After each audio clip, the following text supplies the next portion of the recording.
The panting boy, barely standing on his feet from fatigue, was walking down the street, holding his wounded shoulder and breathing heavily. Holding a sharp sword in his hands, he said that he didn't want to die, and he needed to escape soon. But his strength was almost gone. The hero continued to move through the pain, wondering why he was the only one seeing this picture. Suddenly, due to his inattention, he stumbled, falling to the floor with a clatter and dropping his steel sword from his hands. The young man tried to crawl and call helplessly for help, but no one answered, and he was already barely conscious. Drops of sweat and tears ran down his face, and the hero tried to fight to the last, calling for help from others.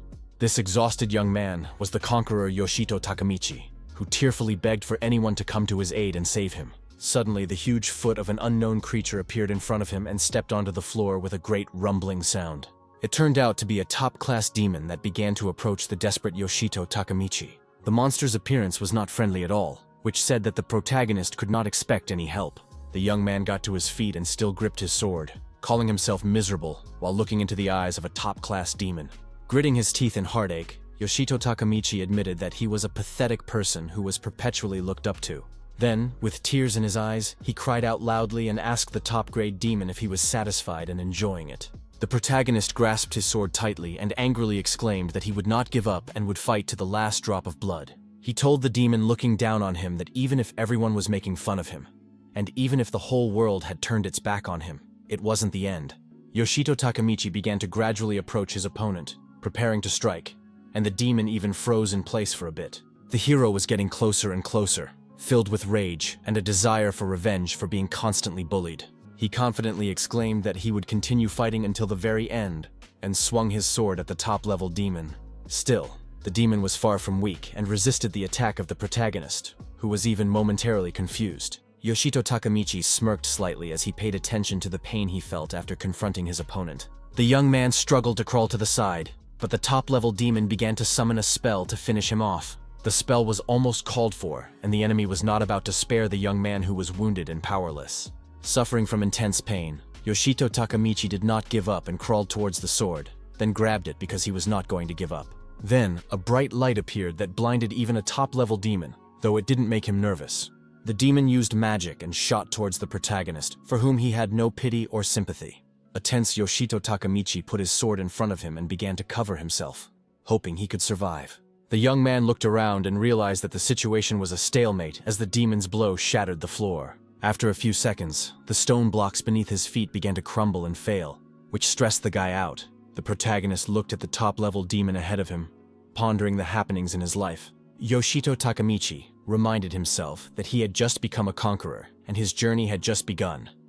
But it looked like he wouldn't be able to survive. It was very hard for him to acknowledge his end, since he hadn't even had time to do anything.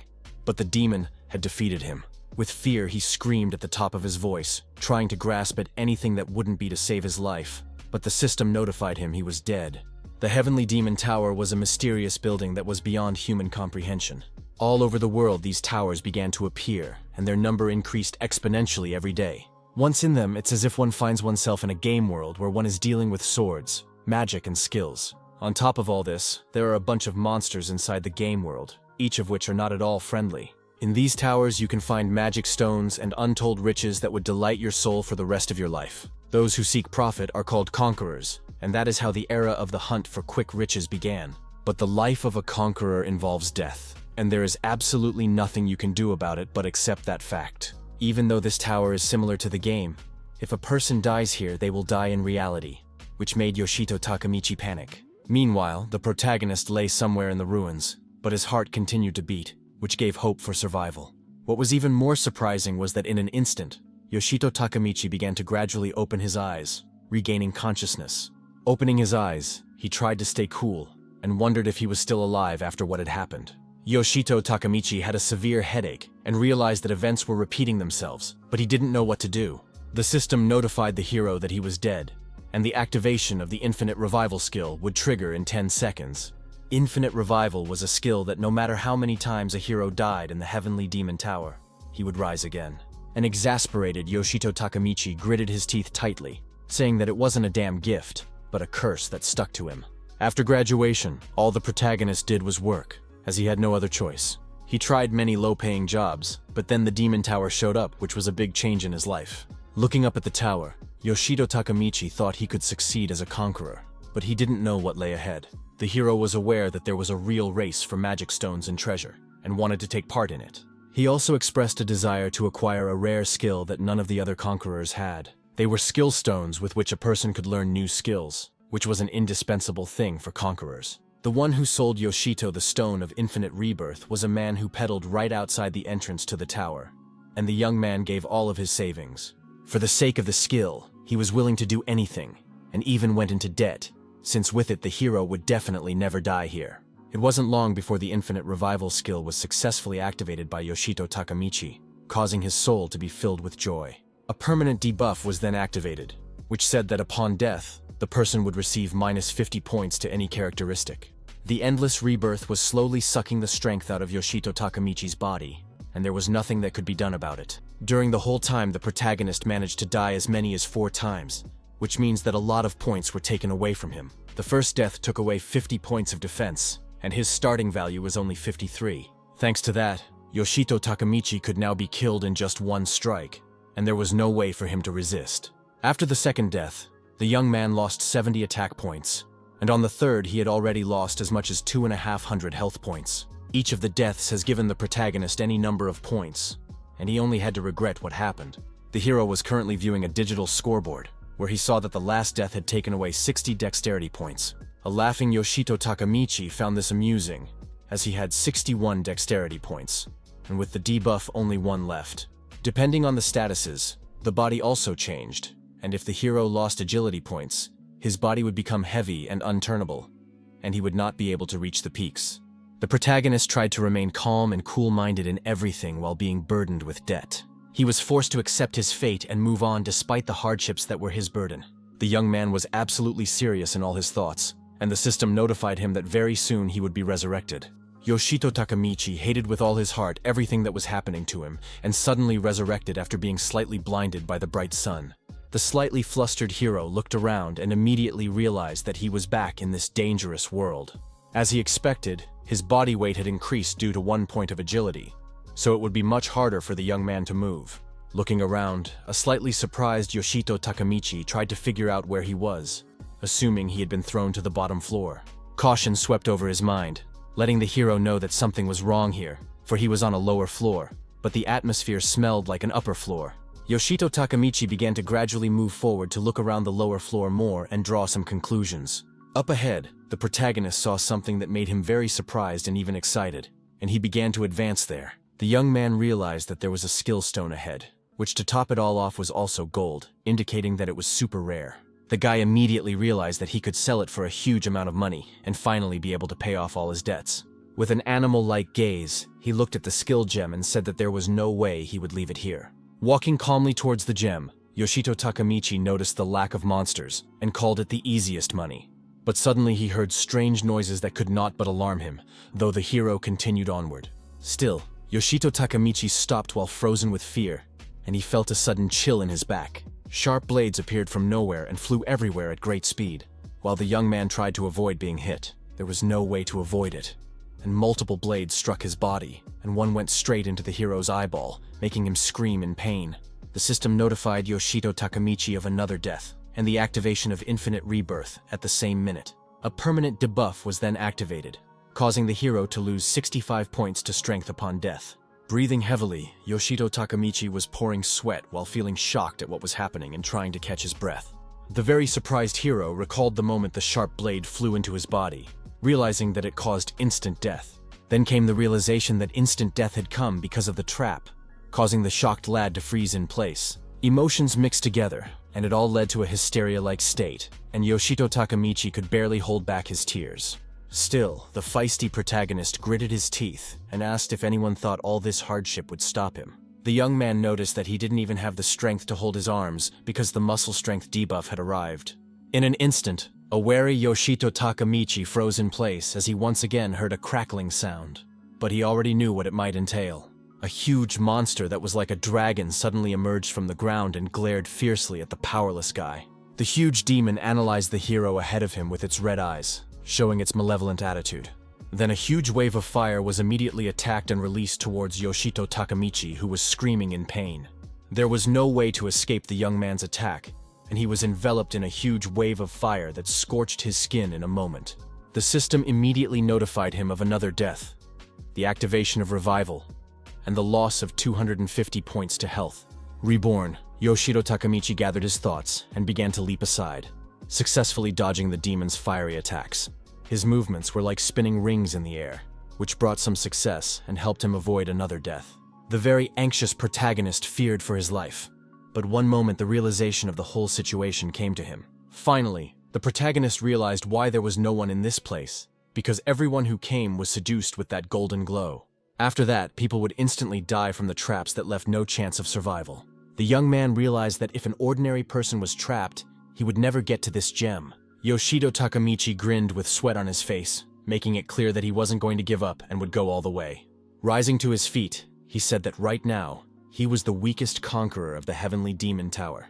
The fierce protagonist confidently exclaimed that his life was now worthless for fear of losing it. With a sharp start, he rushed forward toward the gem he had no intention of giving up and was eager to get his hands on. But suddenly, Yoshito Takamichi fell into another trap, and a heavy object fell on top of him, which he immediately noticed. At that minute, a debuff was activated, causing the hero to lose 80 mana points and 55 points to technical abilities.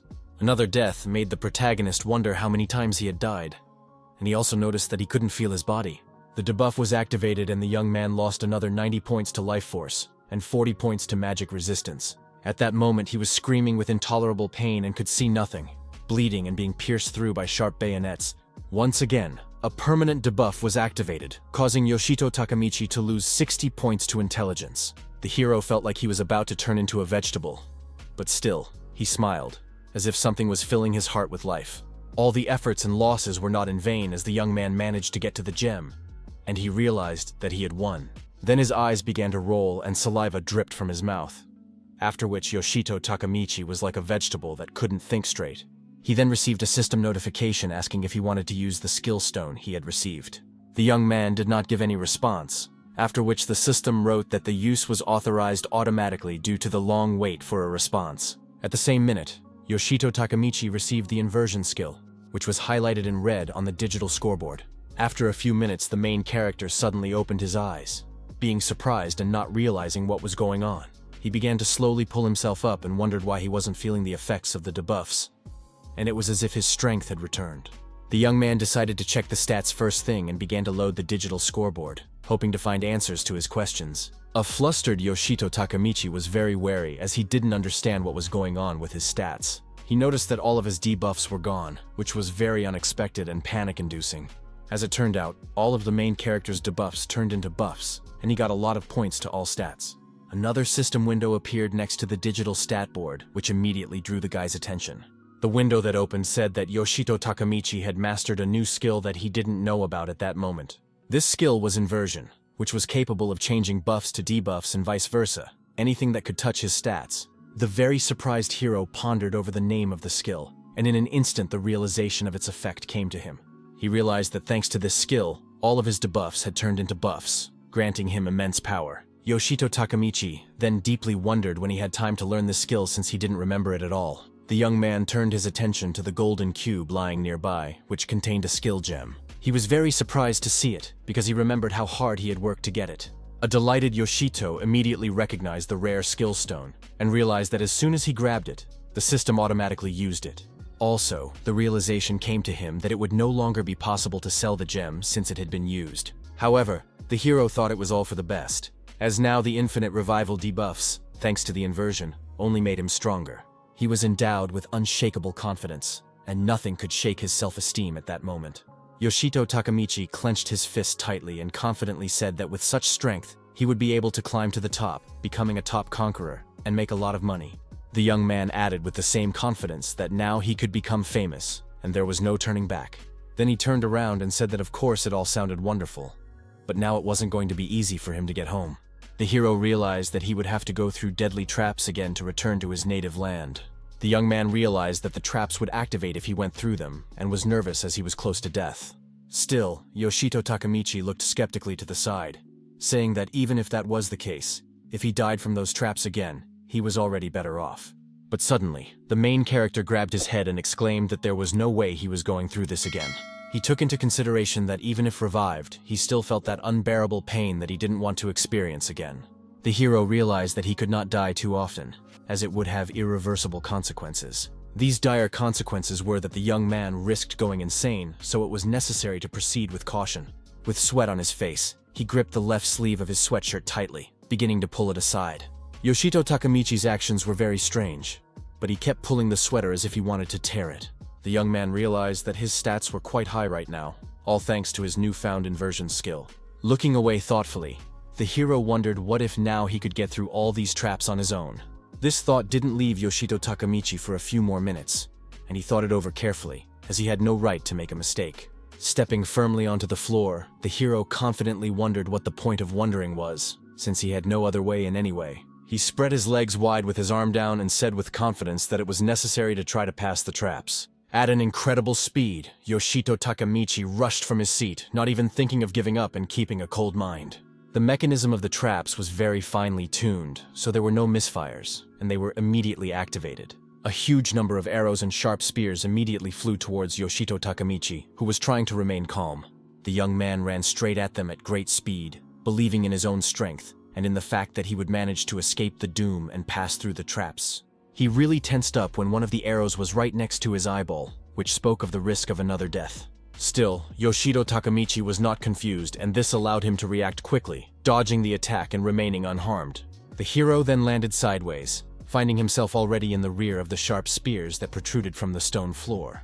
The surprised young man noticed that he could see absolutely everything she was in his vicinity. He turned his attention to the next wave of traps ahead, and realized they needed to be passed at even greater speed. With a sharp start, Yoshito Takamichi rushed forward, realizing that he didn't even have a second to rest and couldn't stop. Great speed and effort helped the protagonist to fly through the traps unharmed, but there was still danger ahead, so he wasn't going to stop and continued to charge forward. Filled with a thirst for speed, Yoshito Takamichi noticed that he was moving too slowly and sped up. His speed allowed him to pass through another wave of traps, but that wasn't the end of it. He had to move on. The hero rushed forward towards the next wave, while the loud explosions of traps sounded all around him, pounding on his ears. A huge monster suddenly appeared ahead and stood right in Yoshito Takamichi's path. But it didn't scare the young man. The dragon-like monster opened its mouth wide and began to growl at the guy, showing its aggressive mood. The protagonist immediately used the digital scoreboard, making it clear that he wasn't going to bow down to some monster. Then he selected the right weapon in the digital display, namely a sharp steel machete, to deal with the obstacle that appeared. Firmly grasping the handle of the mochi Yoshito Takamichi swung before delivering a powerful blow. A devastatingly powerful blow was struck at the dragon-like monster, causing its head to be severed. The protagonist is frozen in place, while being surrounded by many sharp bayonets, because he has fallen into a trap. The young man's eye turned red, which spoke of his cold-bloodedness and lust for killing, as well as his lack of any compassion. At a tremendous speed, Yoshito Takamichi began to jump in different directions while swinging his sharp sword. Soon it was over. The young man exhaled with relief, realizing he had sent the danger into oblivion. All the traps had been broken, and the hero, standing in one place, had drawn many conclusions and was now sure of something. Every time Yoshito Takamichi died, he activated a permanent debuff, but now it's different. The inversion skill, on the other hand, did the opposite, and the young man concluded that it would be a good idea to combine the two skills. The protagonist was filled with a thirst to become stronger, and realized that he would become the strongest conqueror of the tower if he combined the two skills. He looked up and realized that this surface was a bit high, and he wouldn't have even thought of jumping up before. Yoshito Takamichi then said that things were different now and spread his legs wide to try to make a jump. At high speed, the young man first pushed off the rock, leaving a huge crack, then tried to jump higher. The hero saw the goal in front of him, but at the same time did not see any obstacles, and ignited by desire, continued to climb higher and higher. At that moment, he was like an arrow that flew at great speed and spotted a horned demon standing nearby. Yoshito Takamichi immediately lit up with the desire to fight him and avenge his previous death, the culprit of which was the demon. The protagonist apologized to him for waiting without much emotion, preparing to launch an attack. The top-level horned demon did not show any animosity towards him, and only silently looked at the guy with a small smirk. The young man, however, picked up his steel sword and began to gradually approach the monster that was also approaching him. Soon enough, they got close together, where Yoshito Takamichi tried to attack, but the demon blocked his blow.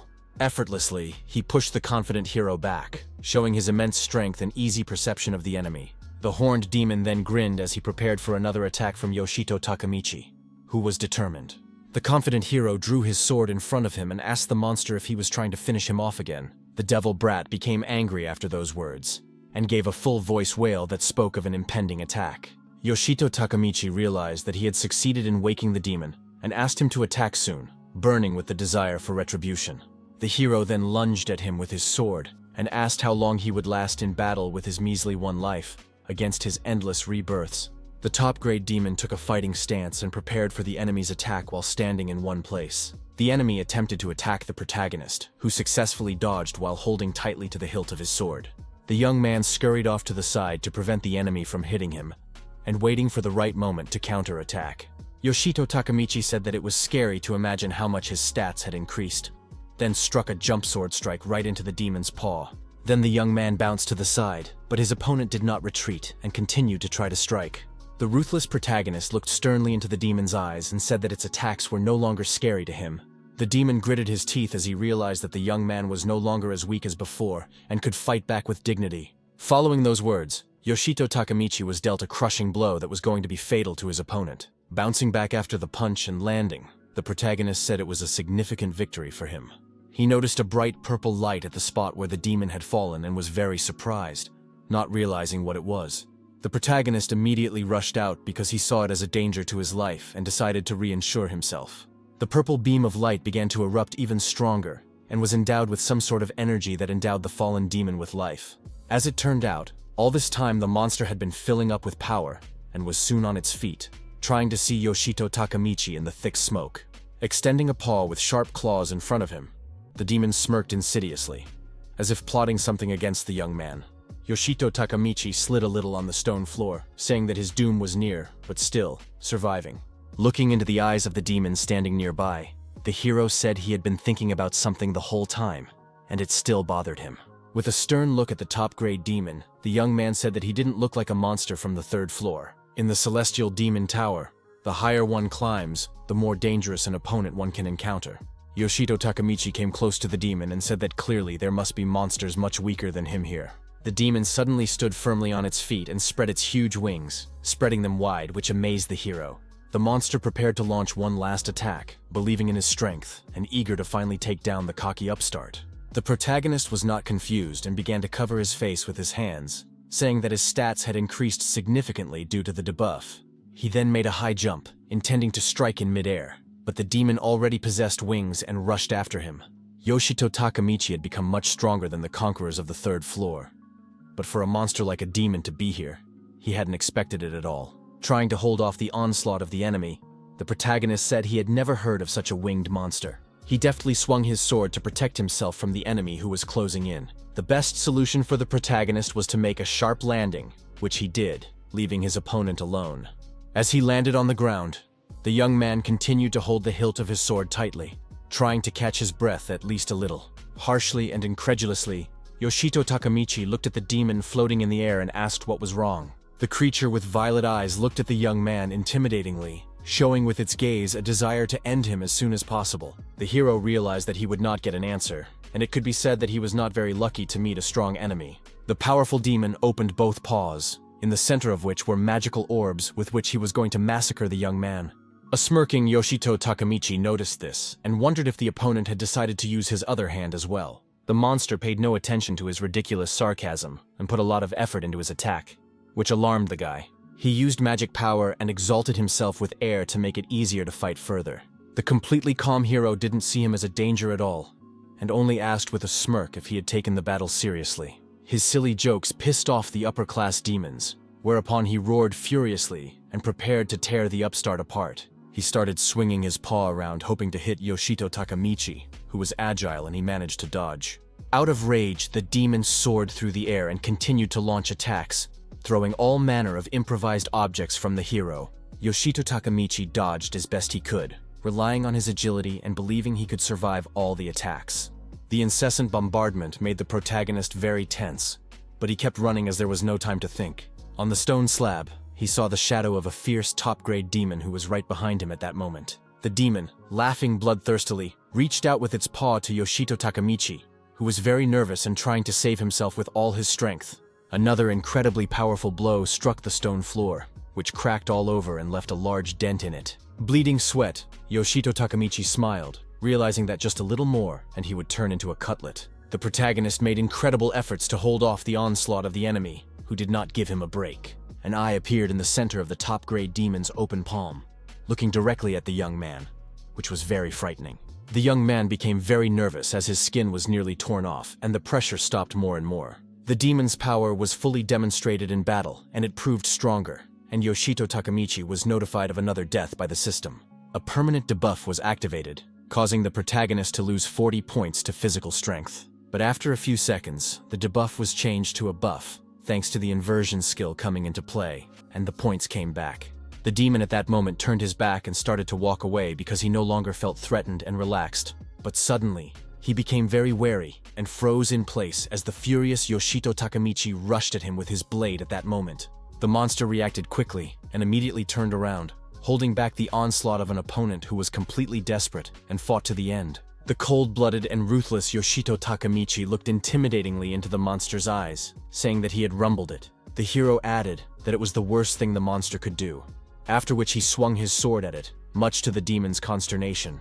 The young man continued to swing his sword left and right, while the monster tried to dodge and take steps back. He was very agitated as he couldn't resist with the cold-blooded Yoshito Takamichi, who was determined to kill him. With a frightening tone, the hero exclaimed that it was very painful and the monster would answer for it, after which he struck hard. The hero's physical strength increased, and now his blows were literally pushing the demon back. But there was one but. It still wasn't enough to completely massacre the enemy, so you had to turn on your wits. For all that, the monster was very scared and confused, but it only had to take the young man's blows. But still, he wasn't going to give up either and decided to take his strength in his fist to make one last attack attempt. It seemed to Yoshito Takamichi that the upper-class demon's hands had increased in size and many red veins appeared on them. The bewildered young man was utterly bewildered by what was happening, and it was as if his hands were restrained and he could not move. The system notified the guy of his death, after which a debuff was immediately activated and he lost 60 points to dexterity. Immediately, the inversion skill was activated, which instantly returned the lost points to the hero's dexterity. The maximally focused Yoshito Takamichi realized that his agility had increased this time, which also spoke volumes. The young man opened his eyes in an instant and realized that the increase in agility gave him some sort of advantage, and he could act differently. Silently standing still, the protagonist stared emotionlessly at the demon standing in front of him, who was expecting an attack from him. Yoshito Takamichi complimented his opponent, admitting that he pulled off a pretty good stunt, and that's respectable. Suddenly, his eyes filled with rage and bloodlust, signaling that the monster would not fare well. After that, the protagonist rushed into the attack with sword in hand, harboring nothing but hatred and anger towards the top-grade demon. The monster was once again a bit confused, as Yoshito Takamichi was beyond furious. The hero's fierce eyes turned redder and redder, and in an instant he swung his sharp blade, intending to finish off his opponent.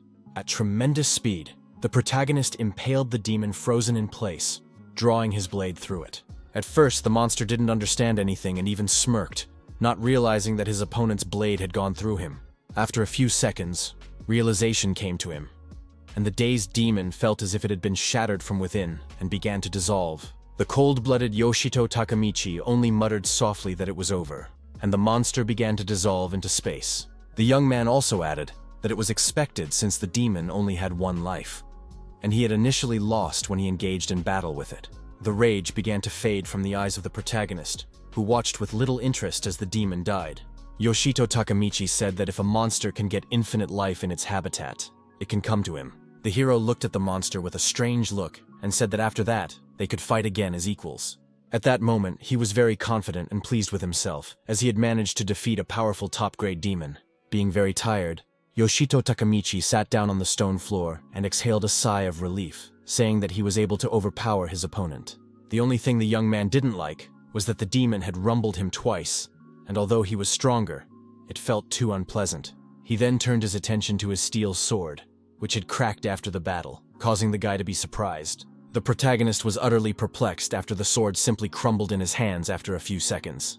Yoshito Takamichi didn't know how to react to that, and only said that apparently he needed to buy some normal weapons. He got to his feet and decided to start collecting magic stones, and then buy something normal. Not far from the young man were magical glowing stones, some of which were red and some of which were green.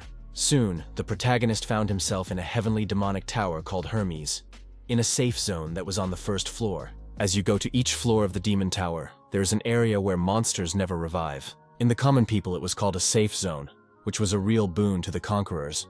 In it, ordinary conquerors could take a break after heavy battles and catch their breath, as this was impossible to do elsewhere. While exploring the demonic tower, the conquerors were able to accumulate many useful items.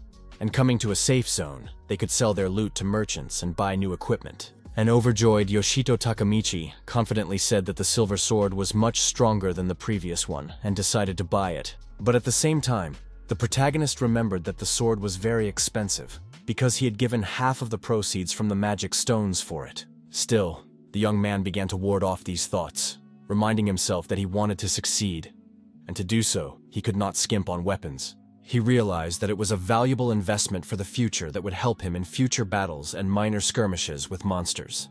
Up ahead, Yoshito Takamichi saw several other conquerors chatting amongst themselves, but they paid attention to him, which looked strange. The hero realized it was just people discussing him, calling him a fool with endless rebirth. Upon hearing the discussions, the young man said that he had become famous as the weakest conqueror, because he had been fooled and sold a useless skill for a lot of money. Then he turned around, saying that since they knew about it, they would have been better off warning him than regretting it now. The skill of endless rebirth was more of a curse of some sort for many conquerors. But for Yoshito Takamichi it was different. For him, a person with inversion, this skill unfolded in a new way and took on other colors, and only he could unlock the potential of these two skills. Satisfied with himself, Yoshito Takamichi smiled imperceptibly, as it was very cool and no one knew about it. Suddenly he shrank back in exasperation as he heard the loud shouting of a man proving his point. The protagonist's hand trembled at the sharp shout and he turned his attention to the crowd nearby, wondering what was going on. A confident fatty nearby was asking a man in the crowd, who he thought could kill the boss from the 5th floor. He smugly poked his finger into his chest and exclaimed that no one else could do it but him, with the title of champion named Nogishi-sama. Yoshito Takamichi, meanwhile, remembered that once a conqueror kills a boss from a particular floor, he is given the title of champion. Once all the bosses from each floor are killed, the demon tower disappears, indicating that it has been completed. For defeating such bosses, you can get rare weapons that will help a lot in further fights. The hero realized that champions don't usually act so arrogant with their fellow conquerors. But here was Nogishi overconfident. Yoshito Takamichi was silently analyzing the situation on the sidelines, but at one point was very surprised as he turned his attention to someone arguing with the champion. It was a girl who said that Nogishi had cleared a tower that was only 2 floors with weak bosses and considered himself a champion. An angry Seikiyamona said that anyone could handle something like that, and her friend Shiramachi Yuri excitedly said that there was no point in arguing with him. The girl asked her friend to stay out of the way and said that the room with the boss was found first by them, and the scoundrel Noga-san wants to take all the laurels for himself. Yuri recognized that the reward for conquering the boss sounded tempting, but it was too dangerous, and it would be better if the guys handled it themselves. In an instant, Seikiyamona calmed down a bit and fell silent while thinking about her friend's words. The haughty Noga-san asked with a smile on his face if he understood correctly that the conversation was over, and he and his men could act. He asked the girls to calm down and watch as he and his unique equipment would put this boss to the ground in no time. The cocky braggart Noga-san presented everyone with his unique Aegis Mimishin's shield, which can defend against any blow.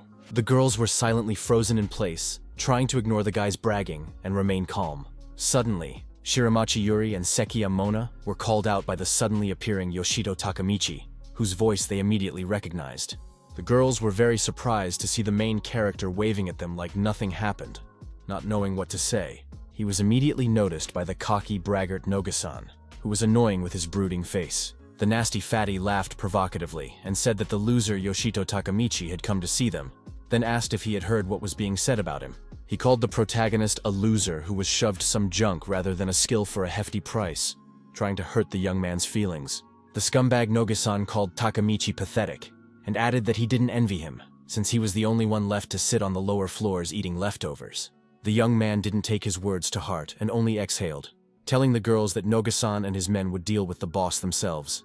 An anxious Seikiyamona realized that things were heating up, but couldn't figure out what the hero was up to. Behind his back was an insolent, nosy provocateur who could not understand what he could do. But the hero did not take him seriously. Yoshito Takamichi said in an intimidating tone that the three of them would go to the boss on the top floor, showing the magic stone in the palm of his hand. He said that while Noga-san and his boys dealt with the biped, they would sort out the bigger fish. A surprised Shiramachi Yuri didn't understand what he was talking about and decided to ask again, while starting to get worried. The hero told the frozen girls that he wasn't just offering them this for nothing, and believed that the three of them could handle the boss on the top floor. Noga-san was pissed off that Yoshito Takamichi wasn't taking him seriously, and was right in front of him discussing goals with the girls. The young man turned a cold-blooded stare on him, and the fat man shouted for him not to speak as if he were taller than him. The fat man then tried to strike in a fit of anger, but Yoshito Takamichi brought the upstart down with a sharp punch to the stomach. The absolutely calm hero effortlessly dodged his opponent's blow, landing another blow, but already in the jaw. After that, he began to walk away as if nothing had happened, realizing that the creep might still try to attack. A knocked-out Noga-san didn't realize what was going on, and his head was spinning after a powerful punch to the jaw. A few seconds later, he collapsed to the ground with a clatter, and Yoshito Takamichi was fully convinced that he had felled the fatty. The self-righteous upstart's bewildered companions asked how he was, and the bewildered Noga-san still didn't understand a thing. Being totally shocked, he asked what it was, and the hero calmly asked if he would be on the ground for long. The girls were very surprised at what they saw, and Yoshito said that now he was curious to see how the champions would handle the middle floor boss. Laughing slightly, the protagonist asked the champions if they would show him their real skills in a boss fight. After a while, the crowd was on the 4th floor of the Heavenly Demon Hermes Tower. Suddenly, Yoshito Takamichi was approached by a worried Sakiya Mona, to whom he immediately turned his attention. The worried girl asked if the hero was sure he should have gone with Noga-san, and he didn't realize what she was talking about. The tense girl tried to explain her point of view, and gently said that the young man wasn't particularly strong. The equally excited Shiramachi Yuri said she was worried too, because the monsters from the middle floors are very strong and the hero might die. Yoshito Takamichi only laughed and took it lightly, asking them not to sweat it so much, and continued walking forward. Mona and Yuri were two conquerors the hero met while conquering this demonic tower. Sekiya was level 15 and Shiramachi was level 13. But compared to them, the hero was level 8, and understood why they were so worried. But the current Yoshito Takamichi, though not high-leveled, has fairly high stats, which already makes a lot of difference. The protagonist was fully confident that because of this, would be much stronger than the girls in battle. The young man was suddenly approached by Noga-san, who turned to him with a smile on his face that was incomprehensible to the hero. He said he let the guy for educational purposes watch him kill the boss in the middle floor, but asked him to stay out of the way. Yoshito Takamichi was sick of listening to this, and it was scary to imagine how the battle between the boss and that self-loving fatass would turn out.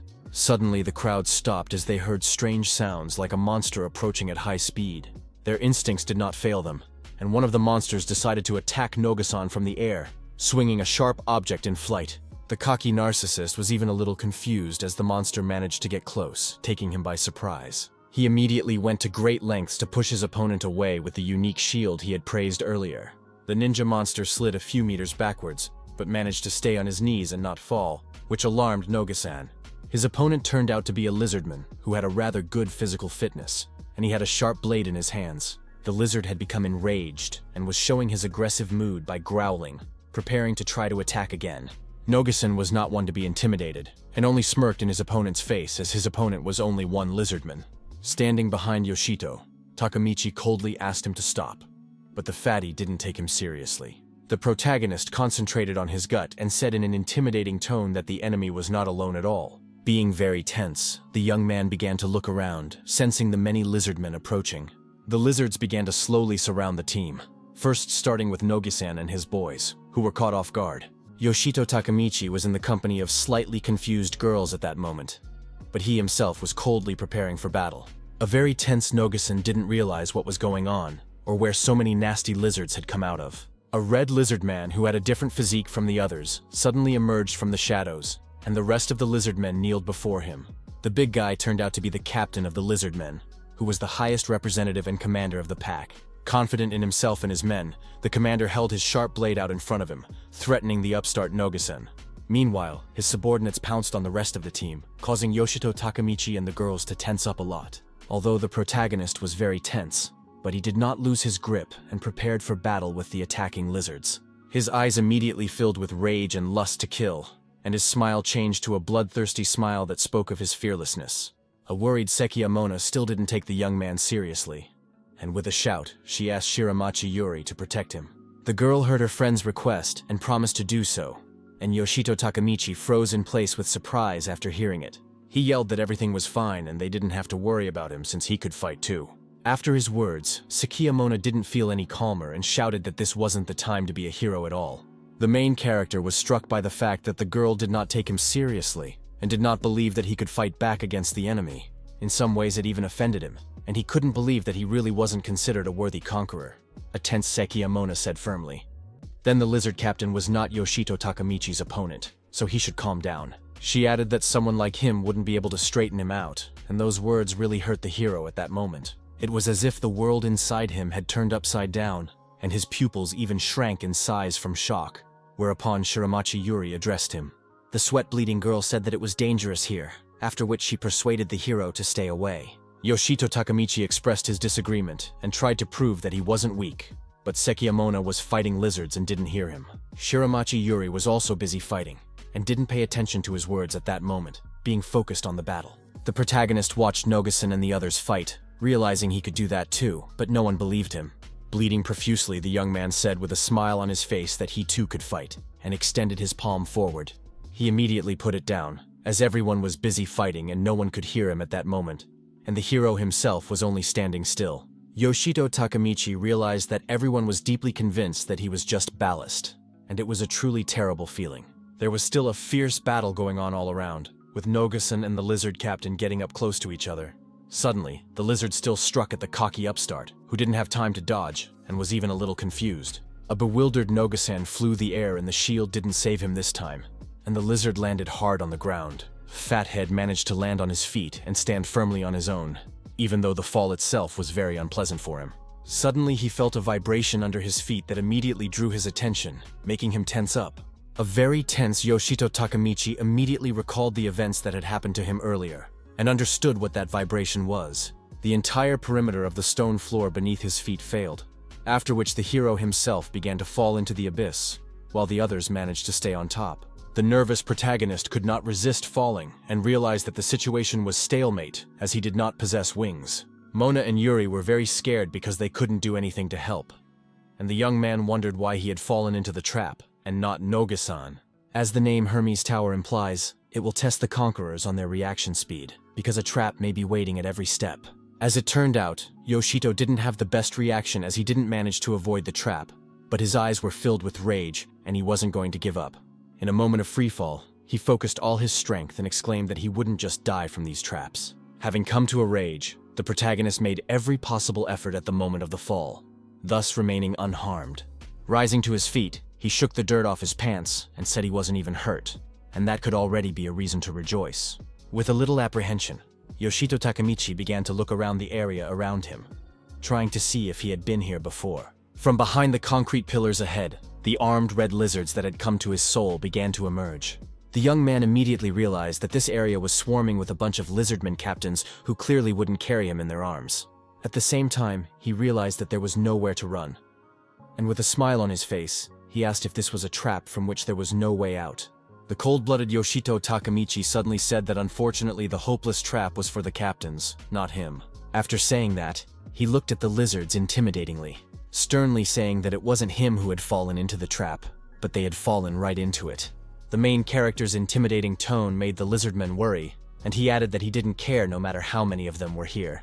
Still keeping the blade lowered, Yoshito said he finally got a chance to test his new sword. He said in a confident tone that he was even glad of this great opportunity, because it could not have been better. He then slid forward, swinging his blade in the process, causing the lizards to be scattered in different directions. Yoshito Takamichi said sternly, even though he was very glad he'd fallen just for them, calling them rowing lizards. The hero said that if the past him had been here, he would never have gotten out alive from this trap crawling with lizardmen captains. Suddenly, one of the captains jumped up and made a high jump, intending to launch an aerial attack. The young man was not at all confused and prepared his silver sword, realizing that this was another opportunity to test it. The bloodthirsty lizard looked at him as a victim, being confident, but unexpectedly, suffered disappointment after a punch to the jaw. The furious protagonist was as focused on the target as possible, and kept attacking the captain who was no longer resisting. With a sharp movement, the cold-blooded and ruthless young man chopped the lizard in two, shouting that he could finish them all off now. Two more lizardmen captains approached him from the back, and made a leap to launch an attack. But Yoshito Takamichi ruined all their plans by reacting sharply to their appearance, then ducked and prepared to strike. Shocked by his incredible speed, the lizardmen captains looked around in great surprise, not knowing what to expect. Without showing an ounce of compassion, the hero cold-bloodedly decapitated two lizards without even looking at the result of his actions. He then lowered his gaze to the floor, and with it his silver sword, asking the rest of the lizard crowd what was wrong. Looking sternly at the crowd of lizardmen, Yoshito Takamichi asked if they were scared since they froze in place after what they had seen. He also questioned in a firm tone why they didn't act, since they were so looking forward to food falling into their trap. Smiling provocatively, the protagonist asked the lizards to come up and kill him, since he himself is asking them to do so. The provocations from the young man had taken their toll, and the lizards were getting angry with him as he had hurt their feelings. A whole bunch of captains were once again pitted against him aggressively, which is exactly what the guy needed at that moment. Yoshito Takamichi dealt with the lizards with particular coolness, paying attention to the fact that there were quite a few of them here. With bloodthirsty eyes, he stared harshly at his opponents, not showing them an ounce of compassion during battle. Landing on the ground after another strike, he said that this many monsters were not enough to break through his defenses. After hearing those words, the three lizardmen captains froze in place, looking at the guy with great bewilderment. Yoshito Takamichi's look at that moment was very intimidating, and he asked them if they knew about it. After mercilessly finishing off the remaining lizards, the cold-blooded young man said he was a pro at this. The last captain was powerless, and lay on the ground with tears in his eyes, realizing that collapse was inevitable, and Hiro said he would kill them as quickly as possible. After a while, Yoshito Takamichi exhaled tiredly, saying that he was finally done and there was no more danger. He then noticed a stone archway nearby that led to another room, which interested the young man. Without any hesitation, the protagonist entered it and noticed that it was possible to climb back up the stairs. Ahead of him was a double door with patterns on it, which was the entrance to the original place. Exhausted by the events, Yoshito Takamichi walked through the double doors without a backward thought and realized he was back. Breathing heavily, he noticed that the stairs were very long, and Sekiya Mona and Shiramachi Yuri immediately saw the young man. A shocked Yuri immediately ran up to the protagonist while being panted, and he didn't realize what was wrong. The worried girl immediately began to ask if he was hurt, but the guy only shook his head, making it clear that he was unharmed. After that, the beauty calmed down and was very happy that he managed to survive, after which she began to smile sweetly at the guy. Yuri said they wanted to go down to him, but the hatch had closed and they didn't know how to find him, and Mona was scared to imagine what the hero saw down there. Trying to calm herself down, she asked Yoshito Takamichi if he had been attacked by monsters on the way back. At first, the hero was very shocked to hear the question, but decided not to scare the girls, and smiling calmly replied that no.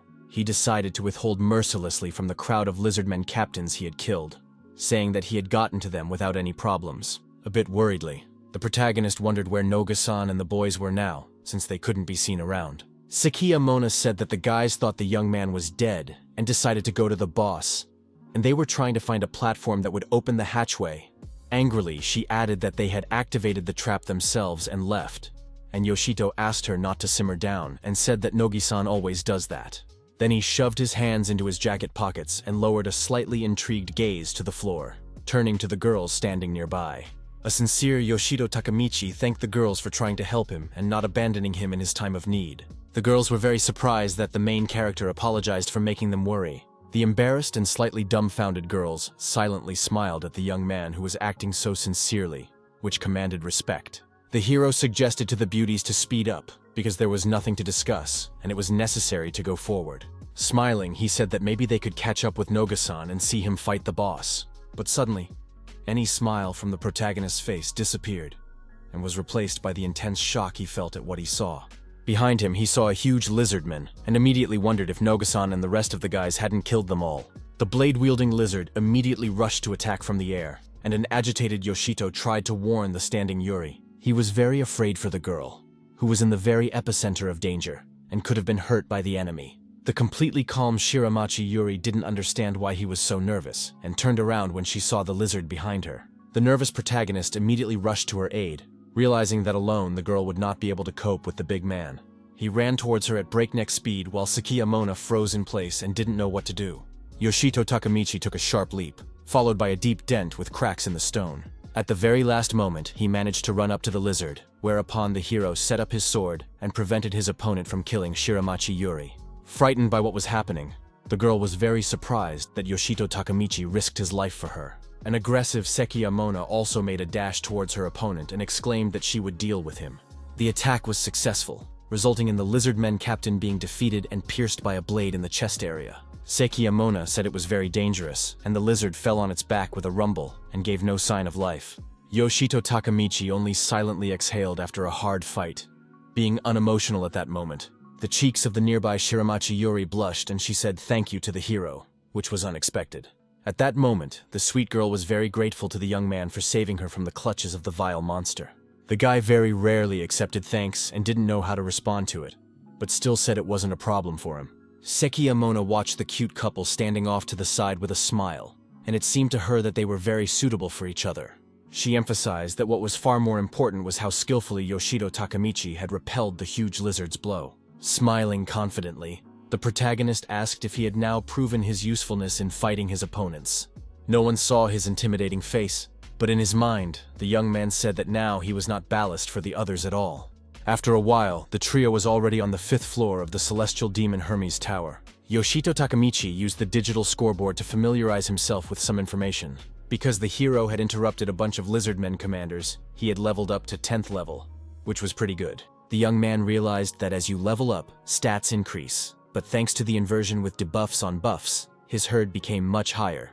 After thinking for a while, he was upset, because the stat increase when leveling up was very insignificant, even though he fought a lot.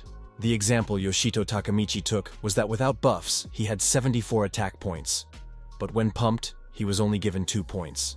The protagonist then smiled, saying in his thoughts that thanks to the inversion debuffs being cancelled, he had become too strong. Smiling very confidently, he looked over the digital scoreboard of personal information for a few more seconds, pleased with himself. A very surprised Shiramachi Yuri caught his attention with a request to look forward, where there was something mesmerizing. Yoshito Takamichi looked forward and wondered if this was the door to the middle floor boss where they were headed. Sekiyamona said that the Hermes Celestial Demon Tower was calculated to have only 10 floors. She added that even though it was the middle floor, the 5th floor boss had never been defeated before, and she and Yuri had found this room first. The girl also said that she should have gone back down to the safe zone to stock up and prepare for a protracted battle when she met the underdog Noga-san. The angry Mona was furious with the fat man and exclaimed that it was worth remembering how he had treated them like a pig. Yuri immediately began to calm her friend down and ask her not to get angry, and Mona began to slowly come to her senses. A smiling and a little scared Yoshito squinted at the big door and said that Noga-san and the guys must be fighting the boss by now. He said that even though they didn't make it to the battle, they would at least see what reward the others had gotten. Being tense, Yoshito Takamichi began to move forward first, never losing his grip and remaining ready for anything. The protagonist realized that there could be dangerous traps around, and extra care must be taken. He stomped across the stone floor with extreme caution, and a stranger in a purple sweater flew through the space. Initially, the young man didn't pay attention to him and silently stared ahead, but it was impossible to overlook such a sight. At one point, he very nervously shifted his gaze to the side and turned his attention to the man in the air, much to his alarm.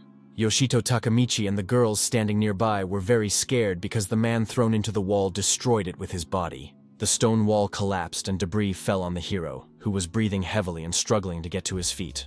As he rose, he saw the silhouette of a man of considerable proportions, who spread his legs wide. It turned out that this person was the survivor Noga-san, who asked Yoshito Takamichi if he wasn't dead. Insidiously looking into the eyes of the nearby standing boss, the fatty said that since the young man wanted to see it, he could do so. He added that this was the middle floor boss and was sure to straighten him out in a matter of minutes. The huge purple orc lord became enraged at the fatty's self-confidence and prepared to attack. He then took a short run-up and jumped to turn the Noga-san standing still into mush with his axe. A worried Yoshito Takamichi shouted to the fatty to save himself.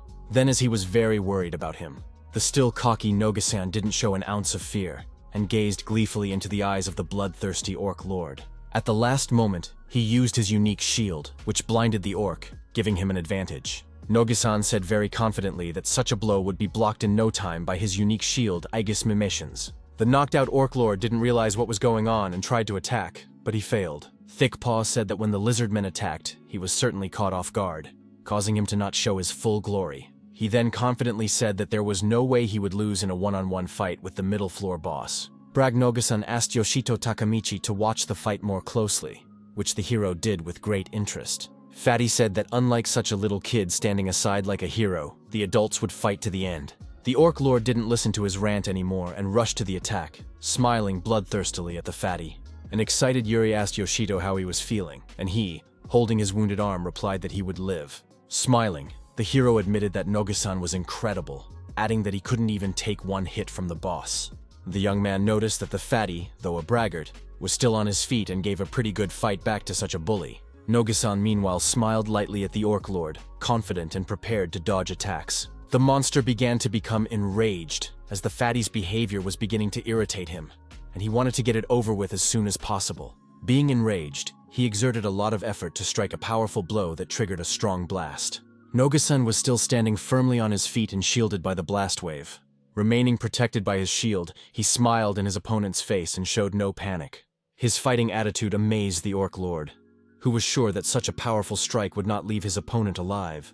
Enraged, he swung his axe and launched another attack, eager to finish off the tenacious Daffodil. The Orc Lord then swung his axe, raising it above his head, which spoke of his serious intentions. Eventually, the boss launched a series of attacks aimed at destroying Noga-san, who was saved each time by a shield. After the attacks were made, the Lord would warily examine the spot he had struck, and it would seem to him that the enemy was no longer alive. But suddenly, the surviving Noga-san asked if that was all he was capable of, which struck the monsters that moment. The self-righteous fathead provocatively asked if that's all a mid-story boss can do. He then intimidatingly said that if that was indeed the case, then the Orc Lord would never be able to defeat the champion Nogishi-Samu. Meanwhile, a completely calm Yoshito Takamichi stood off to the side and watched the fight with interest. Looking at the unique shield, he wondered if this was the power of the unique equipment that could be obtained for killing bosses. The hero took your attention to the fact that Noga-san's stats are mid-level, and he's only holding on due to that shield. The enraged Orc Lord grabbed his sharp spear and rushed forward again, eager to finally deal with the scoundrel. But the unkillable fatty just laughed and told the boss that he couldn't beat him just by swinging his axe. Once again, he set up his unique shield, causing the boat to feel the backlash and become confused. After that, Noga-san ordered his companions to attack without wasting time, and the guys rushed to attack the boss. The confused and bewildered Orc Lord couldn't keep his feet and fell down, not understanding at all how it happened. He realized that collapse was inevitable, and he would be brought down by some self-righteous people, but he didn't want to believe it. Noga-san wasted no time and made a high jump to finish the huge monster right from the air. Smiling irritatingly, the fat man told the Lord that he shouldn't have lost sight of him by calling him an idiot. A very powerful reaching blow was successfully delivered, causing the Orc Lord to flatten to the ground. At last, he only made a strange sound that signaled that there was no way for him to survive. Nogi-san and his companions surrounded the dead Orc Lord, whose body occupied a considerable area on the ground.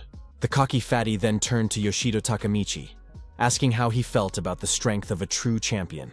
The main character, however, at first just silently looked him in the eyes, while only smirking slightly. At one point, he did say that Noga-san's unique shield was indeed strong, and ended his praise speech there. These words were like a balm to the self-confident narcissist, who was very fond of praise. Noga-san asked where they, the mediocre ones, should climb the middle floor boss, and told them to thank the great one of him for defeating the boss. Yoshito Takamichi, who was frozen in place, noticed something odd, and turned to the confident fatty. The fat man didn't understand what was going on, and the main character with a smile on his face asked everyone to pay attention. Everyone around looked at the golden chest that appeared with great surprise, the yellow light of which even blinded their eyes a little. The delighted Noga-san immediately realized that it was a chest with rare loot that no one had expected to appear at all. He exclaimed that this chest was even bigger than the one that held Aigis, and added happily that they had made a big score. A stunned Yoshito wondered in his mind if a chest more luxurious than the one that held the unique weapon could be found on the 5th floor. The protagonist immediately smelled something wrong, and with a shout tried to stop Noga-san, who was opening the chest. He was very worried about his comrade, recognizing in his mind that he had let his guard down and made a number of mistakes. Yoshito Takamichi allowed himself to forget for a moment that there were many insidious traps in this tower. Nogi-san opened the golden chest after all, and froze in place as there was nothing in it but dust. This caused complete bewilderment and even a bit of anger to his fat ass, who expected to get a nice loot. Suddenly, a golden light engulfed the entire room, which blinded the eyes of everyone around them and made them very wary.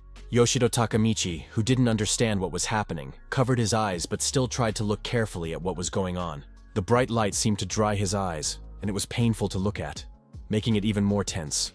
Soon the bright golden light was gone, and the team tried to recover from what had happened, blinking their eyes carefully. The wary protagonist looked around and wondered where they were, for the terrain was completely different. Sekiyamona immediately said that it was definitely not a team with a middle-floor boss, and the nearby Yuri froze with excitement. Nogusan didn't like the terrain immediately, and asked if they were messing around, and Yoshito didn't know what he was talking about. Being surprised, the fat man said that the atmosphere of this place was very unusual, and he had experienced such a thing only once. A tense Yoshito immediately inquired where he had sensed such an atmosphere, as it might be the answer to some questions. Nervous Nogusan with sweat on his face immediately replied that he had sensed such a thing on the highest floor of the Celestial Demon Tower. Suddenly, strange things began to happen around again, and a strong wind picked up and a purple light began to envelop the room. In another part of the room, a huge throne could be seen, upon which sat an equally sizable creature in armor. The feet of the unknown creature were similar to human feet, but still had some distinctive features. As it turned out, this was all for a reason, because Nogusan had sensed such a thing in the room of the final boss, which was the creature. The huge demon immediately looked angrily and aggressively at the humans who had disturbed his peace. Then he jumped up from his throne and prepared to pounce on them, and the team was even a little confused. With a voice trembling with nerves, Yoshito Takamichi asked if this was really the final boss's room. The hero and the rest of the team immediately excitedly opened the digital scoreboard to find any information about it. The system warned that they had all been forcibly teleported to the room to the final boss of the Celestial Demon Tower, Hermes. The astonished Yoshito Takamichi couldn't believe it and didn't know what would happen next, since the boss possessed immense power. He realized that it was the master of the tower, which was the Ogre Emperor, looking bloodthirstily at the frightened humans. The final boss was very determined and didn't like to waste time, so he immediately rushed to attack, taking his chance. The team was at a complete loss as the Emperor acted very quickly and took them by surprise. Without a backward thought, he threw a very powerful punch, destroying the floor, but Yoshido Takamichi managed to bounce to the side. The concerned hero recognized that the Ogre Emperor was indeed very different from other opponents. Also, the young man realized that no one but him would be able to give resistance to such a powerful boss. He immediately shouted to the others to leave, promising to detain the boss, but Nogusan asked him to stop talking nonsense. Turning around, the fat man asked Yoshito if he realized that he would die one-on-one without lasting a minute. The confused protagonist didn't understand why he was so sure he was dead, but he still didn't argue. The fearless Nogusan rushed to the attack and ordered his companions to run after him, while the hero asked them to wait. The enraged young man rushed after them with sword in hand, because he was not going to stand by while his comrades fought. He began to deftly swing his sword in different directions, gradually sneaking up on the final boss from the rear. The other two companions fought just as bravely and desperately, showing all their hatred for the enemy with their sword. Satisfied with the results, Yoshido said that at least a little, but it looked like they were able to damage the huge Ogre Emperor. The Emperor himself suddenly waved his hand upwards, which made the crew very wary as they did not understand his intentions. Desperately shouting with all his voice, Nogusan showed bravery and courage by rushing to attack the Emperor alone. Covered by a unique shield, he ran forward, shouting that he was the champion who would defeat the Ogre Emperor. There was no fear in the fatty's eyes, but only hatred for the enemy he wanted to get rid of as soon as possible. The Ogre Emperor brought him down with a sudden swing of his sharp blade, severely wounding the cocky Nogusan. Nogusan's eyes felt like the whole world had turned upside down as he couldn't believe that the shield hadn't saved him, and he was seriously injured. The shocked associate couldn't believe it, along with the excited Yuri who was sitting next to her. The bewildered protagonist looked at Nogusan, who was defeated before his eyes and gradually dying. The young man couldn't believe it, as the shield could block absolutely any attack, but this time even it didn't help. The system notified that Aegis Mimishin's characteristics were far weaker than the enemy's strike, and as a result no longer recoverable. A bleeding Nogusan lay on the stone floor with no signs of life, and Yoshito Takamichi couldn't believe it had happened. The companion's soul began to ache for Nogusan, who gave no sign of life and did not respond when the team called for him. The boy immediately rushed to the body of his fallen comrade, while a very tense Yoshido shouted at him to stay away. The young man didn't understand why he was asking him to stay away from the body, with a slightly perplexed look from the protagonist. Meanwhile, the Ogre Emperor took his chance and swung his blade, striking the guy with a single blow. Soon, a large pool of blood appeared on the floor, with the silver sword of Noga-san's comrade-in-arms lying in it. Yoshito Takamichi became angry, as the monster had taken the life of another member of their team and needed to be finished off. With anger, the hero bit his lip, contemplating a further plan of action and realizing that he had no time. At that moment, the Ogre Emperor was looking straight at him, waiting for action from a guy he didn't take seriously. Smiling bloodthirstily at Yoshito Takamichi, the Emperor began to gradually approach him, much to the alarm of the rest of the group. Frozen in place with fear, Sakia Mona said they needed to run away immediately before he massacred them as well. The girl added that she should run right away, but then noticed that the process of sealing the doors had begun. She exclaimed that the protective magic had blocked the doors, and it would be impossible for them to pass through now, whereupon the panic began.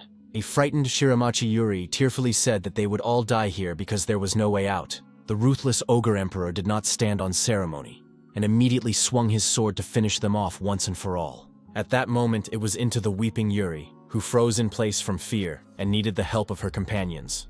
The crying girl realized that this was the end, and just closed her eyes, waiting for the death that was about to happen.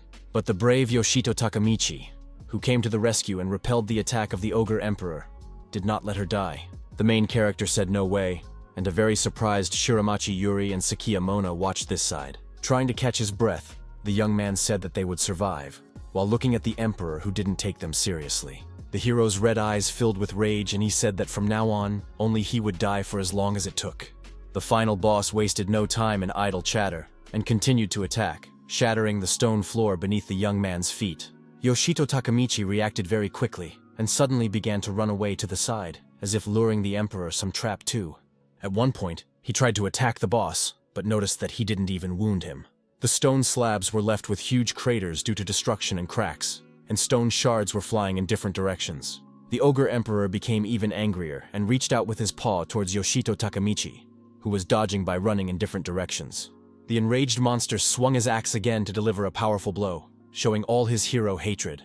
The powerful blow shattered the floor again, and with a wave, it threw Yoshito Takamichi, who this time couldn't stay on his feet. With that said, the young man adjusted very quickly and darted forward to keep himself from being caught off guard and attacked. With a sharp movement, he made a high jump before delivering a powerful sword strike to the Ogre Emperor's head.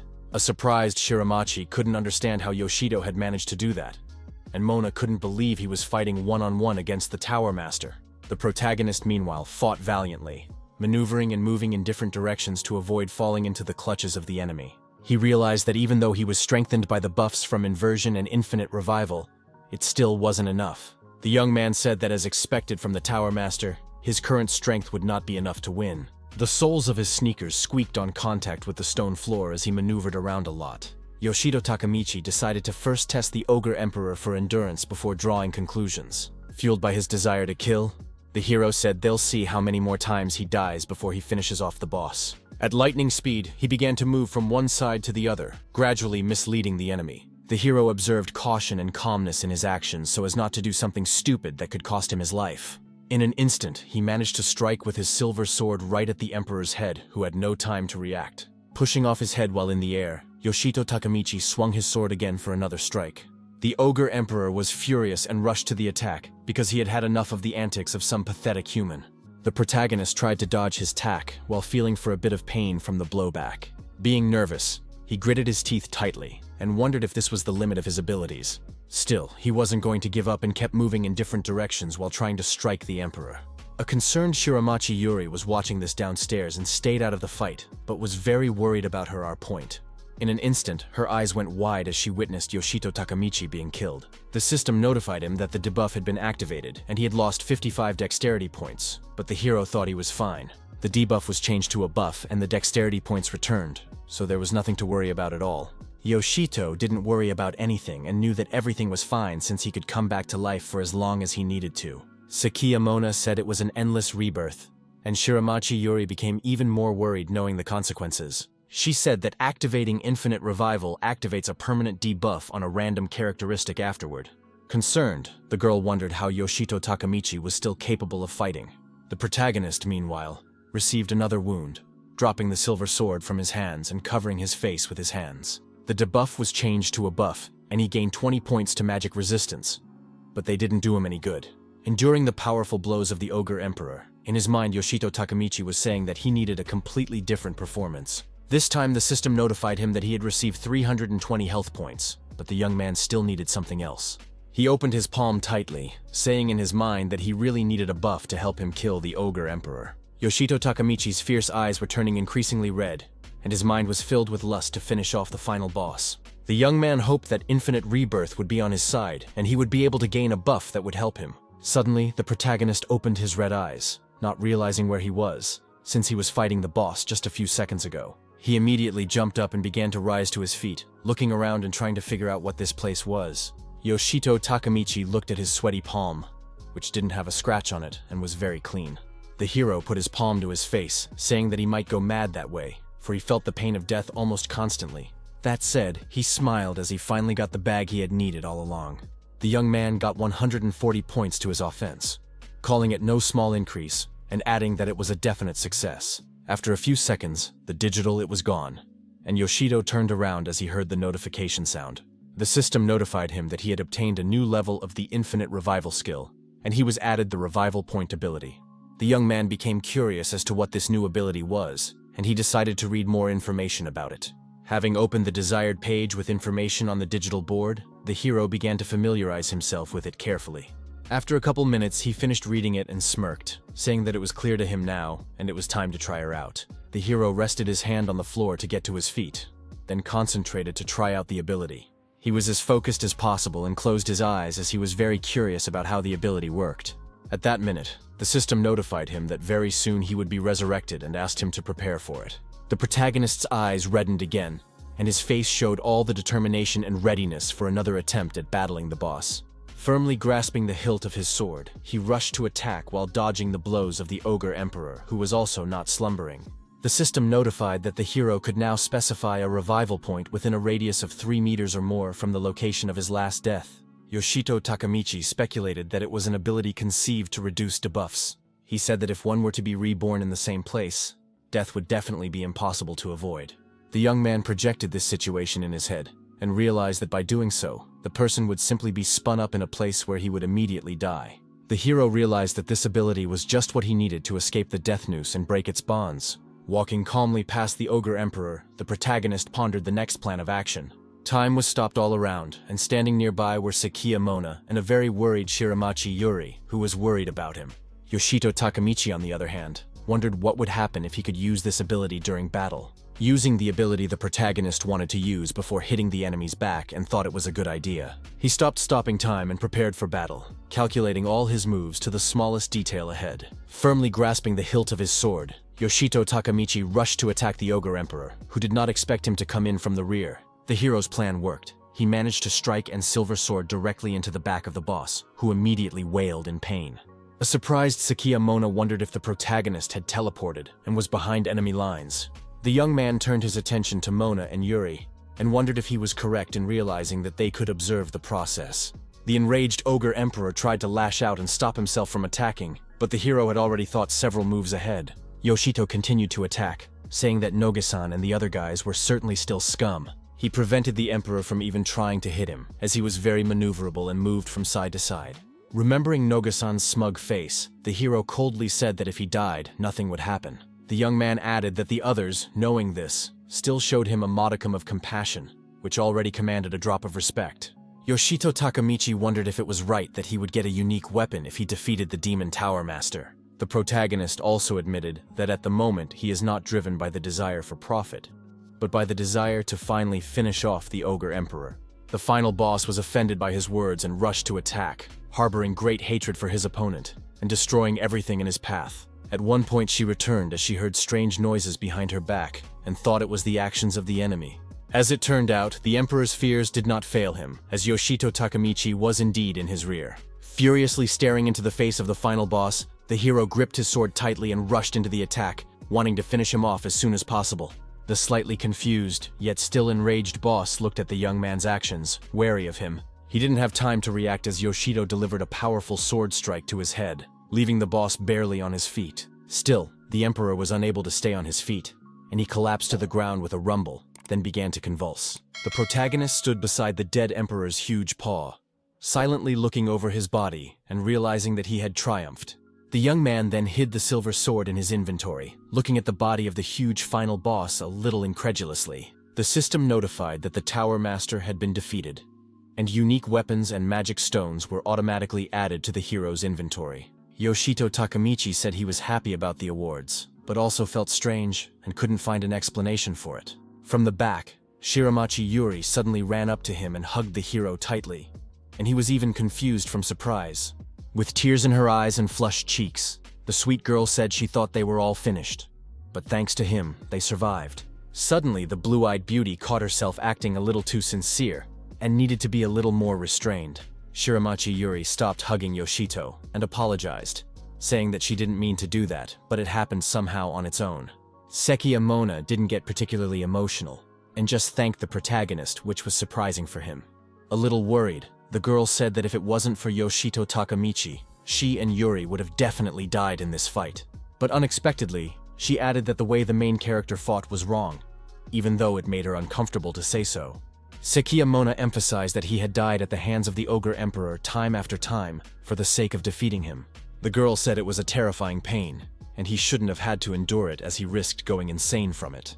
She then apologized that there was no way she and Shiramachi Yuri could keep the hero of so many deaths safe. Yoshito Takamichi stroked her head and told her not to take it personally, though it didn't make the girl feel any better. The young man was very sorry that they had to see something terrible, because every time you watch someone you know die, it is very painful. Lowering his gaze to the floor, the protagonist said, "I myself didn't want to die so many times because it's very difficult." Suddenly, the guy exclaimed that this really fucking hurt, and he didn't want this, but he had no other choice. Remembering the unbearable sensations, Yoshito began to ooze sweat, saying that they couldn't even imagine how much it hurt. Sekiya Mona felt very awkward and didn't know what to answer, as a result of which she simply said that she understood. The hero tried to gather his thoughts and exhaled in relief, trying to formulate a sentence to say something to the girls. With a smile on his face, he promised to do his best not to die again, because he couldn't forget those terrible sensations. His warm words and smile warmed the souls of the lovely girls, who also smiled, and a spark of joy appeared in their eyes. At one point, the trio heard the system's notification sound and immediately began to turn around, trying to figure out where it was coming from. The system notified them that they had 10 seconds left before the tower disappeared, and they would be forcibly teleported out of it. A slightly surprised Shiramachi Yuri immediately remembered that the tower disappears immediately after the death of the owner. Yoshito Takamichi waved to his girlfriends and said that in that case, they would meet outside the demon tower. Exhaling, he looked around with a slightly saddened look, preparing to be forcibly teleported away. Lastly, the protagonist looked back at his fallen comrades who had perished from the clutches of the final boss. One of the dead companions was lying in a pool of his own blood, which caused the young man even more heartache. Yoshito Takamichi looked at the bodies of the dead and said softly that he would never forget them. The teleportation process soon began, and the young man gave a final farewell to his comrades, who could no longer hear him. Within seconds, he was in his own world. But the memories from his head wouldn't go anywhere so quickly. A dark-haired woman in a white suit sat in one of the offices and asked if the Hermes Tower had been conquered. She was sure that no one had ever even gotten to the top floors of the tower, and the subordinate had said that Hermes Tower no longer existed. He handed her an information tablet, telling her that a detailed report of what had happened would be turned in shortly. Mistress thought deeply about what was happening, placing her palm on the clipboard and going to express her point of view. She assumed that something interesting had happened, as destroying the tower was not something anyone could do. Meanwhile, Yoshito Takamichi opened his eyes and began to slowly come to his senses, not realizing where he was. There were other conquerors around who were just as confused and didn't understand how they had ended up in this place. They were all excited because they noticed the disappearing tower, something that could not be seen every day. The tower was disappearing right in front of my eyes, gradually dissolving from the top to the bottom, and it looked very frightening. Yoshito Takamichi was very interested in watching the process of the tower disappearing, which looked quite mesmerizing. The young man then looked at his hands, trying to remember what had happened to him a few moments earlier. Clenching his fist tightly, the protagonist said that he had managed to climb to the very top, which was what he had been striving for all along. The hero's clenched fist glistened in the sunlight, and he was very pleased with himself, for an important goal of his life had been accomplished. In an instant, the smile began to slowly slide off his face as all the events that had happened began to surface in his memories. Some of the people asked who had defeated the master of the demonic Hermes Tower, and Yoshito was deep in his thoughts. People were surprised, for the exploration only stopped at the 5th floor, and everyone was curious as to how strong the Tower Master was. The protagonist was slightly distracted from his musings as he heard people talking and listened to them. At one point, the young man pointed a finger at himself and said that he, Yoshito Takamichi, had defeated the final boss of the tower. With sweat on his face, the hero scratched his neck, saying in his thoughts that if it wasn't for the sacrifices of the guys, he would have been happy with this result too. Resting his hand on his knee, Yoshito said that this was the first time he had ever conquered a tower alone, and until he made a new reputation for himself, it was best to keep quiet about it. The young man was well aware that none of the people would believe him, and it was better to keep silent about it until better times.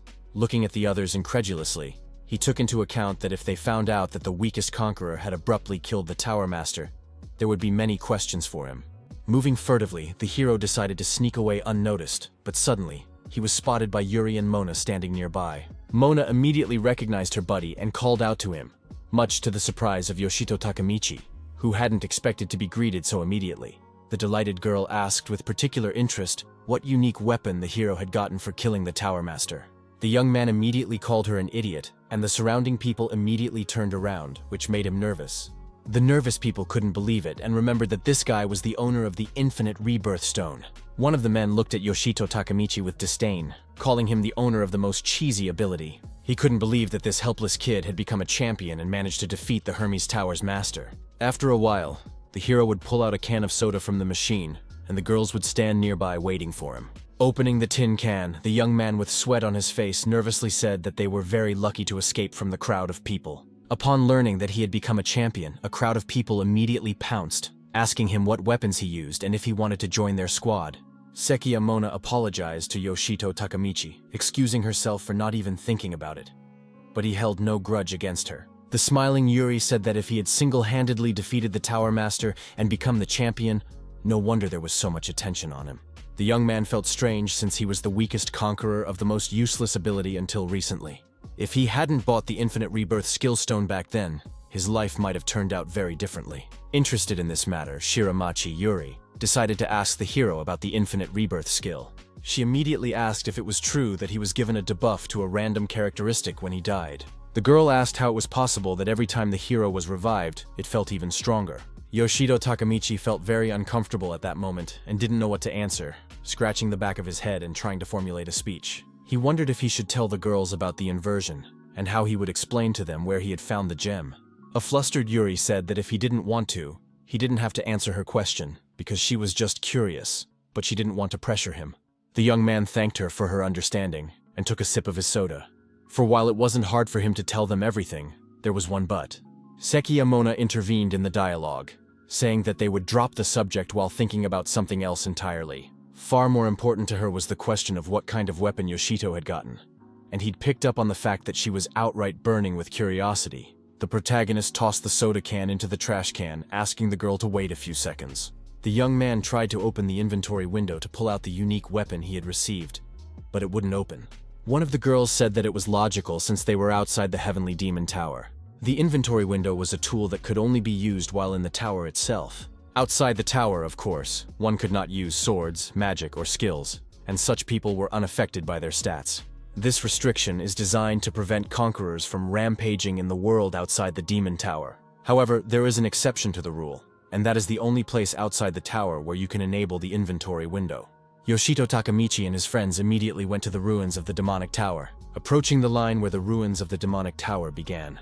The hero held out his palm, which seemed to be endowed with some strange energy. He stared forward in wonder, trying to understand the changes that were taking place as he entered this area. Yoshito noticed that as soon as they entered the ruins, the atmosphere immediately changed, and there was no way to get used to it. This time, the hero managed to open the inventory window, which made him smile because at least something made him happy. The girls began to look out of the window with particular amazement, and Mona was eager to learn the name of the unique weapon the young man had received. As it turned out, the weapon was called Phos Animos, which not everyone managed to pronounce correctly the first time. The protagonist immediately selected it in his inventory to bring it into the real world and finally try it out. A bright yellow light appeared all around, which made the trio a little wary, and they didn't realize what was going on. At first, Yoshito Takamichi looked worriedly at the inventory window, hoping that nothing terrible would happen. Soon, Fos Animos was successfully transferred to the real world, and he was able to take up arms to inspect the detailed. The hero examined his blood-colored blade with admiration, the appearance of which he liked very much. The enthusiastic Shiramachi Yuri said that this was the treasure that could be obtained after defeating the master of Hermes' tower. Yoshito Takamichi looked at his new unique weapon silently and with a smile, remembering how he had gotten it. After waving it around, the hero said it was very light and easy to handle, and he was eager to try it out when conquering the new tower. The girls were surprised and even a little excited to hear that he was going to conquer new towers. Sekiyamona suddenly had an idea in her head that she didn't want to take too long to realize. She immediately turned to Yoshito Takamichi, while Shiramachi Yuri silently watched what was happening. Mona suggested that the hero form a squad to conquer the new tower, which made the blue-eyed girl worried. The beauty immediately raised her hand and exclaimed loudly that she too wanted to join their squad. The bewildered Sekiyamona and Yoshito Takamichi looked at the girl who was showing such a great desire to fight. Shiramachi Yuri then blushed a little and asked in a soft tone if the main character even wanted it. The young man briefly replied that he didn't mind, because they had known each other for a long time, so there was no point in refusing. The enthusiastic blue-eyed beauty looked at her friend, who was also pleased with his agreement. Then Sekiyamona slyly looked at Yoshito Takamichi, who immediately noticed it, and looked at her with a perplexed look. The flirty girl approached him and playfully asked him which tower he wanted to conquer next. The young man's face flushed with shyness, and the girl asked if he was satisfied with a tower of scale like Hermes, or if he wanted something else. A confident Sekiyamona was eager for adventure and said they could capture the tallest celestial tower, Zeus. Shiramachi Yuri started to calm her down and told her it was too much. But it made the girl angry, and Yoshito silently thought about it. The girls turned their attention to him. When the pondering stopped, the young man started to say something.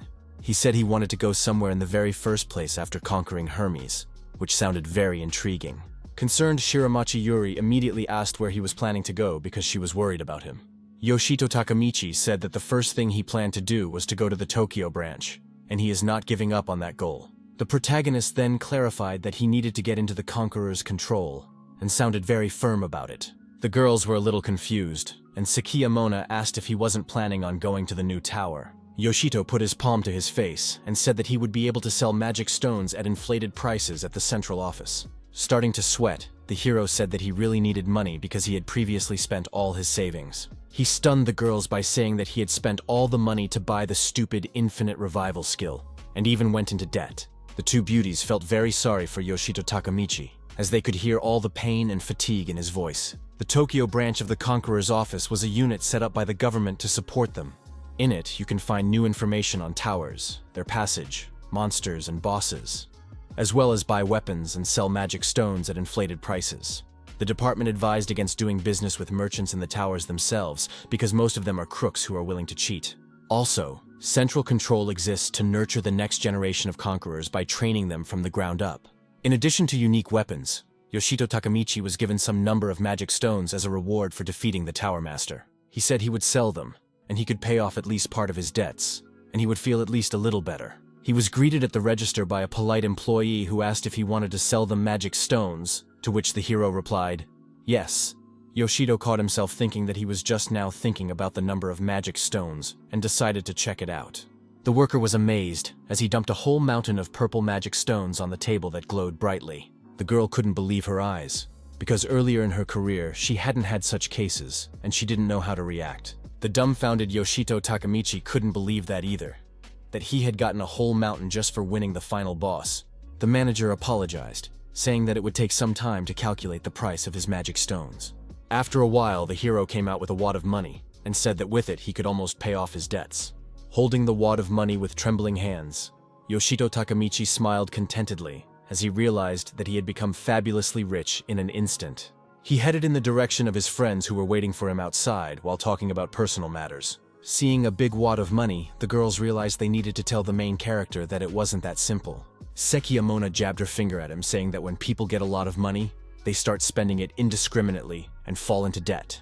She asked him not to spend the money on nonsense, and a frustrated Yoshito promised not to, even though he was already imagining buying things for himself.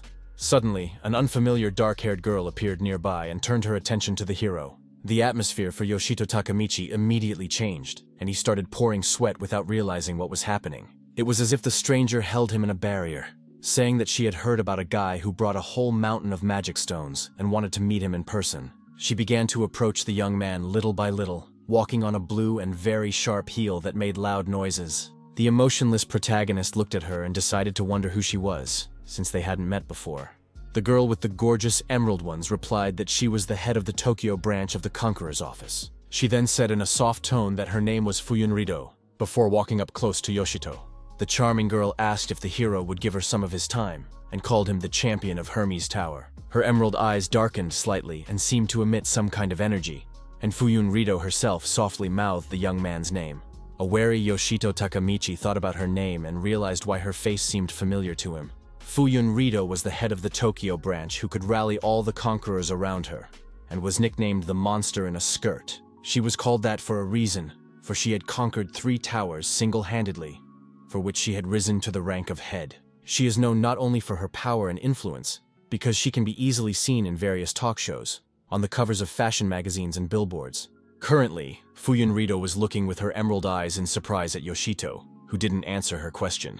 A little worried, the protagonist asked what he owed to the very head of the Tokyo branch. The head replied that first, he wanted to know how he had defeated the master of the Hermes Tower, when reports said that the conquerors had only explored 5 floors. She then showed the number 2 with her fingers, about to voice something else, and Yoshito looked at her perplexed. Fuyunrido said she wanted to see what the new champion could do in person, which sounded a little intimidating. She learned that a trap had caused the group to be teleported to the top and said she was compiling a report on everything previously said for the other conquerors. The chapter thanked Yoshito Takamichi profusely for the story about the death of champion Nogishi and his squad members. The girl promised to contact the families of the fallen heroes and notify them of what happened. She first looked at the hero and the girls with pain in her eyes, and then said that death in the towers, even a champion, is not as rare. The branch head began to walk away, saying that still, it was very sad, but there was nothing that could be done about it. Fuyunrido's voice was filled with sadness and pain, as she felt sorry for those who had died, even though it was not her fault. Yoshito Takamichi didn't say anything to her and just watched silently, sweat dripping down his cheeks. Suddenly, a wave of memories came over him again, making him bite his lip, and the puzzle in his head began to take shape. In his mind, he said that in that terrible moment, the guys were fighting the boss, putting their lives on the line. That said, all they can hear in response to their heroism is just that the branch head is saddened. Realizing this made Yoshito Takamichi let more than one tear fall, as the leaders didn't care about the deaths of heroes. The young man immediately began to wipe away a tear, but he was also slightly relieved that Fuyunrido was honest in her words. After a short while, they had already arrived at the training ground, which was incredibly large on the inside. Yoshito Takamichi and his girlfriends looked around in amazement as the head looked something up on the digital scoreboard. She then turned to the main character, to whom a sharp sword suddenly flew towards him and he immediately caught it. Taking the sword in his hands, the young man said that it was very light, and Fuyunrido said that it was an ordinary sword for swordsmanship practice. The head said they would use them for something, but she just looked him in the eye without saying anything. After that, the girl suddenly bounced to the side, causing the protagonist to be somewhat wary. Fuyunrido still agreed that these light swords were the ones they would use in fencing sparring. She added that her duties also include assessing the abilities of the young talents, which is what they will do right now. A tense Yoshito Takamichi exhaled heavily, realizing that apparently he was not being given the right of refusal. Sekiyamona began to support him, saying that if the hero takes this case seriously, he will defeat the chapter as well. The young man's eyes filled with lust for battle, and he confidently said he would try to fight in earnest. Fuyunrido looked into his eyes and asked in a calm tone if he was ready, and the hero replied without a doubt that he was. Yoshito realized that his opponent was the head of the Tokyo branch and one of the strongest conquerors, but he was also strong. The hero reminded himself that he had recently defeated the Tower Master himself, so he would be able to give her a decent fight back. Holding out his palm in front of him, the young man said that the duel could begin, and Fuyunrido stood silently in place. But in an instant, she moved to an unknown direction, which made Yoshito Takamichi very tense at that moment. In a second, the head of the branch came close to the protagonist, who did not have time to react, and was confused. He didn't understand how the girl was capable of such a thing, and Fuyunrido meanwhile prepared to deliver the first blow. The hero was nervously expiring sweat and trying to defend himself so he wouldn't lose the fight in the first minute. The branch head was completely calm and acted with a cool head, making no missteps. She held tightly to the hilt of the fencing sword, swinging it around while the nervous young man tried to dodge. A tense Yoshito Takamichi tried his best to defend himself, though he succeeded very poorly. But at one point, he started to get good at it, and the maneuvers became more and more unusual, and he had to do a lot of tumbling. Despite this, the protagonist was very nervous and out of breath, but realized that you can't stop for a second. He scrambled to cover his body in any way, and at that moment, Fuyunrido flew over him and wanted to strike. A nervous Yoshito Takamichi immediately turned around with intense apprehension to at least somehow anticipate her next actions. It triggered a small collapse in the floor, but the protagonist managed to stay in one piece but slipped backwards a bit. Being behind the puff, he took every opportunity to catch his breath at least a little, and tried to catch his breath. The hero realized that there was a colossal difference between the two, and he was able to defeat the boss because he was constantly dying while getting buffs. But Fuyunrido had conquered as many as 3 towers without ever saying goodbye to her life, and that was their big difference.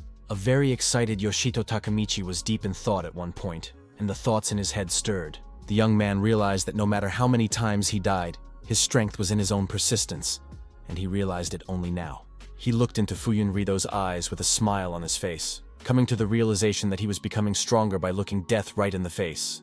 In his thoughts, Yoshito Takamichi said that now, in order to compete with the mighty head, he should not be defensive. Fuyunrido didn't stand on ceremony and rushed back into the attack, and the hero realized that he needed to look death straight in the eyes again. During the raid, the girl tensed up a bit as the protagonist began to behave differently than he had before. The young man lunged at her and looked at her with red, fierce eyes and said that she wasn't going anywhere from him now. The branch head was a little confused, but she tried to remain calm and immediately came up with a plan of action.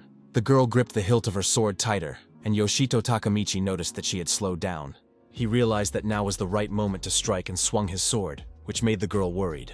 But unexpectedly, Fuyunrido dodged the sharp blow without much trouble, then ended up behind the guy's back. What happened was very surprising to a sweating Yoshito Takamichi, who had expected to defeat her with one punch. The branch head seized the moment and threw a punch, but the young man set up a block and was thrown upwards. The protagonist was very dissatisfied with the result and became angry, clenching his teeth tightly and thinking of a further plan of action. Fuyunrido looked at the young man with a serious gaze and recognized that there was a rather unexpected lunge. Yoshito continued to move from side to side, saying that for humans and monsters alike, it was natural to avoid direct attacks from the enemy. He attempted to deliver a sharp sword strike again, but the cold-blooded branch head put up a block in time, preventing it from happening. The hero said that against her, you can't hesitate, otherwise all he'll do is only defend against attacks. The young man was alerted by her sharp blocking of the attack, after which the girl gripped the hilt of her sword tightly. She then threw the dagger in a sharp motion, pushing Yoshito Takamichi away from her, thus reducing the risk of being pinned against the corner. The protagonist, though, bounced back a few meters, but still stood firmly on his feet and wanted to know something from the girl. With a grin on his face, he swept up Fuyunrido's hesitation as he realized that he wasn't her equal at all. The young man added that it was only for a moment, and the head of the branch looked at him silently and listened. The guy went on to say that when he went on the attack, she instinctively slowed her hands down. Yoshito Takamichi then said softly, and a little intimidatingly, that Fuyunrido herself was giving him the opportunity to overpower her. He said that because of the infinite revival skill, he had to analyze his opponent a lot and apologized for the boring conversation. The protagonist didn't coddle anymore and rushed to attack, but Fuyunrido met him with dignity and set her sword up to block him. The young man's eyes turned red again, and he said that he realized that an ordinary person was unable to defeat the branch head. The girl looked at him with a stern gaze while remaining silent and not giving in to his verbal provocations. The main character's attack was once again repelled, and Fuyunrido sank into deep thought. In her mind, she said that she had read Yoshito Takamichi's dossier that detailed how his skill worked. She knew that the young man's skill was immortality, and that was why he was so treacherous going forward without thinking of the consequences. This fight was no exception, and Yoshito Takamichi was going for it, not worrying about the consequences at all. His assertiveness of fearlessness even frightened Fuyunrido a little, who felt a shiver run down her spine at the moment. She looked into the fierce red eyes of the protagonist, saying in her mind that this power was what made him a monster. But nevertheless, the branch head managed to repel his attack, then stabbed his sword straight into his jaw, knocking the young man out. He was badly bruised, and a distraught Yoshito Takamichi fell to the ground, still conscious. Fuyunrido walked up to him and softly mumbled that she would no longer hesitate during their battle. At that point, the main character felt really bad, and said that even though he didn't die, he was still in a hell of a lot of pain. His pupils were still red, and he paid attention to the gaze of the branch head who was acting very strange. Fuyun Rito's emerald eyes began to light up, and her gaze itself was something akin to a surprised look. Suddenly, Yoshito jumped up from his seat, and in a second the blade was at the throat of the girl, who froze in place, being surprised. The young man said that the pain during death was far worse, while looking threateningly into the eyes of the head frozen in place. With that, Fuyun Rito tried to remain calm and there wasn't an ounce of fear in her eyes, but the blade was still at her face. A slight smirk suddenly appeared on her face because she liked Yoshito Takamichi's combative demeanor. The girl then snapped her fingers and began to walk away, telling the protagonist that she had seen enough. After that, she wanted to admit defeat, but she didn't have time to finish as the exhausted hero fell to the floor. The head of the branch did not understand what was happening to him because everything happened very abruptly and without any preconditions. A surprised Fuyun Rito began to look at Yoshito Takamichi lying on the floor, trying to figure out why he had fallen. The exhausted Yoshito Takamichi felt very bad, which was evident from his face, and tried to say something. He said he didn't care at all about winning or losing, and added that he was dying, and his eyes began to roll. After a few seconds, his eyes rolled up completely, and Yoshito let out a gasp, and his loyal girlfriends immediately rushed to his aid. Shiramachi Yuri grabbed the spirit that came out through her mouth and began to stuff it back in, while Sekiya Mona was very worried about the young man. It was successful, and after a couple minutes the hero woke up, wondering if he had really almost died. A surprised Fuyun Rito asked if he wasn't immortal, and Yoshito Takamichi said that wasn't the point.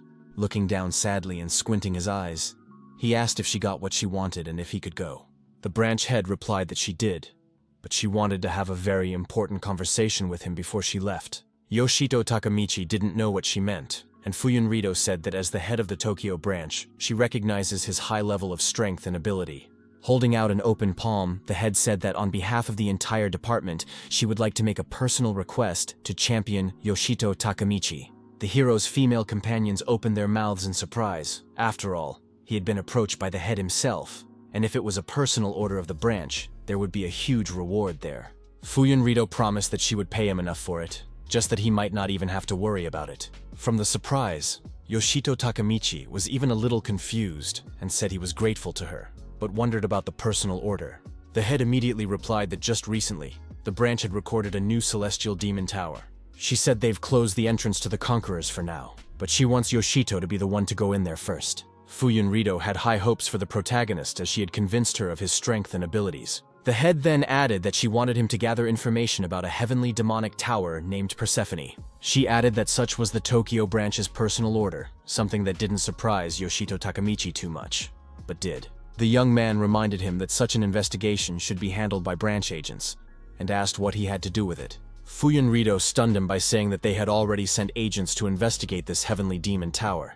She added that they sent 2 teams of 5 men each to survey the tower, totaling 10 agents from the Tokyo branch. After that, the branch head said that of the 10 people, no one had ever returned, after which goosebumps ran down the young man's back. Hearing this made Shiramachi Yuri very nervous, and Sekiya Mona assumed it was some kind of mistake. Fuyun Rito lowered her gaze to the floor and said that she thought so too, so she ordered a rescue team to go. She said it didn't take long to find the victims because they were all dead already on the first floor, not far from the entrance.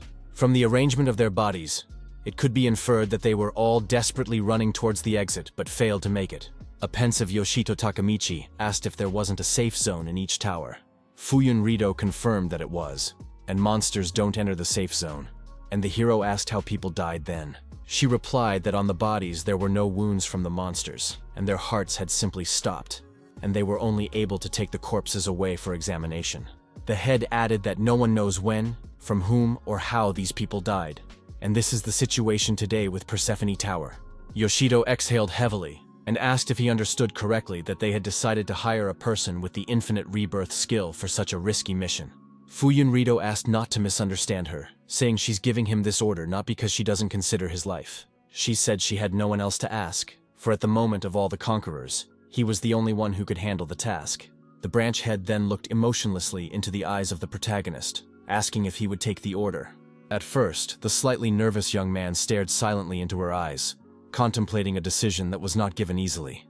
Afterward, he scratched the back of his head with sweat on his face, and still agreed to fulfill the order from the branch.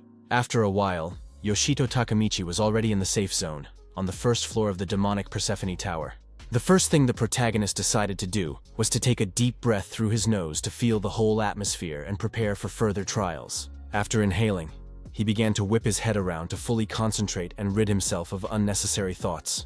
Yoshito thought soberly, remembering that he just needed to identify the cause of the loss of life and get back quickly so the others wouldn't worry. The hero remembered the crying Shiramachi Yuri who didn't want to let him go, and he didn't want her to get even more anxious because of him.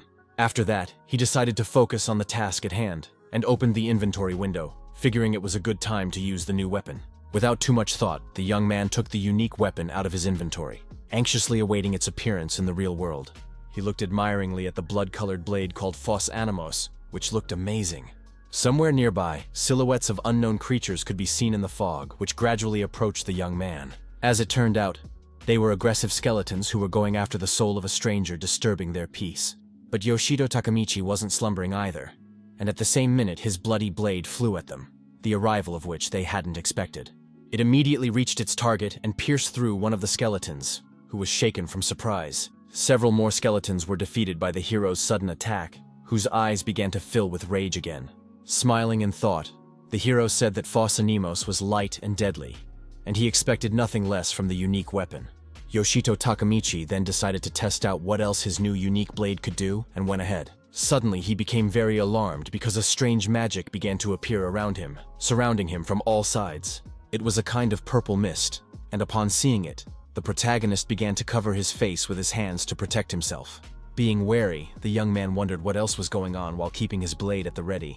A digital system display suddenly appeared in front of his face, which immediately drew the young man's attention. Yoshito Takamichi began to familiarize himself with the information on the digital scoreboard, which could answer some questions. After reading the information, it became clear to the hero the reason why the agents of the Tokyo branch died. There was a warning on the red digital scoreboard that the young man was under Persephone's curse status and would die within 2 minutes. At that moment, the sweat pouring out of Yoshito recognized that Fuyun Rito had done the right thing in deciding to send him away. He called it unsurprising that the agents ran for the exit in a panic, as such news was clearly not something to be happy about. Now the hero has learned that it is worth it for a person to leave the tower. All debuffs and buffs will automatically be removed from him. When the agents received notice of the curse, they immediately headed for the exit in a panic. He realized that as soon as they reached the safe zone, the curse immediately took effect. A nervous Yoshito Takamichi realized that it was no surprise that there were no wounds on the agents' bodies, since they had been killed by the tower itself. Then the young man turned his attention to the strange clouds ahead, which by their whole appearance made him uneasy. One of the clouds was behaving very strangely and moving, which made the protagonist suspicious when he noticed it. Standing in one place with a wide stance of his feet, Yoshito Takamichi prepared to meet any danger. It seemed to him as if one cloud had run off somewhere, whereupon the young man wondered where it was going. With a wry smirk, Yoshito Takamichi said that it was a fatal mistake to underestimate him. He wondered if the unknown opponent thought the curse could handle his endless rebirth. The system warned the hero that Persephone's curse status had been placed on him, and he was about to die. But the inversion skill came to his rescue and completely restored his health, which Yoshito thanked him for. Then the energy-filled hero rushed forward, saying that thanks to the curse, he felt an unprecedented burst of strength. He immediately ran after the fleeing cloud because he wanted to know where it was going. The suspicious cloud made Yoshito Takamichi wary, and he made the decision that it was worth following up. Soon the hero stumbled upon another room with a cursed fog that he couldn't stand, but he had no choice. The young man concluded from experience that an ordinary conqueror would not last a minute in this tower. Looking at the fog, Yoshito Takamichi noticed that it began to rapidly thicken, which made him even more alarmed. Then he walked a little farther where the fog was almost gone and noticed something interesting up ahead. The protagonist immediately realized that in all likelihood he had found the source of this curse, and began to examine it. Suddenly, a sharp throwing object that was shaped like a disc flew near his head at high speed. A very tense Yoshito Takamichi managed to come back in the last moment, and the disc flew the other way. The object crashed into a stone wall, right into a small explosion, and the hero looked at the spot where it had been released from. There was also an unknown creature in a black robe upstairs that was triggering the magical spheres. This creature was the superintendent of the cursed source, who did not recognize outsiders, and looked at Yoshito unkindly. The superintendent wasn't going to be tusked, and immediately released another batch of magical spheres towards the young man who was frozen in place. The protagonist didn't slow down and moved in different directions, dodging balls while being ready for anything. This really pissed off the cursed source watcher, who was beyond furious and didn't know what to do. Being enraged, it raised a huge fountain of liquid from the cursed spring, which alerted the hero. Alarmed, Yoshito Takemichi turned his attention to the thick fog that was appearing, which was greatly reducing visibility. The fog was increasing in size more and more rapidly, and the superintendent was behind it, which gave him an advantage. Then the strange monster began to clap his hands, rejoicing at his little victory, and the fact that he had led the kid astray. Yoshito wasn't confused at all, and his eyes turned red again, and he realized that it was the superintendent who had manipulated that damn cloud. The protagonist has come to the realization that a huge pile of debuffs were put on to get him killed. His musings were suddenly interrupted by a skeleton who was behind the young man's back and swung his sword. The nimble Yoshito Takemichi had time to react and strike with his bloody blade, thus disarming the skeleton. He immediately realized that the head of the cursed spring had called for backup, and the 3 skeletons were looking at him bloodily at that moment. Soon a whole crowd began to surround the protagonist, who took up a fighting stance and prepared to fight. The young man successfully blocked one of the attacks with his unique weapon, but another skeleton was right at his back. He wasted no time to take the chance, but not the whole sword strike straight into Yoshito Takemichi's back. The hero began to lose blood rapidly and turned his attention to the pain that prevented him from fighting any further. Soon Yoshito fell to the floor and began to gradually die from the pools of blood proper, and there was nothing he could do to help himself. The manager of the cursed spring laughed loudly and rejoiced, for he had managed to deal with the man who had come to his land. The protagonist, meanwhile, was no longer showing any signs of life, lying in a large pool of his own blood. But after a few seconds, the inversion skill came to his aid again, fully restoring his health. Yoshito Takemichi was suddenly resurrected, then made a leap to finally reach the superintendent. Swinging his sword, he said that this whole tower, the curse of the superintendent, and to him like a potion of complete restoration. This was followed by a powerful blow that chopped the superintendent in two with its incredible power. The protagonist then immediately turned his attention to the cursed source, to make sure it was no longer a danger. The young man was very surprised because the cursed spring changed color to a crystalline blue, and assumed it had cleansed. Soon, Yoshito was at the Tokyo branch, where Fuyun Rito asked if it was true that the branch agents were killed by the curse. She found it hard to believe that a tower of such dire consequence even existed. The head then said that wasn't what was important, and asked Yoshito Takemichi if he had managed to find a way to get rid of the curse. With a confident smile on his face, the hero tossed her the bottle that was proof, saying that of course he did. Fuyun Rito caught the flying bottle that contained a crystalline blue liquid. Yoshito said that he killed the manager of the cursed spring that spread the curse, but after his death, the spring was purified. The system wrote that it was now Persephone's holy water, which was a potion that could lift the curse and give immunity to it. The hero said that with this potion, absolutely any conqueror would be able to enter the tower and survive in it. He began to tell me that he had gotten to the 3rd floor after defeating the superintendent, and there was a cursed spring on every floor. At that moment, the young man deeply analyzed the situation and realized something very important for the operation. Yoshito realized that in order to survive on each floor of Persephone's tower, one must purify the springs all the way to the top. Fuyun Rito thanked him for his work, saying that through his exploration, he had not only brought them valuable knowledge, but also made it possible for others to conquer the tower. She then added that such work should be paid generously, and thanked the champion once again for his hard work for the good of their country. The head stunned Yoshito Takemichi by laying out a small pyramid of wads of money and saying that she thought this reward would be more than enough. The dumbfounded young man couldn't believe it and asked if she was joking, but the head was completely serious. She asked if she should double the reward, but the discouraged guy exclaimed that it was already a lot. After a while, Yoshito was walking down the branch hallway, being a bit gnarled, causing people to be perplexed. The hero has completed a special assignment, conquered the Tower of Hermes, and now he has not just a pile, but a whole sea of money. A passing child told his mom that the uncle was very strange, and she only asked him not to point his finger at passers-by. A couple days later, Yoshito paid off all his debts, but even after that, he still had a lot of money left and went to a brand-name clothing store. Passers-by laughed from his strange outfit, because the leopard fur jacket caused only a smile. Yoshito Takemichi didn't care about the opinions of the people around him, but he still felt kind of weird. Not far away, the young man heard Sekiyamona's voice, and immediately became nervous as he didn't want her to recognize him. She said that Persephone was now open to all comers, and suggested that Yuri take Yoshito to set out to conquer her.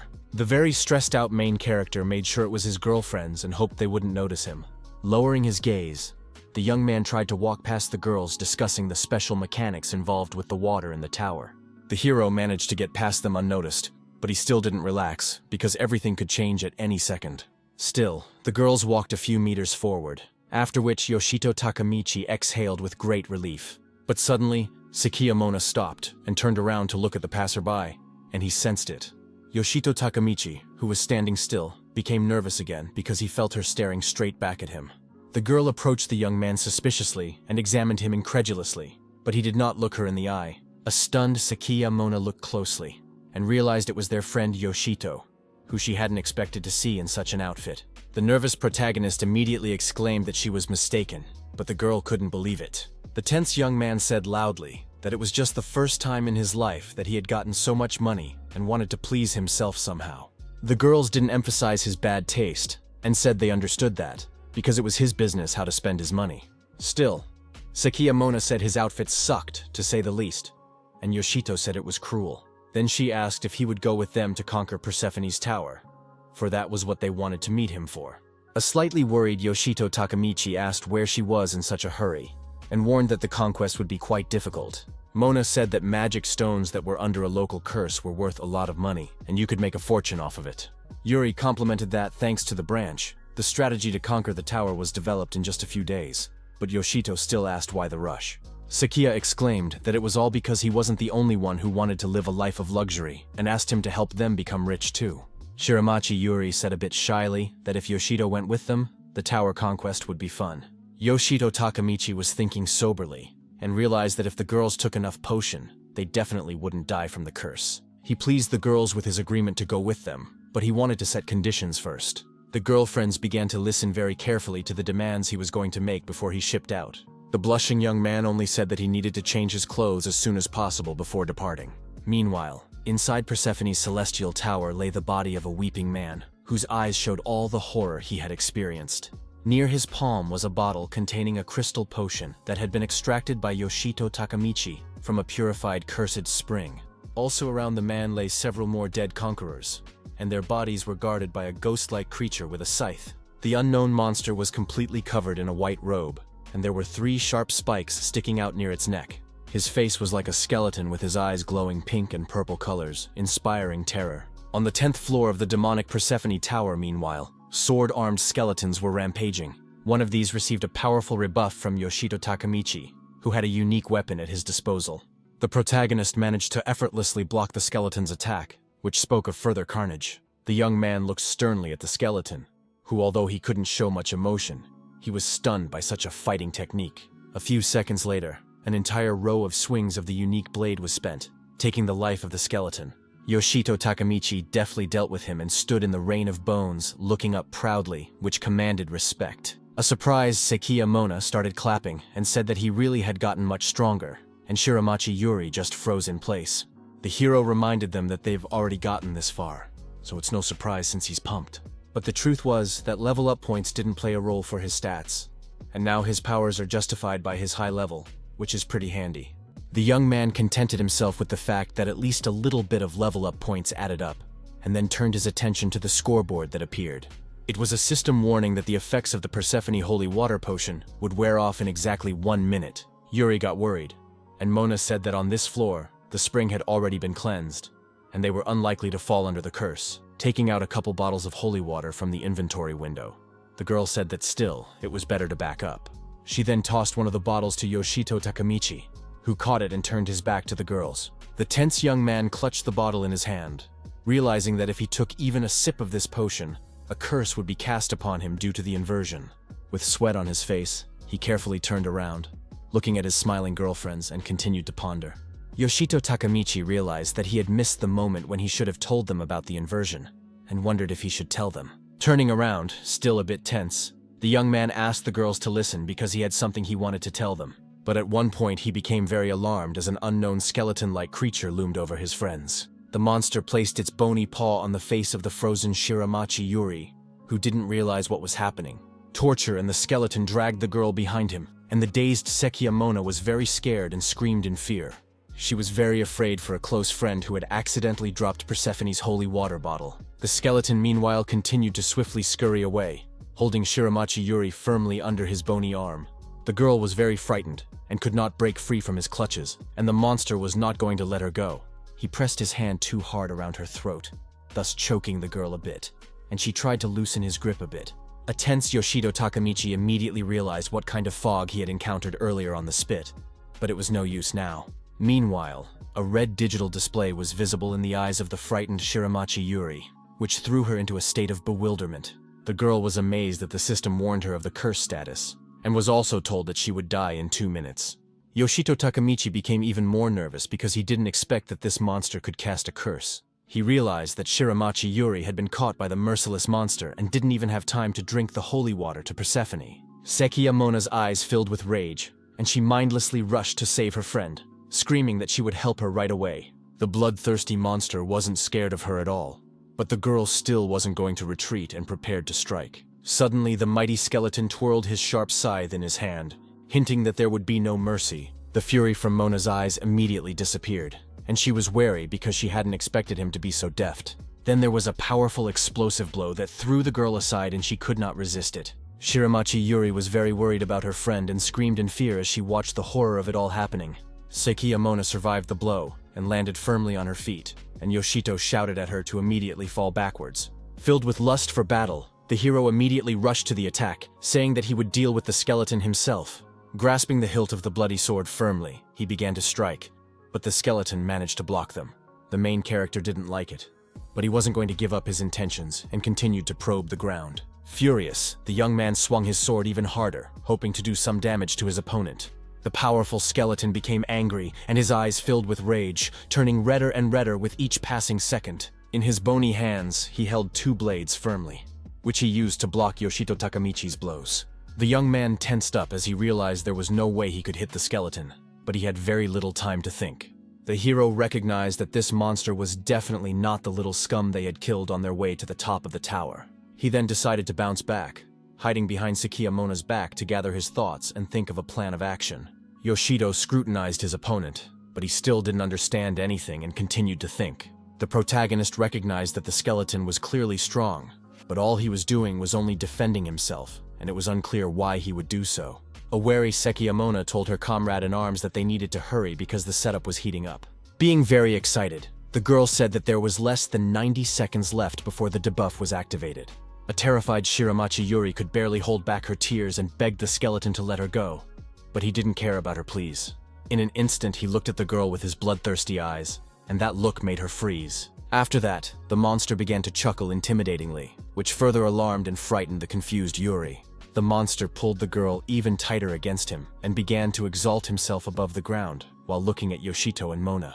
This monster was the executioner of souls, which was characterized by its unmercifulness and bloodthirstiness. In that minute, the puzzle in Yoshito Takamichi's mind came together, and he realized the meaning behind the powerful skeleton's actions. The young man realized that the executioner was biding his time until Yuri's potion ran out so he could attack her, capture her, and watch her fear of death. Sekiyamona was worried about him, and an enraged Yoshito Takamichi rushed to attack, exclaiming that he wouldn't forgive the scumbag executioner for this. Within seconds, their blades were already clashing in a duel, with the hero clenching his teeth tightly, eager to take down the monster. The executioner of souls was not intimidated by his rage at all, and only continued to chuckle, effortlessly holding back the onslaught of his opponent. His frivolity annoyed Yoshito Takamichi, who was making a great effort and wasn't about to give up. The skeleton firmly grabbed Shiramachi Yuri under his arm, then turned his back to the protagonist. Right in front of the young man's eyes, the monster roared away at a tremendous speed, making him even angrier. Sekiyamona exclaimed that they couldn't let him go, and Yoshito Takamichi rushed forward, saying he knew it without her. The executioner of souls, meanwhile, wrapped up at the first turn, but the hero kept up, and even sped up to catch up with him. They ran after the skeleton at high speed, for in its filthy clutches was their friend. Suddenly frozen with shock, Yoshito Takamichi and Sekiyamona saw something strange they never expected to stumble upon. A numerical cluster of skeletons stood in their way, summoned by the executioner of souls in the air above them. Upon seeing the opponents who had come running after him, the executioner immediately ordered his subordinates to destroy them. Yoshito Takamichi noticed that the skeleton was serious about killing, and Sekiyamona just froze in place. The hero noticed her behavior and asked what was wrong and if she was scared of the monsters. But the girl only smiled and said he couldn't wait to see her like this, and gripped her blades tightly. After that, Mona was attacked by one of the skeletons, but she wasn't scared of it at all and was ready to fight back. After a few seconds, the skeleton's bones were differentiated in different directions, and it didn't even have time to try to attack. A confident Sekiya Mona excitedly said that she even got a second wind. Her fighting attitude was much to the liking of Yoshito Takamichi, who asked his companion if she would cover for him.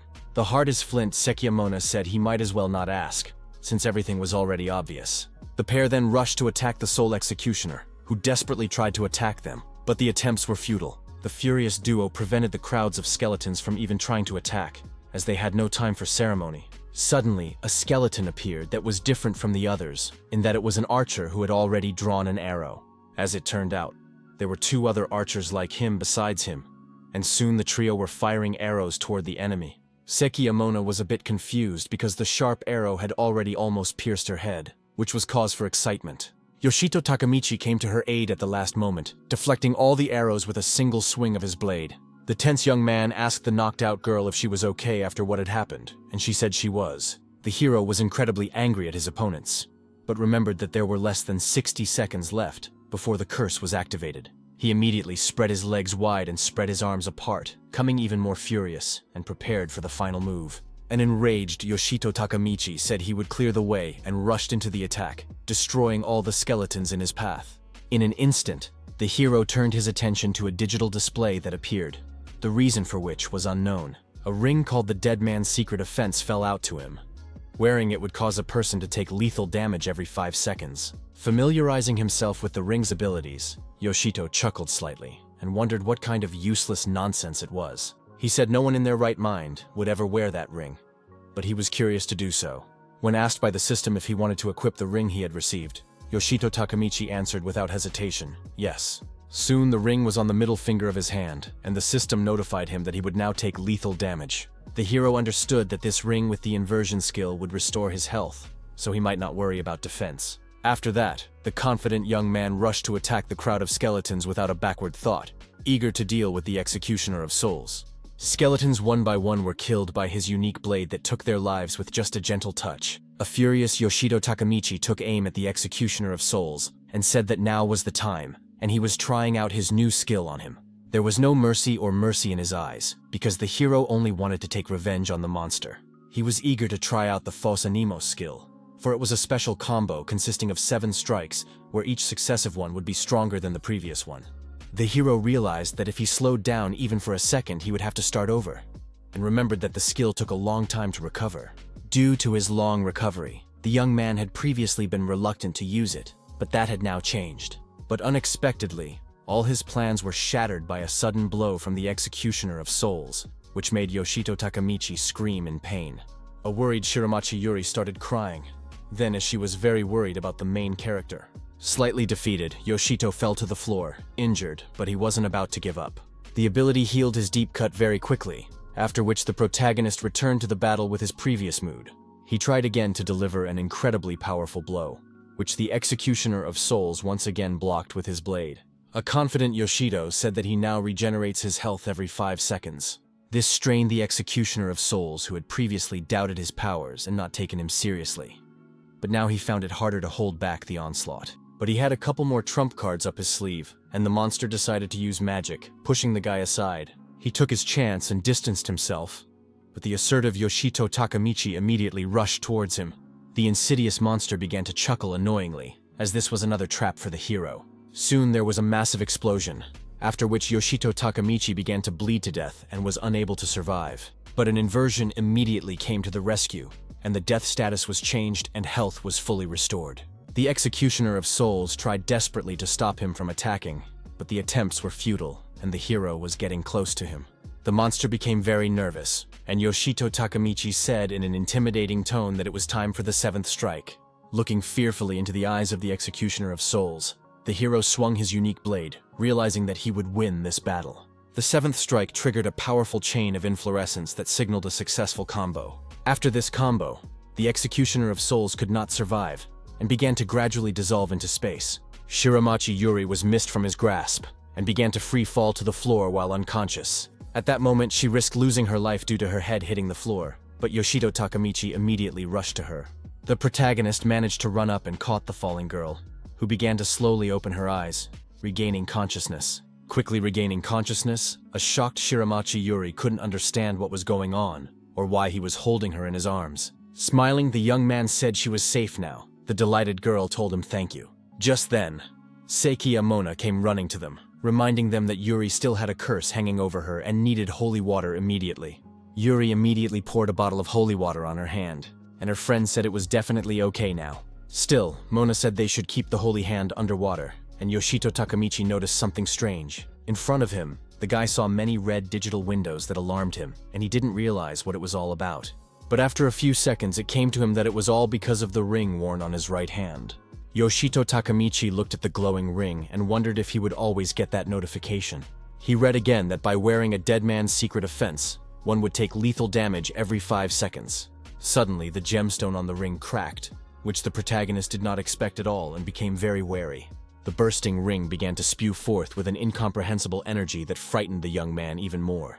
Yoshito Takamichi looked at the eruption of energy with great apprehension, not understanding the reason for it, and withdrew his hand to the side.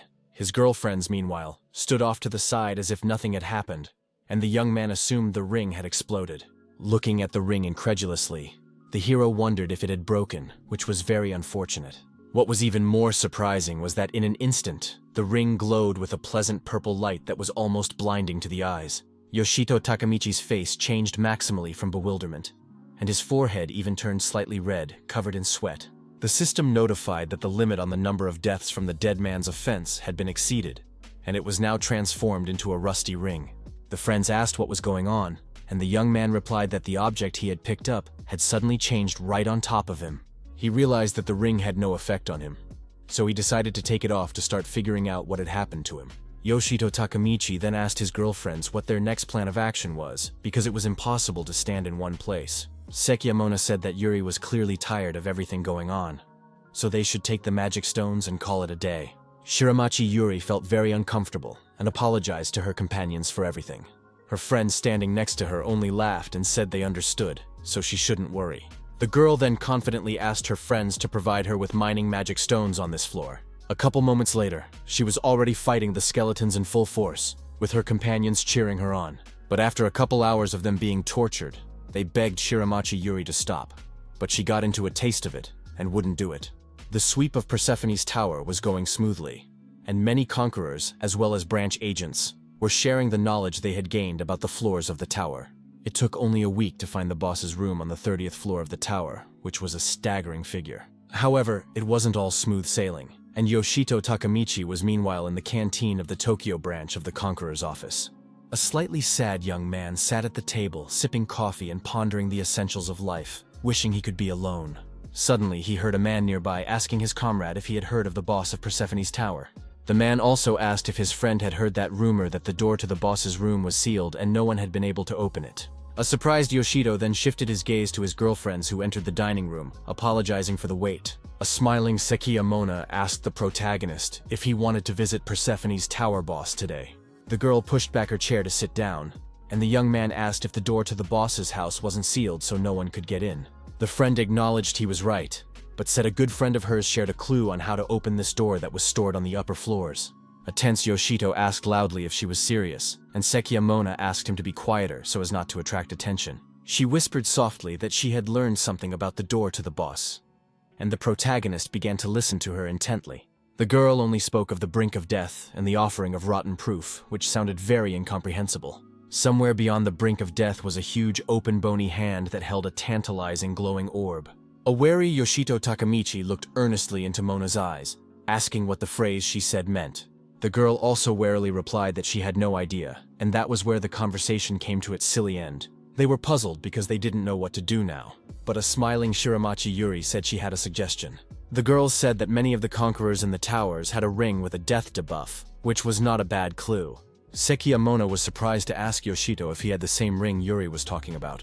Yuri said that every person who has ever been to the tower can definitely get a ring like this. Yoshito pulled the ring out of his inventory, and the girl added that many speculate that the ring and could be the clue to unlocking the passage. The hero remembered that after this ring fell out to him, it didn't fall out to him again from other monsters. He thought deeply about Mona's expressions about bringing up rotten proof of a game not death, after which everything became clear. Shiramachi Yuri said thoughtfully that people tried to put that ring on, but the boss room never opened to them. Yoshito Takamichi suddenly turned around and began to silently walk away, and the surprised girl asked where he was going. The interested hero replied that he was going to Persephone's tower because he wanted to find out something. He tossed the ring with a smile, saying that apparently it would help him open the door leading to the tower boss. With an even more confident smile, Yoshito Takamichi caught the ring, saying that his hands were like a magic key. The young man realized he had made a cool statement, but at one point wondered what if he was wrong. He imagined Sekiyamona stepping on his lower back, making him suffer in pain, and saying it was a huge shame. The hero realized he wasn't ready to see contempt in his girlfriend's eyes, and the pensive Shiramachi Yuri, meanwhile, had something she wanted to say to him. The girl wondered what made him think his ring would be able to open the door to the boss's room. Yoshito said that when he put it on, the lethal effect exceeded the allowable limit, and the ring changed right on top of him. A dumbfounded Yuri shrieked and asked if he had been wearing the ring on his hand all this time, and the guy was even a little confused. Then she remembered that the hero had the infinite revival skill, so it made sense.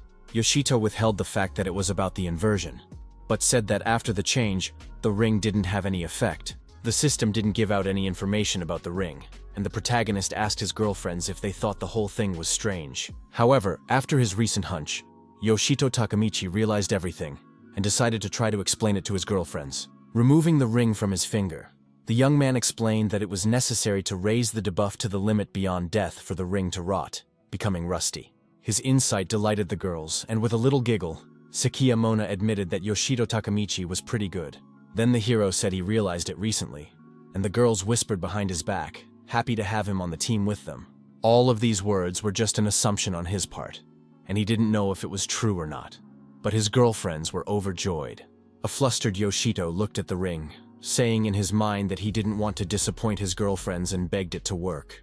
A great fear of disappointing those close to him was evident in his eyes, but the young man tried to drive the bad thoughts away from him. After a while, they were on Persephone's 30th floor, outside the boss's room, where Mona was trying to open the door in a sweat, but nothing was working. The girl said nervously that there was no way she could do it because the door wouldn't move at all. Smiling at Yoshito Takamichi standing behind her, she said that she hoped for him and told him to start acting. The hero wants to be anxious. He tried to calm down, telling himself that everything will be fine and you just need to believe in yourself. Exhaling heavily, the collected young man clenched his fist tightly, an important ring worn on his middle finger. With sweat on his face, the protagonist raised his fist with the ring, telling the door to open and saying he had the right to enter the room. Yoshito Takamichi's misgivings had failed him, and the door to the boss's room would not open even with the help of the ring. He didn't immediately panic and decided to wait a few more seconds, but the result didn't change. The bewildered hero couldn't believe he'd made a mistake, and the girls interjected, suggesting that they should wait a little longer. The young man was not going to back down from his intentions and clenched his fist even tighter, after which the ring glowed with a blue light. He tried again to unlock the door leading to the boss's room, showing particular determination and persistence. The effort bore fruit, and the door was opened at the same minute, which was a great cause for rejoicing.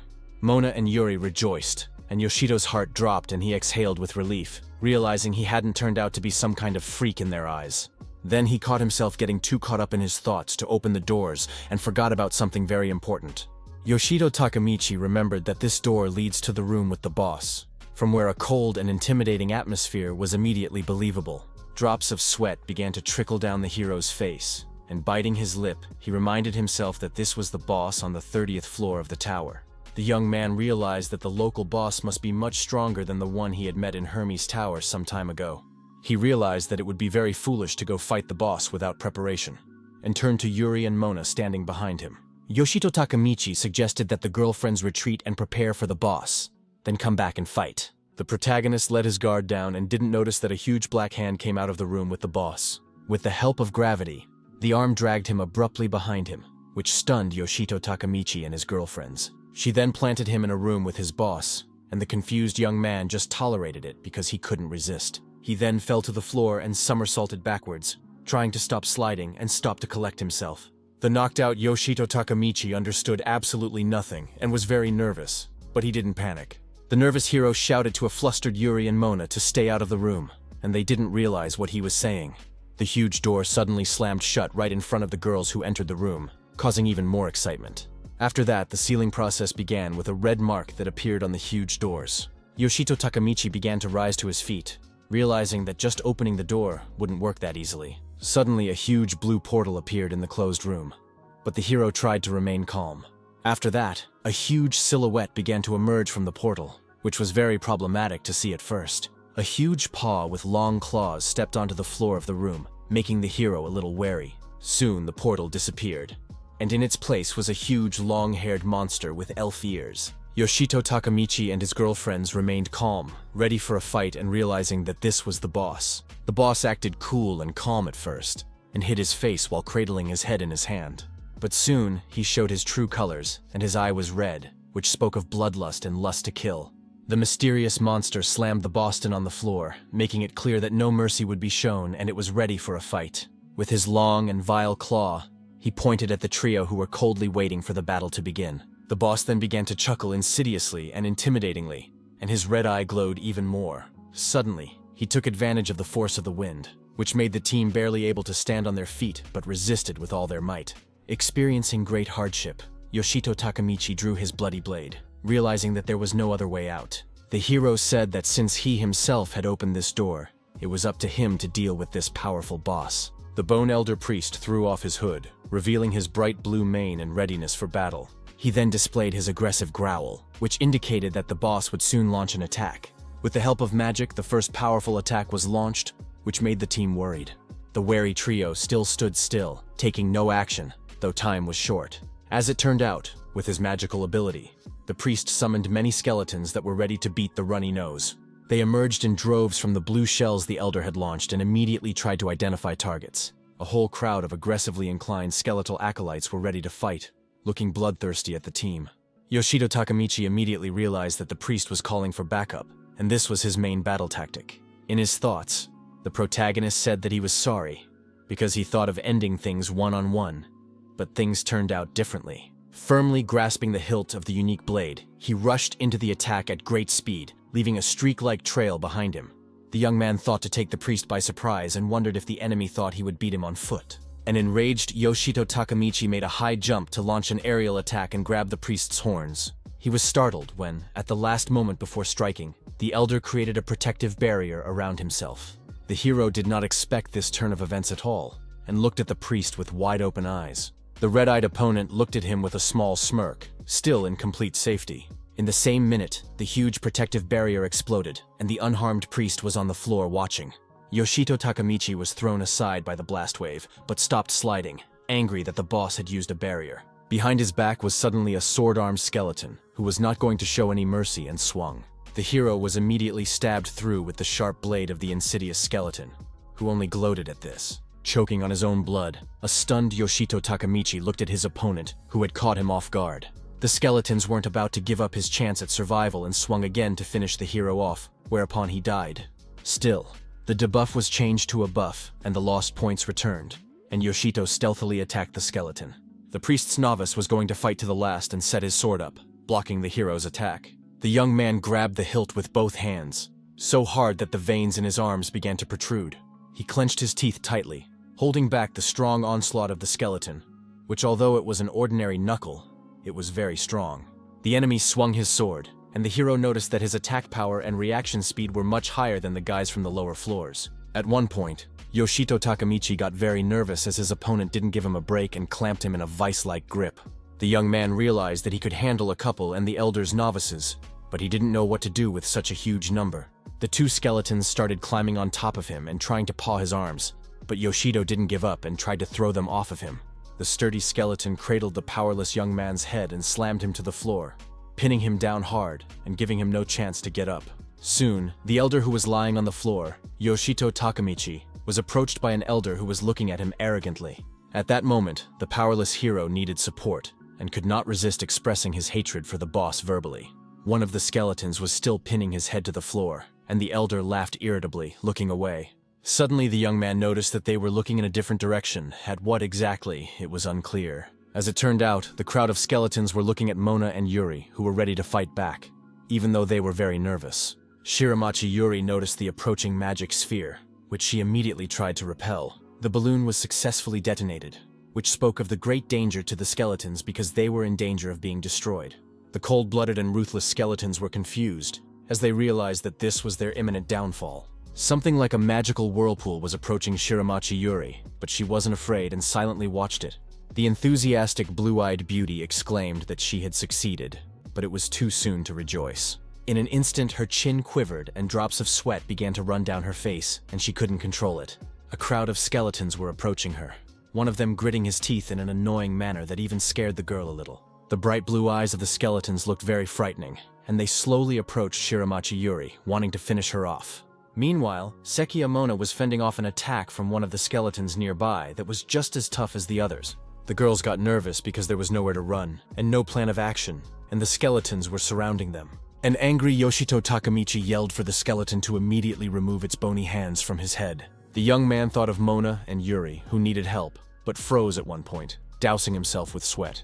As it turned out, the hero froze because an elder was standing in front of him, who prepared to stick a blade into his head. After only a few minutes, Yoshito's dumbfounded hand was already severed, leaving him in a state of shock. The protagonist immediately began to experience unbearable pain that almost made the veins in his eyes burst. Soon he was screaming at the top of his voice, looking at his severed arm, and realizing that he would definitely not be able to fight back now. The gloating elder only smirked as he watched the young man's torment, which brought him pleasure. The skeleton standing behind him wrapped his bony hands around Yoshito's face and began to thrust his sharp claws into his mouth. Suddenly, the left leg of the protagonist was also cut off, and tears involuntarily flowed from his eyes and veins appeared on his face. The elder's minions were very surprised at what was happening, but they stayed out of the way and silently watched the leader's actions. The priest himself continued to cheer, while Yoshito Takamichi screamed in unbearable pain that wouldn't subside even for a second. He nearly lost his mind from the pain, and even his eyes began to roll and saliva ran down his cheek from his mouth. The protagonist looked at the elder standing in front of him, and his face began to be touched again by the bony hands of the skeletons. 4 bony paws covered his face, and Yoshito Takamichi no longer possessed the strength to even scream. The skeletons began to eat him alive, and the gloating priest only watched silently, enjoying the soulful countenance. No one could come to the aid of the protagonist at that moment, and he was left to accept his death. After a while, the limbless Yoshito was left lying in a pool of his own blood, living out the last moments of his life. He could still think despite the unbearable pain he had endured, and he saw the elder beside him. The bloodthirsty priest stared into the bloodied lad's eyes, laughing and gloating at the loss of his limbs. A strange smile appeared on the face of the bleeding Yoshito Takamichi, and saliva flowed down his cheek, after which he died. Left to himself, the elder began to chuckle insidiously, realizing that victory was once again on his side. His chuckle turned to malicious laughter and hearty glee as another stupid kid died at his hand. At that moment, Yoshito Takamichi suddenly opened his eyes, hearing strange sounds and trying to figure out what was going on. Before his eyes, he saw the intimidating face of the elder priest, who was smiling at him in a frighteningly intimidating manner. In a cold sweat, the hero immediately jumped up, screaming in fear and trying to recover from the horror he had seen. The young man immediately recalled the moment when the elder mercilessly chopped off his arm because he began to scream. The hero immediately examined his hands and realized that they were fine, and the digital scoreboard said he was dead.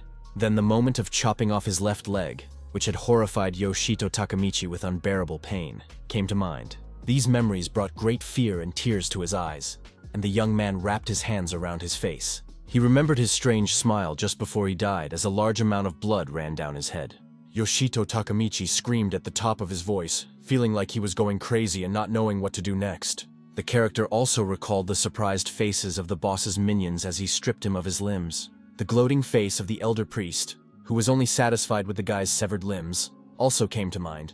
Exuding sweat, Yoshito Takamichi began to slowly come to his senses, trying to gather his thoughts. He realized that such a horror he would never forget, and in his eyes, he could see the sadness and weariness of what was happening. The saddened young man then looked at the digital scoreboard, telling himself in his mind to go back. Clenching his fist tightly, the protagonist said that if he didn't do anything, there was no telling what would happen to Yuri and Mona. He told himself firmly that he needed to go back and kill this boss to save the girls, then activated the infinite revival skill. The hero repeated that one must not give in to fear and understood everything, but he was bothered by a strange physical sensation.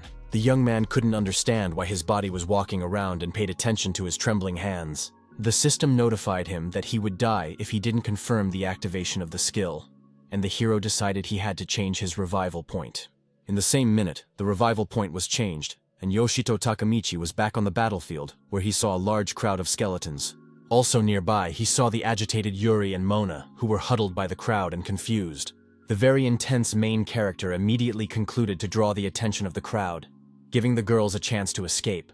The loud cry was immediately heard by the elder priest, who looked at the boy with a perplexed look. The protagonist tried to squeeze his palm to pull off a small hold, but he lacked the strength. The skeletons paid no attention to him and continued to press the girls against the wall, which made the young man feel even heavier on his soul. He stood in one place with his blade in his hands, being tired of everything that was going on, and called himself a lowlife. Yoshito Takamichi was very embarrassed and admitted that he was so scared that he couldn't even move.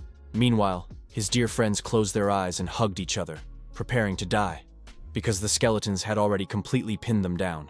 The sweat-bleeding protagonist clenched his teeth tightly, and his mind and heart that moment were filled with anger. He looked fiercely at the elder, who was smiling irritatingly, and lit up with the desire to get it over with as soon as possible.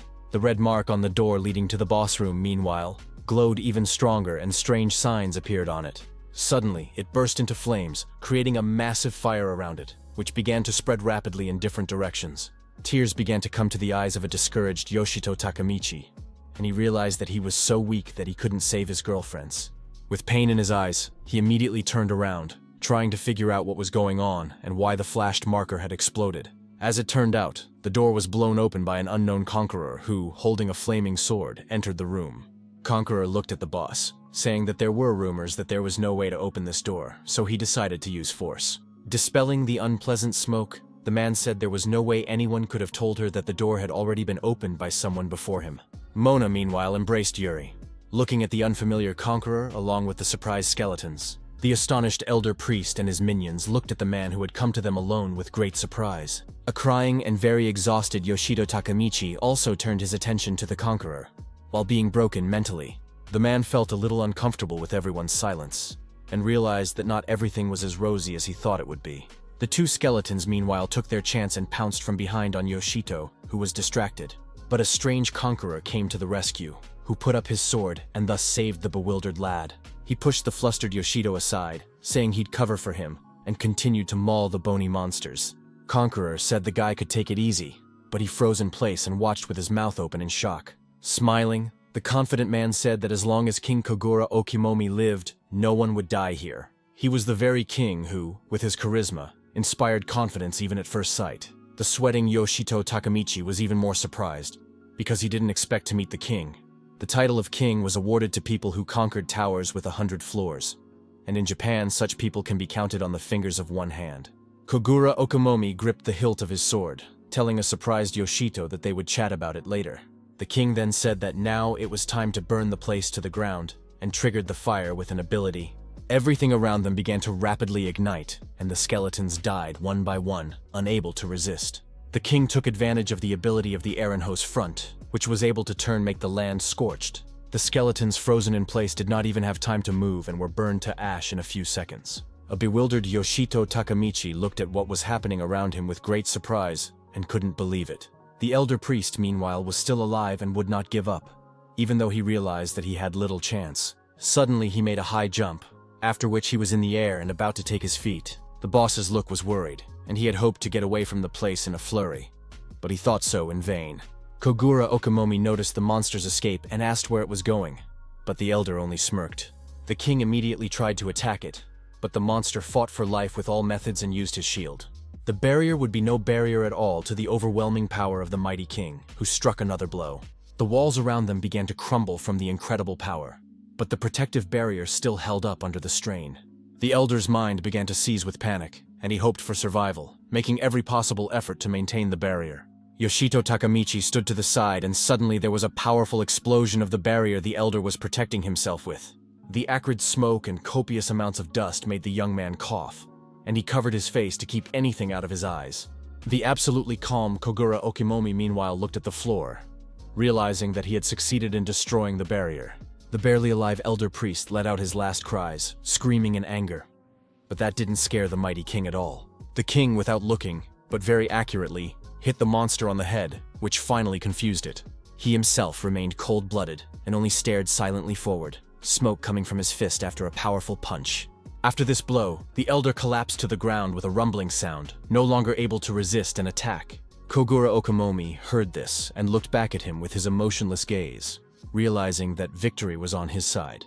Then he exhaled with relief because it was all behind him, and he could catch his breath. Suddenly, the king turned to Yoshito Takamichi, who immediately became very tense and began to streamline with sweat. Kogura Okamomi looked into the boy's eyes and asked him to kill the elder who had caused him so much pain. The stunned hero interjected what he had just told him, not understanding why he was being honored in such a way. The king said he had no idea what the priest had done to the boy, but asked him not to let fear consume his mind. At that moment, the man looked very seriously into the eyes of the confused young man and asked him to destroy the elder with his own hands. Streamlining afterward, Yoshito Takamichi began to approach the monster lying on the ground not very confidently, very nervous. With a trembling hand, he clenched the hilt of his blade tightly, and gathering his strength, he thanked the king for the honor. The monster was still alive and immediately looked at the approaching threat, but it could no longer fight back. The ruthless Yoshito Takamichi unmercifully launched a series of attacks aimed at destroying the elder without any pity. At that moment, he confidently swung his blade, glaring angrily at the powerful boss who had caused him so much pain. The priest only suffered defeat and incredibly powerful blows, no longer being able to even raise his hand. In an instant, Yoshito Takamichi confidently stated that thanks to the king coming to his aid, he was able to pull himself together. Standing behind him, Kogura Okimomi smirked because he saw the guy's potential, and he liked his fighting attitude a lot. Looking at the bony hand of the already dead elder, the king noted that the boy seemed to have overcome his fear. The protagonist confidently confirmed that this was indeed the case, while looking into the man's eyes without much emotion. Placing his hand on the boy's shoulder, Kogura Okimomi said that in such a case, without hesitation, he could only say one thing. The king enthusiastically congratulated the protagonist, calling him the champion of the heavenly demonic tower Persephone. The very flustered young man didn't know what he was talking about, and began to flow and sweat again. Looking into the man's eyes, the hero began to deny that he was the champion, and said that she had so much on her last strike, and the king listened to him in silence. A nervous Yoshito Takamichi exclaimed that it was Kogura Okimomi who had single-handedly defeated such a powerful boss, not him. The king said that it didn't matter what or who contributed, because the tower felt that the reward should go to the protagonist. The system, meanwhile, notified the young man that he had received unique weapons and magic stones that had been added to his inventory. Still agitated, Yoshito began to say that he could give everything to the king because he didn't deserve the reward. The brave Kogura Okimomi only smiled, softly saying that he would get around to it, which amazed the young man even more. He said this award would help the guys get stronger, which made him respect them even more. Shiramachi Yuri and Sikiya Mona began to laugh joyfully along with the protagonist while feeling safe. Happy at that moment, the young man smiled at them, while Kogura Okimomi stood behind and was completely calm for them. At one point, he said he didn't need the money, so they might not worry about that at all. The king then slung the huge sword on his shoulder, saying that the weapon suited him fine, and asked then why he should not give the reward to the young men. The bewildered trio of young boys looked at the king, who was perfect in their eyes, with great surprise. An overjoyed Kogura said that since Yoshito wanted to thank him, he could show him the weapons he got after defeating the boss. He was creepily curious, and the hero looked at Mona, saying in thought that he had a slight sense of déjà vu. Then he very tentatively tried to say something, and the king didn't understand why the guy had such a change in his face. Opening the inventory window with a sweaty hand, Yoshito said that this time the unique weapon was like a staff. The hero immediately jabbed a finger at the staff to take it from his inventory to the real world and try it out. The spellbound trio stared open-mouthed at the appearance of the staff, while Kogura Okimomi smiled confidently.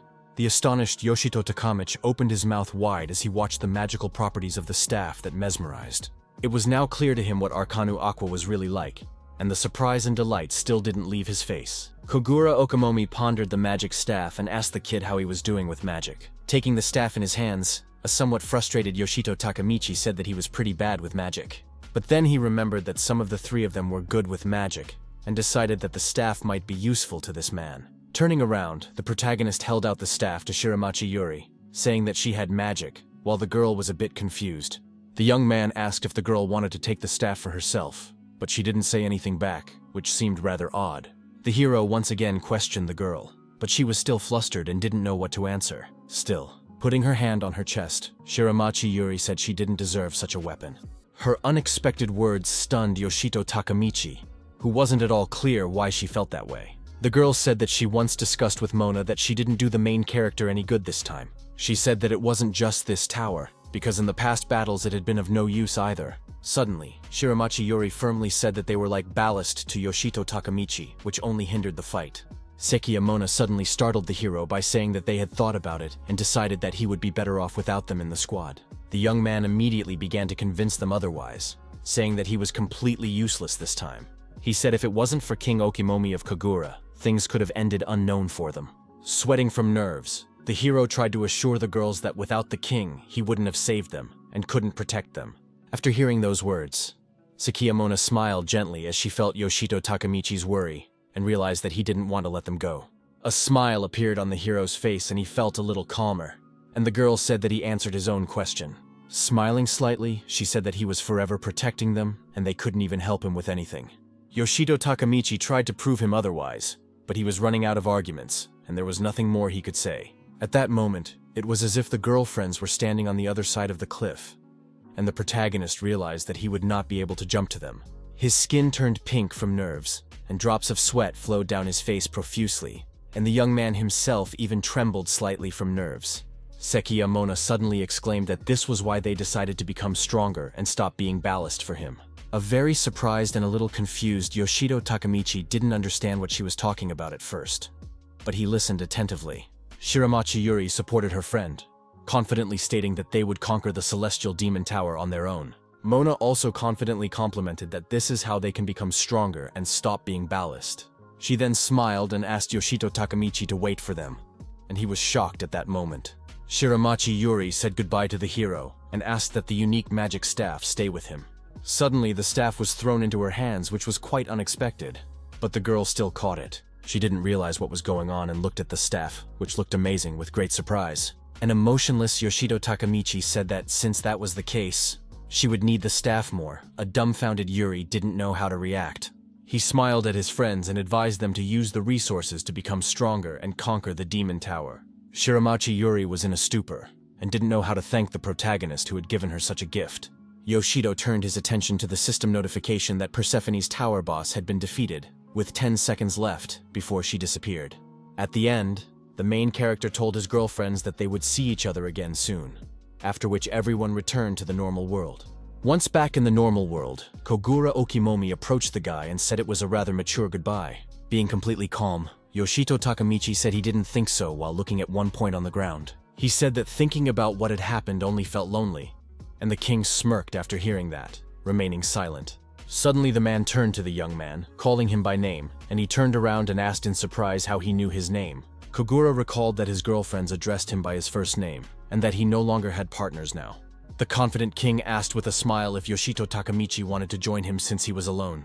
The hero asked if he had nothing better to do and said he was generally okay with it, but wasn't quite sure. Kogura Okimomi reached out and said that he had been summoned by the head of the Tokyo branch, and the guy listened to him silently. The man said he worked with the towers of Chubu Prefecture, and Yoshito immediately remembered Fuyun Rito, who was the head of the branch. With a serious face, the king said that it was not very nice to refuse the head, so it was necessary to go. He said he decided to pass the time before the meeting, so he went to Persephone's tower, where there were many adventures to be had. The man also added that that's where he met Yoshito Takamichi, who was emotionlessly listening to him at that moment. The protagonist was still curious as to why Kogura Okimomi decided to help him, since he wasn't familiar with him. The young man realized that the king hadn't seen the power of endless rebirth, so he didn't know that he didn't have to worry about it. Kogura Okimomi replied that he had heard from branch head Fuyun Rito that Yoshito would be one of the best conquerors of this generation. At first, the stunned hero froze in place, because he could not believe the words he heard. He then asked loudly if the head seriously said that, and the king nodded his head, confirming it. The man said he was surprised to hear Yoshito's name in the boss's room, and didn't expect to meet them so soon. Yoshito Takamichi chuckled slightly and hesitantly said that he ended up doing nothing in that battle. Kogura Okimomi smiled and said that he gained valuable experience. He will try better next time. Then he looked at the time on his phone and said that they seemed to have defeated the boss too, and there was still plenty of time. The man stepped firmly onto the stone slab, quickly coming up with a plan of action and about to voice it to the young man. The king told the guy that they were going to go shopping now to get some distraction and pass the time. He said that he would show Yoshito how to spend his money properly, since he had just become a champion and it was hard for him to manage his wealth. Kogura Okimomi said that as an elder it was his duty to instruct the young man in this matter as well, and he listened to him interestedly. The enthusiastic Yoshito Takemichi realized that there were only a few kings in Japan, and they were all filthy rich. The young man couldn't believe he was going to get valuable advice from the rich man himself, and he was eager to learn something new. After a while, the protagonist came out of the clothing store, and he had gorgeous black glasses on his eyes. The guy also acquired himself a Nash pendant with a blue stone that was immediately eye-catching. Yoshito Takemichi along with Kogura Okimomi came out of the clothing store in luxurious outfits, showing all the pathos with their mere appearance. After donning their new outfits, they showed up to meet the branch head, Fuyun Rido, who was already waiting for them. The woman didn't recognize them at first, and asked who else they were, while remaining unemotional. A nervous Yoshito Takemichi exclaimed that he knew she would ask him that, and he didn't like it very much. Fuyun Rido said they both looked like weirdos and added that she just couldn't help but ask that. Kogura Okimomi put his hand on the boy's shoulder, and told him that he should behave with dignity, and the young man cooled down a bit at that moment. He said that wearing such expensive clothes, they should feel confident, because they earned it with blood and sweat. The head confirmed that this was true, but still said that they had absolutely no taste in clothes, which was stupid to deny. An angry Yoshito slapped the table and shouted, asking if she really understood much, and said that she probably didn't follow fashion. He also said that at home she must be wearing an old shirt, and here she is reproaching them with something. Fuyun Rido only looked at him emotionlessly, not responding with any aggression and remaining silent. The head decided to show everything without words, and reached into a nearby locker for a magazine that had pictures of her. She placed the magazine on the table, and Yoshito Takemichi immediately took notice of it and stood to examine it. The cover of the magazine featured Fuyun Rido, who was wearing a gorgeous turquoise down jacket. The head then jabbed her finger at the title, which spoke of 7 fashion looks recommended by a trendsetter, which she was. After reading the reading, the astonished Yoshito Takemichi immediately fell to his knees and begged for forgiveness. Standing behind Kogura, Okimomi laughed out loud at the antics of Fuyun Rido, who took the guy down so beautifully. Then the king still decided to ask the head of the branch why she had summoned him and what she wanted to discuss. Fuyun Rido replied in a serious tone that since the king himself had been summoned, it only meant one thing. She said the Tokyo branch was planning a large-scale operation, which sounded very alarming. Yoshito Takemichi was still green and didn't understand the massive operation in question, but he was willing to find out. Fuyun Rido said that their target was the tallest heavenly demon tower in Kanto, which was called Zeus. A pensive Kogura Okimomi asked the head if the Tokyo branch had decided to take on this tower after all. The woman said that the number of dead conquerors in Zeus Tower was increasing day by day, and she, as the head of the branch, had made a decision. She added that she could no longer ignore with her danger, so the decision was made to launch a massive operation. Fuyun Rido said all volunteers who agree to take part in the operation will have access to some of the treasures from the higher floors of the tower. In her head, she imagined the joyous conquerors carrying away whole chests of gold, realizing they had become fabulously wealthy.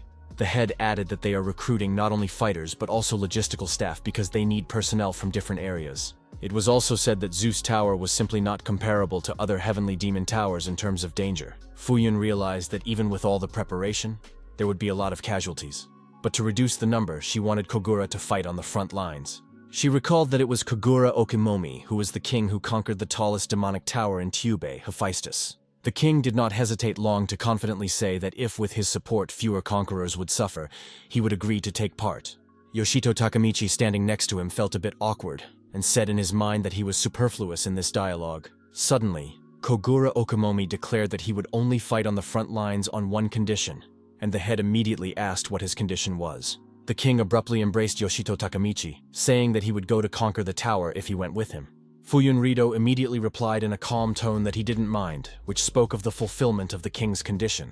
Yoshito Takemichi was shocked by what he heard, because he had not volunteered to participate in any large-scale operation. Kogura Okimomi rested his head against the guy's head, saying he relied on him and called him partner. From nerves, the startled Yoshito began to sweat and then screamed at the top of his voice, scaring the birds flying over the branch building. It wasn't long before the partners were already kneading their shoulders, being inside the heavenly demonic tower of Proteus, where the hero was a bit uneasy. Filled with excitement, Kogura Okimomi asked Yoshito Takemichi if he was ready to go swing and gain power. Earlier, Fuyun Rido said that the strategic group of conquering the Zeus Celestial Demon Tower was still in the formation stage. She instructed her partners, said they were free to pursue other towers until then. Kogura Okimomi asked her, in that case, to advise the tower so they could get a bit of a boost. He said that before going for such a major operation, he wanted to give some coaching to Yoshito Takemichi, who was nervous. The hero made the king laugh by asking if he had better not go to the conquest of the Tower of Zeus then, and he replied that it was out of the question. The knocked-out protagonist didn't understand what good it would do for the king to take him along on such an important operation. Kogura Okimomi lowered his gaze to the floor and said that it was all about him wanting Yoshito Takemichi himself to become stronger. He added that he wanted to see from the front rows how the young man would achieve this, and it would be a good reward for him. The bewildered Yoshito Takemichi still didn't understand why he had to do this, but this time he didn't bother to say anything. Fuyun Rito pondered for a bit and said that there was one tower that just fit the king's request.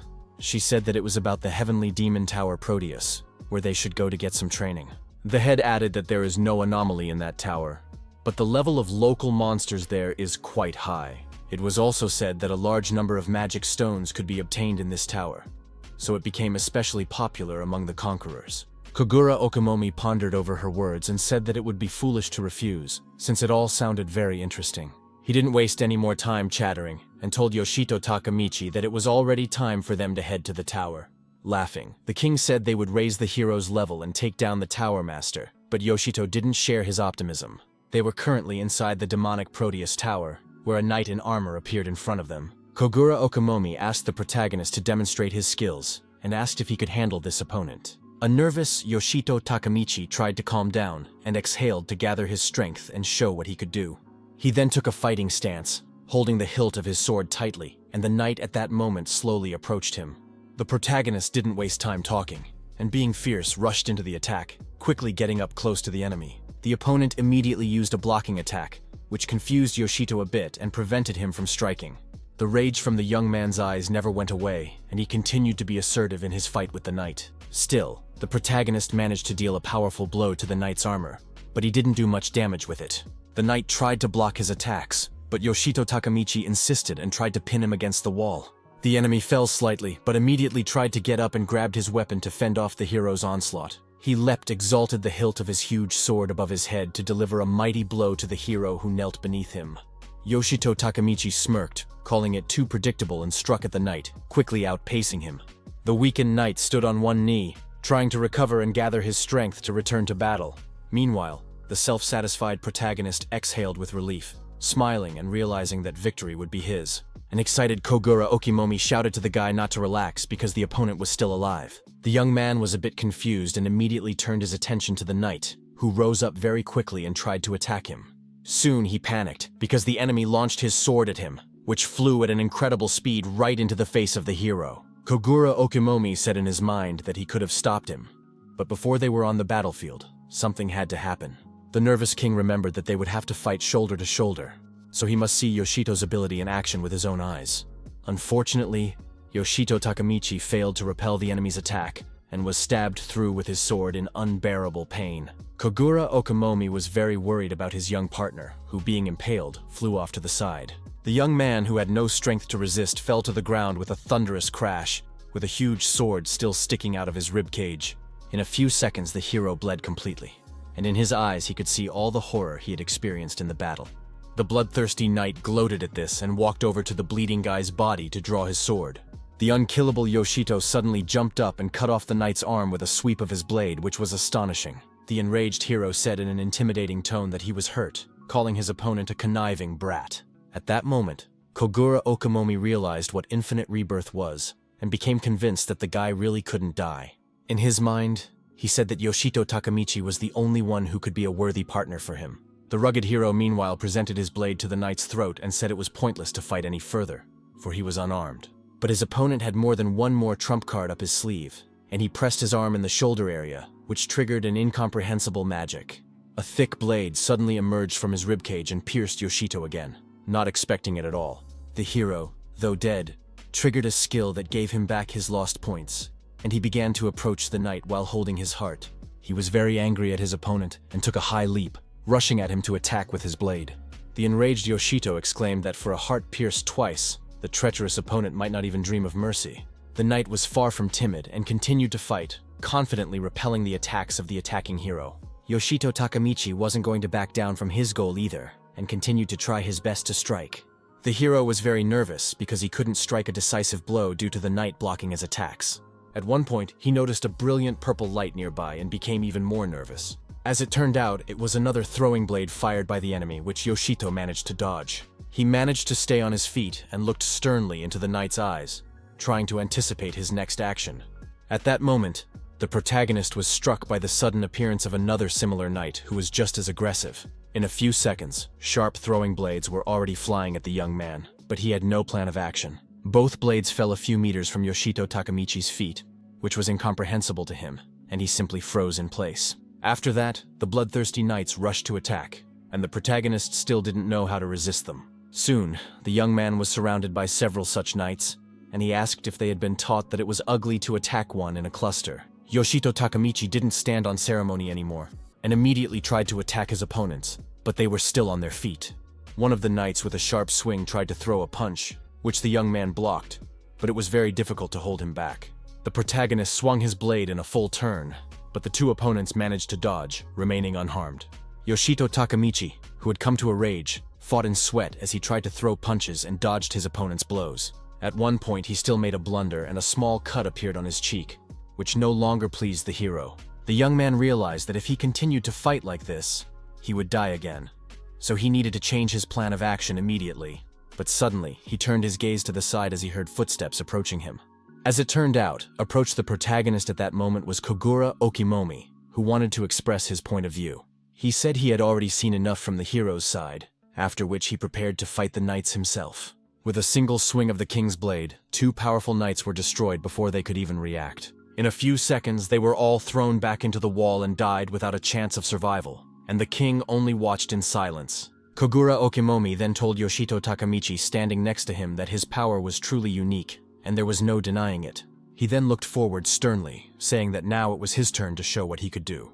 At that moment, two tenacious knights pounced on him from the air, swinging the blade that was in place of his right hand. The cold-blooded Kogura Okimomi gripped the hilt of his fiery sword tightly, preparing to give a fitting rebuff to his opponents. The firepower was so strong that the two attackers were immediately burned to ashes. In his heart, the king rejoiced and enjoyed how quickly his opponents were killed by his mighty sword. Stunned by such power, Yoshito Takamichi silently watched on the sidelines, unable to stop wondering. Kogura Okimomi only smiled, realizing that once again victory was on his side, and very quickly at that. Then he turned to the dumbfounded Yoshito Takamichi with a serious face because he wanted to discuss something with him. The king said he wanted to show him a different level of power, but his opponents somehow died quickly. A stunned Yoshito said that he had already realized how strong Kogura Okimomi was, so there was no need to try. The slightly frustrated king said he too wanted to demonstrate how desperate he was to fight. Being a bit angry, the man added that the hero's style was truly unique, so he couldn't replicate it. This infuriated the young man. He asked if the king had just called his style desperate, whereupon a brief argument ensued. Kogura Okimomi then spread his shoulders wide and proudly said that in any case, he would have a chance to still show himself. A panting Yoshito Takamichi decided to ask his guide what their future plan was. The mighty king looked forward and said that according to Fuyun Rido, this tower was overflowing with magic stones. He began to tell me that these stones gave them, the conquerors, unusual abilities, but they were also adored by monsters. Kogura Okimomi completed the story by saying that magic stones make both monsters and humans stronger. It was said that if they found a vein of magic stones, they would definitely meet stronger monsters as well. The experienced conqueror instructed his young partner and asked if he understood the hint. Yoshito Takamichi, with a smile on his face, decided to put it in a simpler way and said that they were starting to hunt strong monsters. Kogura Okimomi said that since the guy understood everything, it was already time for them to go hunting, and held out his fist to him. Somewhere in the depths of the tower, meanwhile, was a mine of magical stones where other conquerors worked. One of the young lads was working very hard and trying to mine a magic stone with a pickaxe. Meanwhile, the smiling girls sat on the rocks, chatting amongst themselves and sipping water.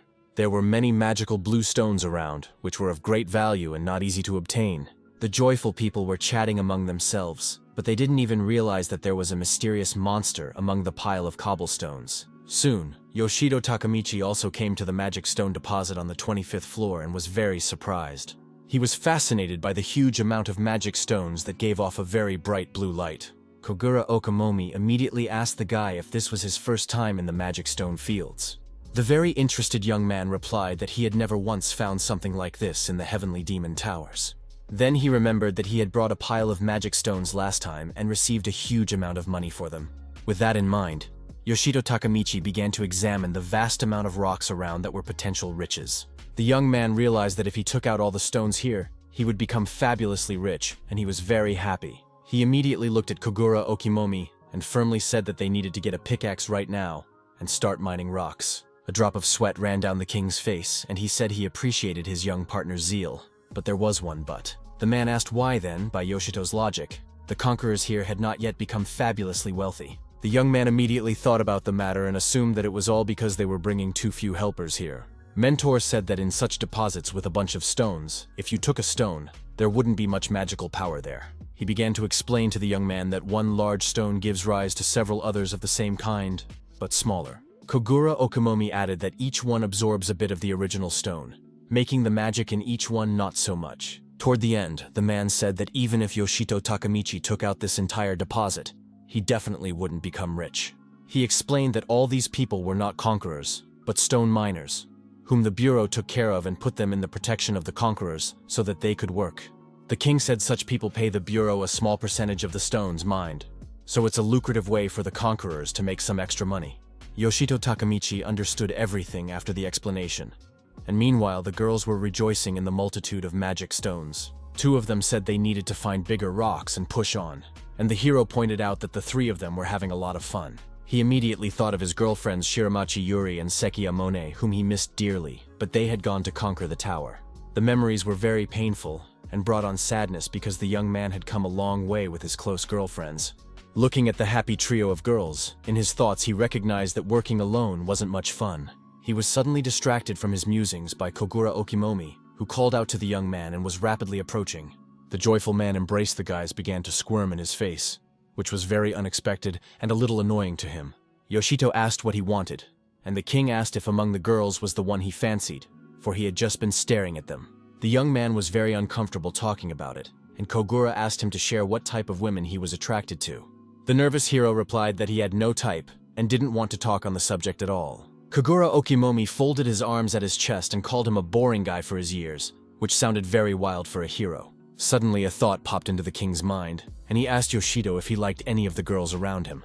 The first thing Yoshito Takamichi thought of was the beautiful Shiramachi Yuri, whose cute smile he liked a lot. But the king asked if the two girls who were with the young man in Persephone's celestial tower weren't cute. The young man, clearly in his mind, also pictured the charming Seki Amona, who was equally beautiful. He also remembered the blue-eyed cutie Yuri, who was always very friendly and calm. Kogura Okimomi in addition suggested that Yoshito might be attracted to girls like Fuyunrido. Putting his hand on the shoulder of the hero, who was feeling very uncomfortable, the man asked him to lay it out as it was. Meanwhile, she exclaimed that they were in the heat of battle and asked the strangely behaving Yuri to focus.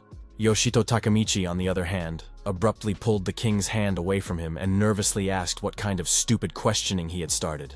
The young man recalled that they had come here to train and asked what kind of love comedy he was playing out. With a serious look, Kogura Okimomi looked at Yoshito, pointing his fingers at him, which was incomprehensible to the guy at that moment.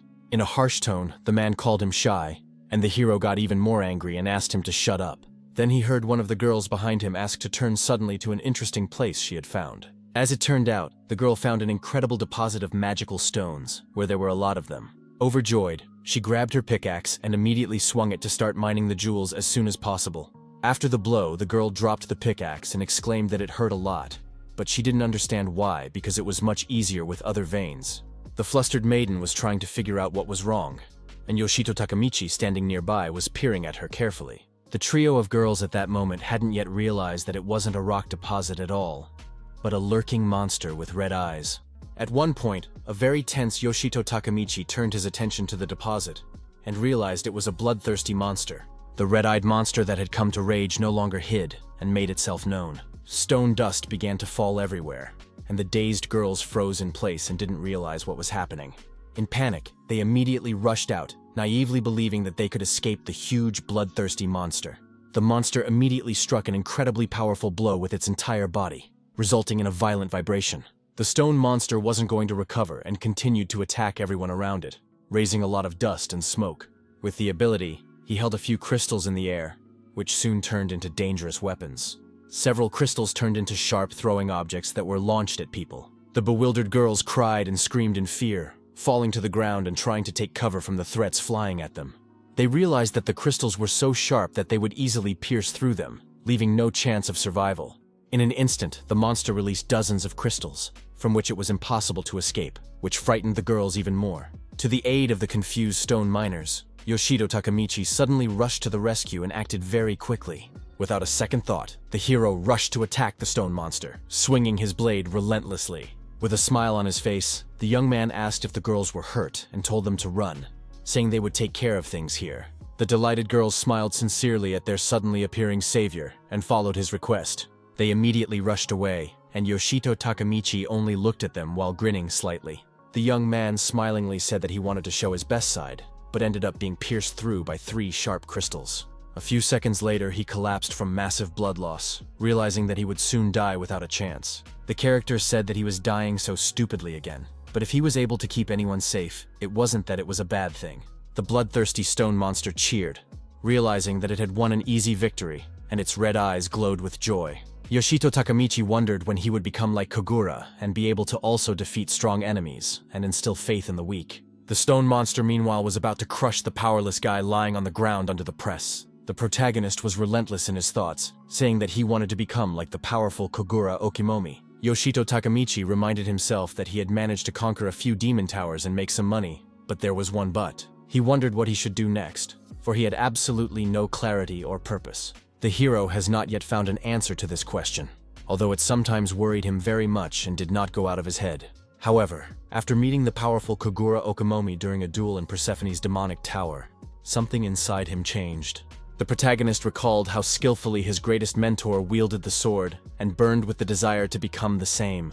The young man found himself wishing he could be that cool conqueror too, remembering the moment he had saved the girls from the monster. He realized that all of this required a lot of effort, and with all his might he endured the pain of being pierced by the sharp crystals. Yoshito Takamichi really wanted to become the very conqueror who protects the weak, becoming a hero to them.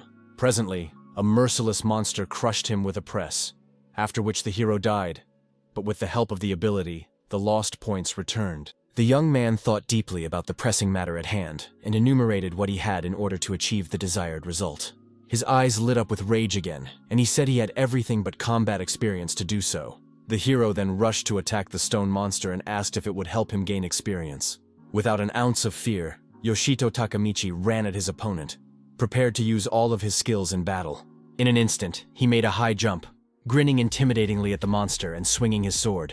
The monster didn't have time to react, and the protagonist mercilessly delivered a powerful blow to one of its surfaces. After striking, he immediately felt that the monster was quite strong, but he wasn't going to back down from his goal. Falling to his knees from exhaustion, Yoshito Takamichi looked at the monster's eyes and wondered how he could cut it down. The young man then looked at the nearby Kogura Okimomi, assuming he could help him. Meanwhile, the king was calling all the peaceful stone miners to him, saying he would escort them to a safe zone. One of the men asked him if he was sure of what he was doing, and if the guards should stay here to keep the monster from going any further. Kogura Okimomi said that fighting that monster wouldn't be to their liking, so they should leave immediately. The king then looked at Yoshito Takamichi and confidently told the guards that the young man could handle the huge creature himself. The tense young man heard this and looked at his mentor, while not sharing such confidence. At that moment, several dozen sharp crystals flew at him, which threw the protagonist into a stupor. Still, he came out of his stupor very quickly and took up a fighting stance, swinging his sword and ready to repel the attack. After dodging a whole wave of crystals, the young man began to move forward quickly to strike another blow at the monster. Kogura Okimomi called out loudly to Yoshito Takamichi in an instant, who immediately turned his attention away from the battle and turned his attention to him. The king laughed and sarcastically asked the young man if it was true that they had him as a pretty smart guy. This infuriated the protagonist even more, who gripped his sword tightly and asked if he was mocking him. With a chuckle, the man said he was referring not to his intelligence level at all, but to his stats. He explained that if the stats were high enough, he could figure out how to break through this huge monster. The monster meanwhile continued to attack, completely calm for its safety. Kogura Okimomi raised her hand high up and said that she was relying on Yoshito Takamichi, who was facing a tough battle. The serious hero looked at the monster sternly at that moment, saying that it was much easier said than done. Looking at the monster, the young man remembered that intelligence was an important metric for magic classes. The higher this score, the more powerful and complex spells you can use during combat. Thanks to the inversion, Yoshito's intelligence had increased, but not enough for him to use magic, and he wasn't sure if it would help him in any way. The system wrote that the intelligence score had reached a new mark, and the skills of magical intuition and energy manipulation were available to the hero. The magic sense skill said that the young man was now able to recognize the magical power of the creatures around him. Manipulating magical energy in turn made it possible to concentrate the surrounding magical energy into a single point. A surprised and somewhat wary Yoshito Takemichi wondered if the beginning skills of the magic class were now available to him as well. Then he remembered the system notifications that the debuff had been changed to a buff earlier, and he gained 34 points to intelligence. The hero wondered if he should use these skills since he had paid for them with the agonizing pain of death. Without thinking long, Yoshito used his newfound magical sense, looking sternly at the huge stone monster. He noticed the purple haze around the monster and wondered if it had magical power. A pensive Yoshito took into account that he couldn't use this skill to its full potential yet, so he needed to concentrate. Taking advantage of the skill, Yoshito's face changed and began to bleed profusely with sweat, as if he had seen something terrifying. It became known that the entire body of the bloodthirsty stone monster is protected by a magical barrier that prevents it from causing damage. The sweat-bleeding hero realized why he couldn't break through the bloodthirsty monster, and decided he needed to change his plan of action. The monster wasn't going to waste any time and began to prepare for another series of attacks aimed at Yoshito Takemichi. Suddenly, the bloodthirsty creature stretched its thin, long legs and now looked like a huge spider. Yoshito Takemichi immediately assumed that he was going to shoot out the magic that was in the magic stones. From nerves, he froze in place and realized that this was very bad, but he had no plan to counter the enemy at that moment. In an instant, the monster began to attack, causing the ground to leave the hero's feet, and he flew off to the side. The young man was thrown into a wall nearby and hit his back against it before falling to the ground, trying to regain consciousness. The exhausted Yoshito now didn't understand what was the point of these skills if he couldn't overpower the monster anyway. With a tired look, he began to examine the stone monster, which at that moment gave him some respite time. The hero noticed that after such a powerful blow, the monster's barrier was less stable, and that gave a little hope. With a smirk, he began to slowly rise from his knees, and little by little a puzzle began to piece together in his head. The picture quickly came together, and Yoshito Takemichi immediately rushed to attack, apologizing to the monster for making him wait. The monster was awake and tried to fend off his attacks, but the hero dodged and threatened to rip off the damn magical shell. Looking at his opponent with excitement, he added that he would do it with one precise and very powerful blade strike. The magic barrier began to gradually collapse, but initially there was no result, and more effort was needed. Yoshito realized that the monster wouldn't be able to attack and defend at the same time, and if it continued to attack with the same force, the barrier would collapse. But then the young man wondered what if he concentrated the magic in one point and hit the monster with it. To achieve such power, he decided to destroy the magic stones around him and saturate the air with energy. The monster still stuck to only one tactic and launched another batch of sharp crystals towards the enemy. He wasn't going to show any mercy to a human who had come into his territory. A whole dozen crystals hit the ground without even a shard hitting Yoshito Takemichi, who was deftly dodging. The protagonist nimbly dodged the enemy's attacks, gradually getting closer to him. He then turned his attention to another wave of sharp crystals flying at him, which he had to destroy in mid-air. Yoshito Takemichi began to swing his sword very sharply in different directions, destroying the crystal one by one. None of the throwing objects managed to harm him because they were all destroyed at a distance. The nimble protagonist got a taste for it and proceeded to smash the magical stones around him, saturating the air with energy.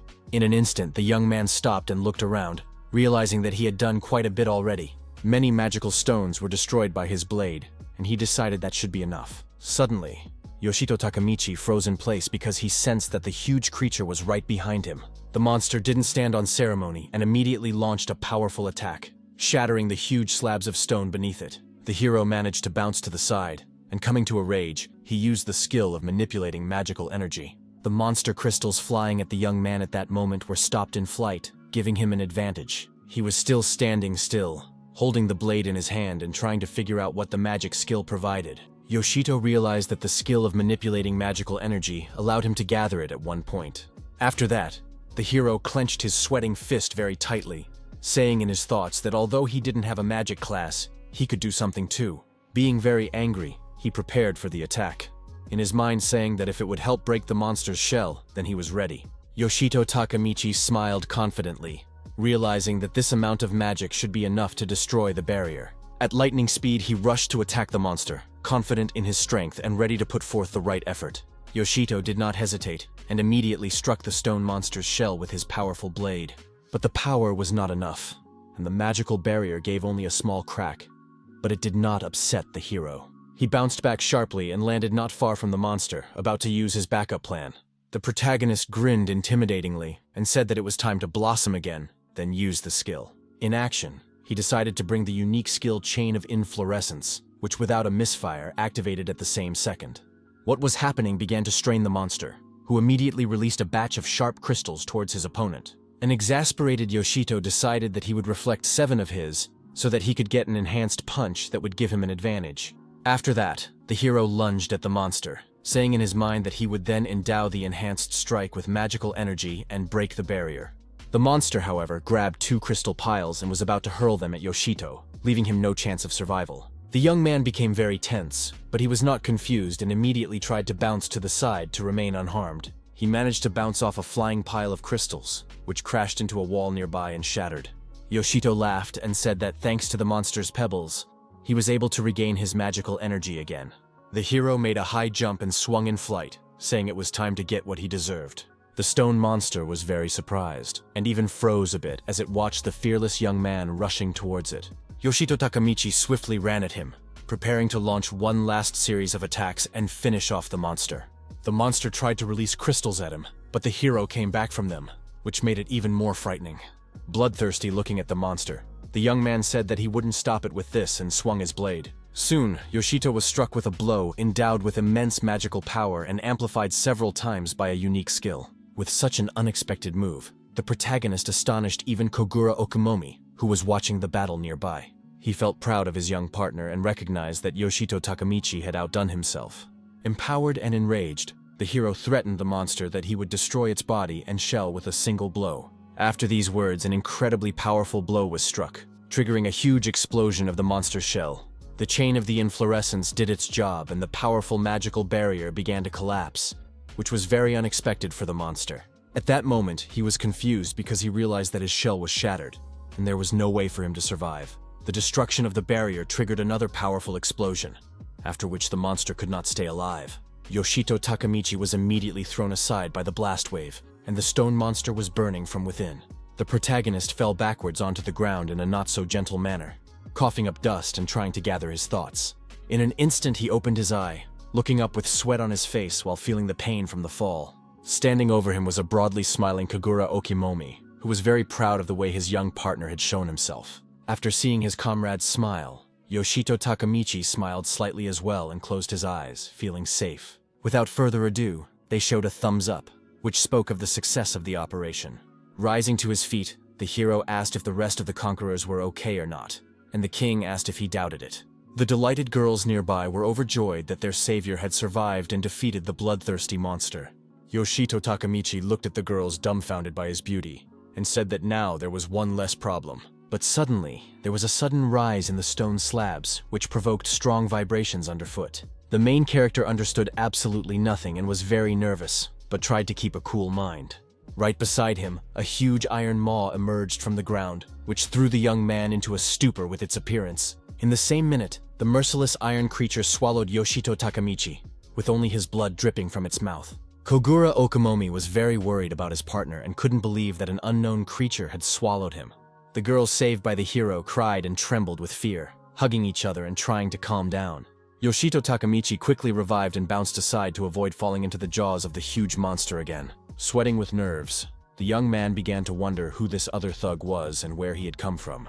This huge monster was a steel destroyer that was like a powerful dragon and was composed of iron. The hero was surprised that the monster just burst through the wall and ate him and assumed it was an abnormal monster. At that moment, he froze in place and examined the incredibly large monster that looked at him bloodthirstily. With a trembling and sweating hand, Yoshito Takamichi held the hilt of his blade, unsure of his readiness for battle. The monster didn't stand on ceremony and tried to attack Koguru Okumomi standing nearby, much to the dismay of the protagonist. The king immediately began to defend himself and hold back the monster's onslaught with all his might, though it was given with great difficulty. Still, there was a smile on his face as always. and the man said that the monster was behaving well and was quite strong. Kogure Okamomi still managed to repel the monster's onslaught, which looked very surprising to those around him.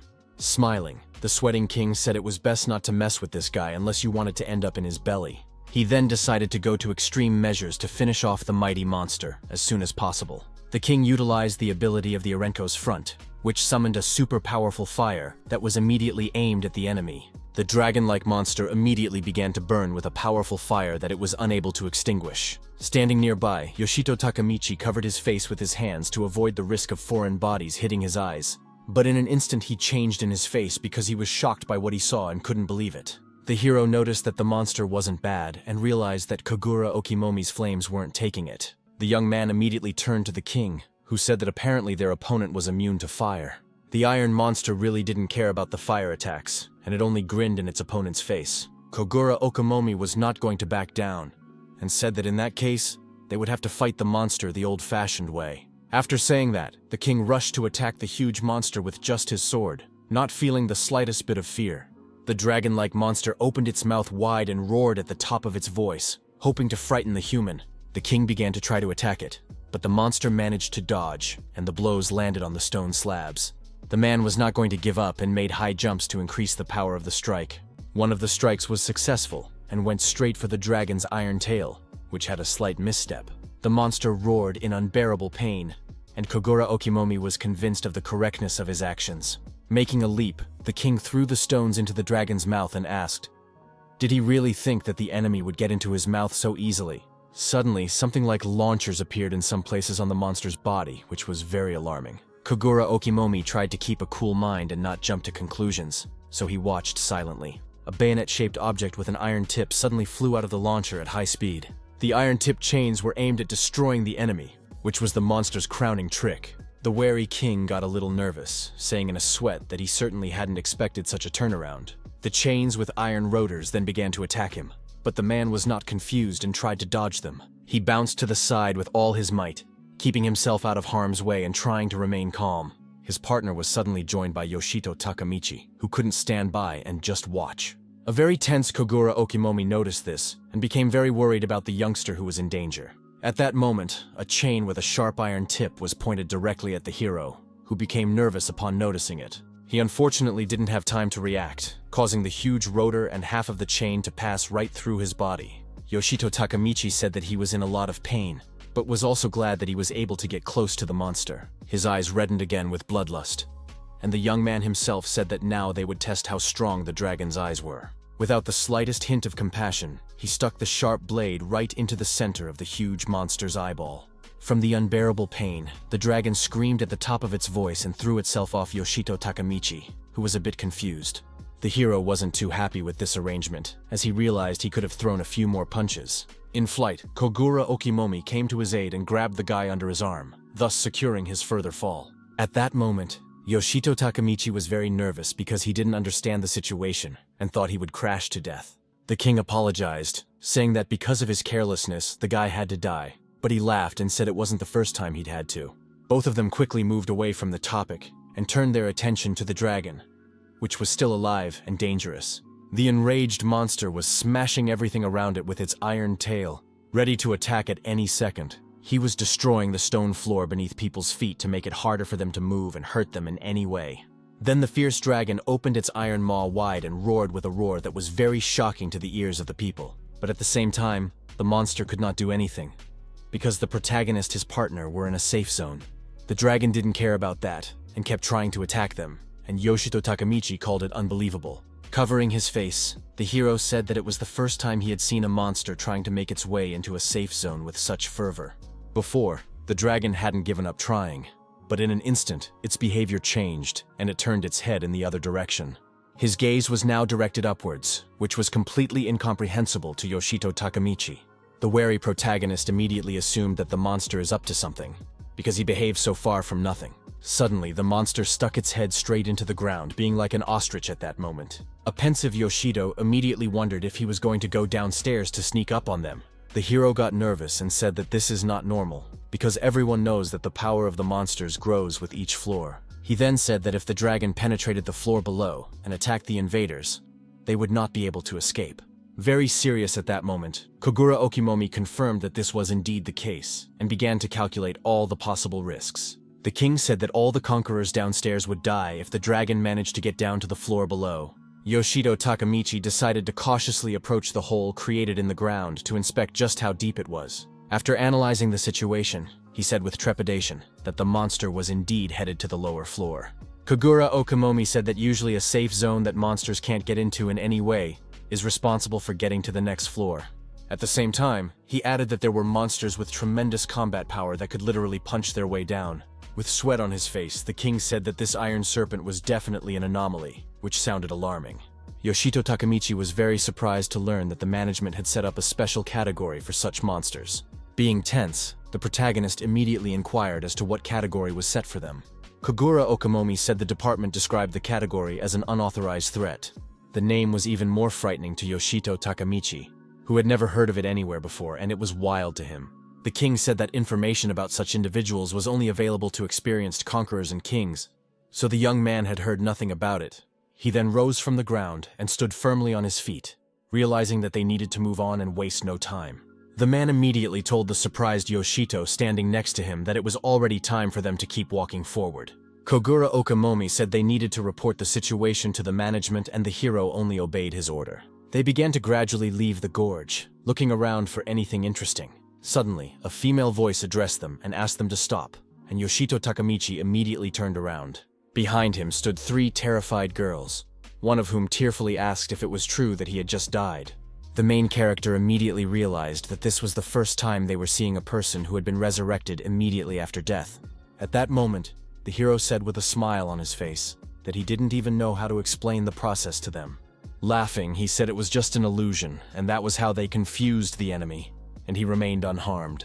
The young man realized that it was better not to tell the intimidated girls the truth, because they felt bad enough as it was. One of the girls was still tormented by the question, and Yoshito Takamichi, smiling, was ready to answer anything. The beauty poked at the patch of ground where a lot of Yoshito's blood remained, which immediately made the young man nervous. The hero tried to get out of it by saying it was also the remnants of an illusion, and the surprised girls said it was very natural.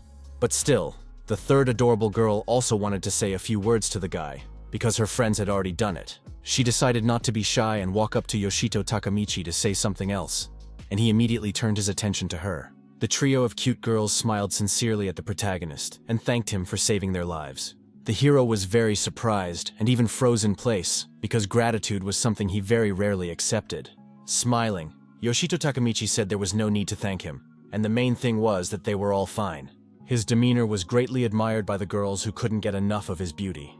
Much to his surprise, one of the girls abruptly ran up to the hero, intending to say something to him that startled him. Very worried, she offered to exchange numbers if he didn't mind, much to Yoshito's surprise. Shiramachi Yuri, meanwhile, exclaimed that she sensed impending danger, and Mona reminded her that they were actually fighting. Kogura Okimomi shouted to the lovebirds that it was time for them to get the hell out of here, and added that they were the only ones left. A tense Yoshito Takamichi said they were on their way, while giving no response to the girl's suggestion. This puzzled the beauty, who expected to hear the young man's agreement, but he only said that it was indeed time for them to go. Yoshito Takamichi asked if the girls would like to meet that Iron Hulk again, which was very unpleasant. He then went up to the king and apologized for the delay, while the man said he didn't mind waiting a bit at all. Snapping his fingers, Kogura said that after all, the guy had accomplished a feat, and he was due some glory. The hero replied that he was not trying for that at all, and the perplexed king looked at him and asked if he was serious. The man didn't dwell on it any further, and said it was time for them to head back to the first floor. Portals were a tool that could be used to move freely between floors of the tower. They were equipped on the 1st, 5th, and 10th, that is, every 5 floors, and were most often placed in a safe area. As soon as any of the conquerors discovered a new floor, a portal would immediately appear. A pensive Yoshito Takamichi asked what would happen to the people on the other floors if they met behind the Iron Serpent. Then he said that people might not be able to get to the portal, and the serious at that moment king recognized his rightness. The king said that was why they were obliged to come back here with help, otherwise the people could not be saved. At that moment, they were approaching the entrance to the portal, the blue light of which dazzled their eyes a little. Kogura Okimomi also said that they would go to Fuyunrito's house right now to plan the way forward. A short time later, they were in the office of the branch manager, who thanked them both for this report. She said there are already several victims on the lower floors of Proteus Tower so far. Fuyun Rito said that all those people were killed by a bloodthirsty monster called the Steel Destroyer. They were also told that they, as representatives of the Tokyo branch, needed to immediately eliminate the unauthorized Class 1 threat. Standing up from his chair, the head said that, for the time being, the Conqueror branch was freezing the project to conquer the heavenly demon Zeus Tower. She added that they set their main and only goal, and that was to kill the Steel Destroyer. Kogura Okimomi said that he and Yoshito had already fought against him, and they failed to hurt him even a little. He advised the branch head to carefully choose those conquerors who would go on a mission to eliminate the monster. A drop of sweat ran down the face of a tense Yoshito Takamichi as he watched the negotiations in silence. The head replied to the king that he didn't have to worry about the choice of people because they had everything covered. Her left arm behind her back suddenly lit up with an emerald color, as if spewing out energy. Fuyun Rito then clenched her fist tightly, as if gathering all the energy into it and preparing to show something. A very surprised Yoshito Takamichi stared wide-eyed at what was happening, not knowing what to expect. Filled with incredible power, the branch head made a sudden leap forward, which was even more alarming. Firmly grasping the hilt of her mighty sword, Fuyun Rito declared that she would personally participate in the operation this time. Yoshito Takamichi looked at the girl with utter bewilderment, saying that this was total ales. After a short period of time, the trio were already on the 8th floor of the demonic Proteus Tower. Fuyun Rito said that the Steel Destroyer had previously dwelt on the 25th floor, but after their battle, it had begun to descend to the lower floors. The girl also said that according to reports received earlier, tremors are still being felt here. She said confidently that their target was very close by, and with an eagerness to fight, she promised she wouldn't let her get away. Yoshito Takamichi decided to ask if she was afraid for her agents who had gone ahead. The exasperated hero said that the last time Fuyun Rito did that, a lot of people went down in Persephone. The head, however, said that this situation was different, and she had sent those who had encountered the anomaly for more than the first time on this mission. A smiling Kogura Okimomi said that when a ray is remembered, the sun also appears immediately. Still tense, Yoshito Takamichi immediately decided to pay attention to what the king was talking about. King said it was a rapid response team led by the branch director, commonly known as the Ice Flower Squad. A stunned Yoshito Takamichi asked why they had that name, and Kogura chuckled and asked him to pick his jaw up off the floor. One of the agents reported to the head of the branch that the reconnaissance was completed, and the reports were correct, because all the seismic tremors were still going on. The guy assumed that the monster was hiding somewhere in the walls, because the seismic tremors are due to his tower movement. A wary Yoshito Takamichi looked at the agent with a serious gaze, listening intently to his report to the head.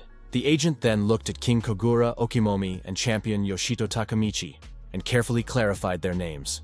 The protagonist asked the guy what he wanted, while showing his share of cockiness with his entire appearance. The blue-eyed agent looked at him silently at first, which caused the hero some bewilderment. The guy then bowed to them, saying that he was happy to cooperate with people like them, much to Yoshito Takamichi's surprise. The agent said that the ice flower was originally supposed to be able to neutralize the target, but the unauthorized threat is equal in power to the Tower Master. He added that together with such powerful people, the group will be able to minimize the casualties. The bewildered Yoshito Takamichi understood absolutely nothing and didn't know how to react to his words. Scratching the back of his head, the young man asked the agent what he was even talking about, while trying to understand anything at all.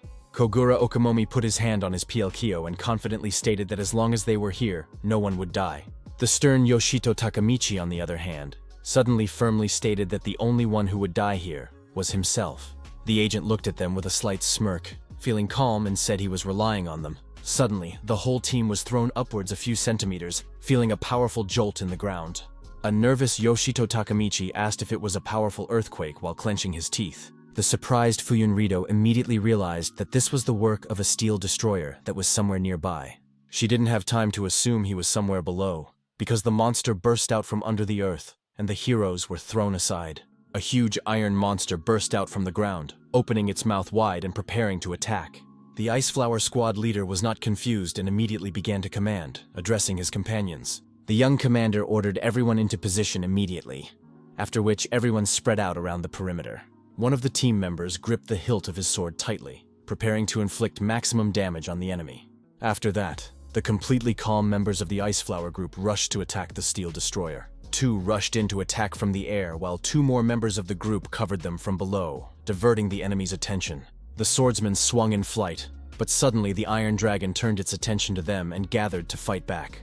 He immediately used chains with sharp iron tips that could pierce through a man.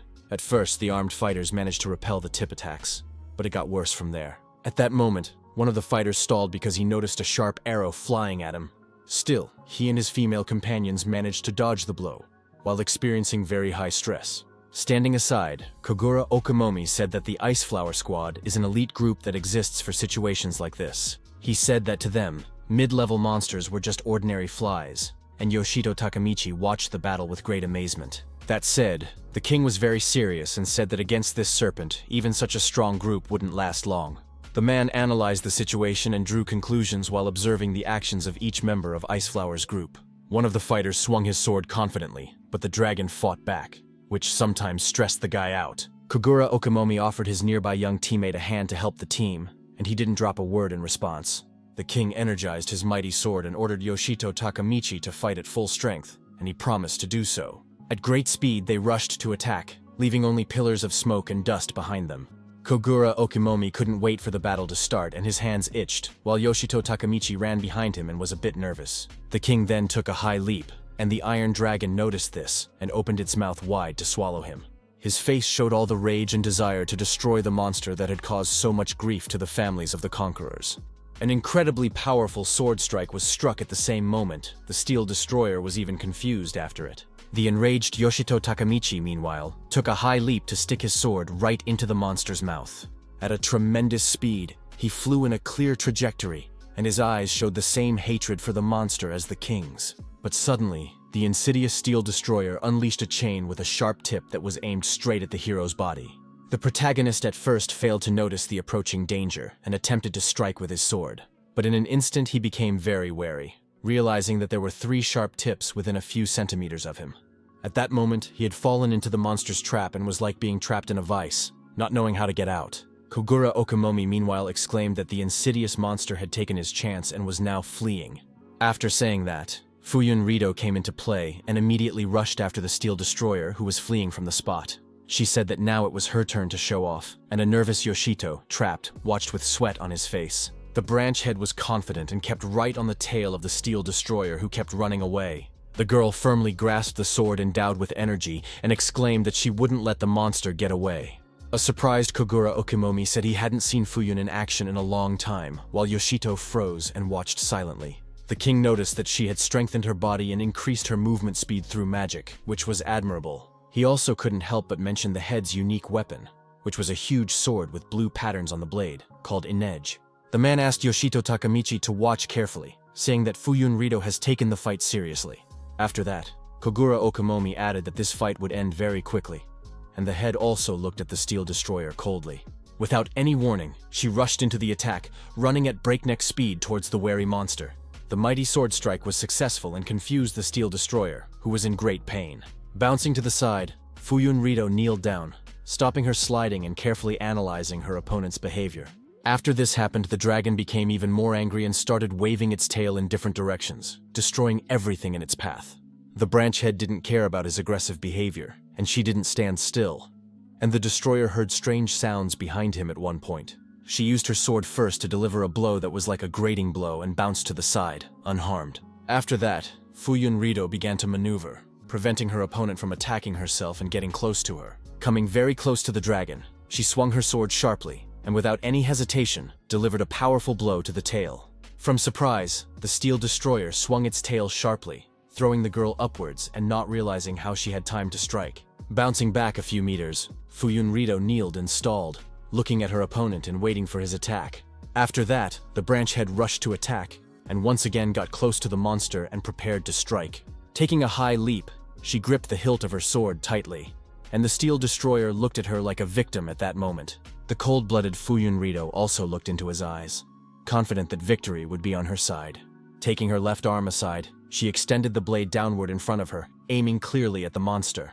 A few seconds later, a powerful blow was delivered to the steel destroyer's tail, causing it to scream in pain, and yellow liquid squirted from the wound. A stunned Yoshito couldn't believe that Fuyun was able to hit him, and the king said that her sword, Yine, was endowed with magical powers. He added that she herself is a genius at using magic, and is able to manipulate it so masterfully that she amplifies not only her body, but also the tip of her sword, Kogura Okimomi said lastly that this was the true strength of Fuyunrido, the head of the Conqueror's branch management. The woman told the agents that the unauthorized threat class monster called the Steel Destroyer needed to be destroyed immediately. A surprised Yoshito Takamichi pulled out a sword from his inventory and said that in the end, the agents didn't even need their help. The cold-blooded Fuyunrido meanwhile climbed onto the body of the fallen monster and swung her sword. The Steel Destroyer was still conscious and turned his gaze to her, not about to give up. Enraged, he took a desperate step and used all the chains with sharp tips to destroy his opponents. The enraged monster was not going to show any mercy to the humans and prepared to fight to the very end. Chains were scattered in different directions, and the Steel Destroyer itself tried to maneuver around, preventing itself from being attacked. Group head Iceflower nervously said that there was no way to get close to the enemy now, and they needed to change their plan of action. The iron monster meanwhile took its chance and tried to hide in the depths of the cave again. Fuyunrido realized that they couldn't let him get away. After all, they had managed to break through him for once. But she didn't know what to do either. Suddenly she noticed a red glare that passed right next to her head. As it turned out, it was Yoshito Takamichi who had dashed after the dragon, much to the head's consternation. Reckless at that moment, the protagonist made a high jump to pounce on the enemy from the air. He was a little confused, because the iron chains were aimed directly at him and no mercy could be expected. Yoshito Takamichi's nerves began to make him sweat, and he clenched his teeth tightly, realizing that he was in a hopeless situation. Still, he died. But with the help of the inversion skill, the debuff was changed to a buff, and the lost 24 points of vitality returned. The protagonist was very quickly back in the fight and grabbed the ledge, being even more aggressive against the monster. The young man said that considering how much the Steel Destroyer had dispersed, no living person would be able to get close to it. Then he smiled confidently and said that no one else could do it but him, and began to climb the ledge. After making a jump and grasping the Iron Dragon, Yoshito Takamichi said that he was immortal, so he was not afraid of anything. Thanks to the revival point skill, the protagonist managed to end up right on the monster's belly, but he didn't know what to do next. The Steel Destroyer suddenly sped up, much to the strain of the young man who was barely hanging on by his belly. Being very nervous, Yoshito Takamichi shouted and asked the monster to hold the horses, but he didn't care about his words. The protagonist didn't understand how such a huge iron creature could move so fast. In an instant, the young man's sweaty hand slipped and he flew off to the side, much to his consternation. A very tense Yoshito flew straight into the pile of cobblestones that was behind him and realized that he was in bad luck. Slamming into a pile of rocks, he crashed to death, and a large amount of his blood splattered in different directions. The enraged young man immediately revived, shouting loudly that the Steel Destroyer was sick of him with his antics. After a couple of seconds, the protagonist was in the air again, realizing that he should immediately grab onto the monster's belly. At that moment, several chains with sharp tips were pointed at him, which were very unfortunate. An exasperated Yoshito Takamichi screamed because no sooner had he been revived than he risked being killed again. The iron chains twisted the hero so badly that he was split in two, and a large amount of blood rushed from his body again. Immediately revived, the young man grasped the ledge on the dragon's tail tightly and said he would not unhook himself from it. At one point, he was again very wary. Then as he noticed the monster's strange maneuvers, the flustered hero asked if he was about to climb into the narrow hole ahead and realized he would be unfortunate afterwards. The Destroyer of Steel, however, was not going to stop and flew swiftly towards the narrow black hole in the wall. Cracks appeared on the ceiling of the top floor of the demonic Proteus Tower, because that's where the dragon crashed into. A couple seconds later, the hole in the ceiling was completely destroyed and he rumbled into the room. Yoshito Takamichi was unable to hold on and he fell out again, realizing that he was in danger of losing his life once more. The landing turned out to be very not soft, and the hero experienced a lot of pain because he fell from quite a height. All by now, the young man had managed to survive, and he immediately began to rise, trying to regain consciousness and looking around. Looking around, Yoshito Takamichi immediately wondered what this place was all about. In his thoughts, the young man said that this place was unlike any floor he had been on before. Looking sternly at the Steel Destroyer, the protagonist asked if he understood correctly that this was his lair. In the lair, the insidious monster felt much more confident and immediately prepared to attack the powerless kid. 3 chains with sharp tips were immediately released towards Yoshito, who was not at all confused. Yoshito Takamichi managed to bounce back at the very last moment, remaining unharmed but under severe stress. The young man realized that he could not overcome this tin can alone, and it was necessary to come up with a plan of action as soon as possible. He decided that he needed to bring the others all here, for only then would they be able to kill the Steel Destroyer. Running away from the attacking Iron Dragon, the young man realized that it wouldn't be easy to pull it off. Doing a somersault in flight, he managed to dodge another attack from the dragon, who was very angry. Yoshito Takamichi looked ahead and realized that it was about 100 meters to the hole in the wall, and he should be able to run to them. He then landed on the ground with a clatter, creating a vibration while contemplating further action. The protagonist realized that in order to lead the others, all he had to do was run, which he did in sweat. The Steel Destroyer once again unleashed his edged weapons at him, hoping that at least one of them would hit the guy. The sharp tips crashed into the ground, shattering it, and Yoshito Takamichi managed to jump up and remain unharmed. At high speed, he managed to break through the iron chains that were sticking out, obstructing the passage. Yoshito Takamichi didn't stop even for a moment, even though he was very out of breath, but he realized he had to escape. The Steel Destroyer's iron weapon suddenly got in his way, which stalled the hero and made him tense up.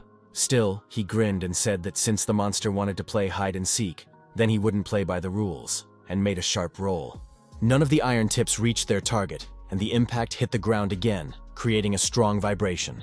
Yoshito Takamichi grinned as he said goodbye to the Iron Man and said that they would meet again very soon. Making a sharp leap forward, the protagonist fell into a narrow black hole, leaving the iron monster behind. Steel Destroyer was very angry because the target had gone right out from under his nose, but he was unable to catch up with the enemy. The team of agents meanwhile were in the safe zone, along with the branch head and the king.